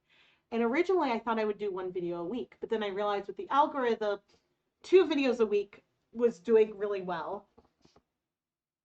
And so then when I started, I was doing 2 a week instead of just 1 a week. And I never dreamed that I would get to episode 500. Like, that is amazing. And, it's funny because there was a change around when I started this. There was a change from blog readership to people watching more videos. And so I transitioned. And I think that digital media is going through another revolution to short form content, which I don't do much of. I should do more because I think people find me that way. I don't intend to stop doing long form video content because I think that if someone wants to try something, that is a better tool. But there's no question that there's like something aesthetic about like a time lapse and watching like dye and spread on yarn. And so I should try to do more short form stuff just from that. But the short term form stuff I would mostly put on social media versus on YouTube. On YouTube, I'm only planning on doing shorts if it's something that, well, there might be the occasional shorts sponsorship, which I definitely put on YouTube, but it would be something that is extra from what has been included in the video itself. So maybe it's like an edited clip, maybe it's a hey, I unwound the sock blank, this is what it looks like unwound, or hey, I'm caking up this yarn, this is what it looks like caked up, because those are questions I get sometimes. And so that's a great way for me to share it with all of you. And so those are the kinds of shorts I would put on YouTube versus the time-lapse shorts, those would go on Instagram or whatever. So that is my, I guess, my thought there. But I am incredibly thankful and hope that, I mean, I know some of you have been around for a very long time. And so I can't thank you enough for helping me live my dream. And it's also something that when major life disruptions happen, I am able to take time that I need, but still am able to put out content. And so it has given me a flexibility that with 2 young kids and like pandemics and all kinds of things that have happened, that I've been able to keep going and keep putting out content. And so I'm amazed, yeah, that I've been able to do that, and just feel incredibly blessed and thankful that I'm able to do this. So, and plus I get to play with all the yarn I want if my husband doesn't complain, which isn't true. He complains when I leave yarn in every single room of the house, but he doesn't complain about how much money I spend on yarn. So that's a win. But also, like, he knows it's a business. And so anyway, I'm going to sign off now because I need to clean up before kids come home from school. And so please subscribe, turn on notifications so you never miss a new video. And I can't wait for you to see Dyepot Weekly of 500 tomorrow morning. Thank you so much for watching. Bye.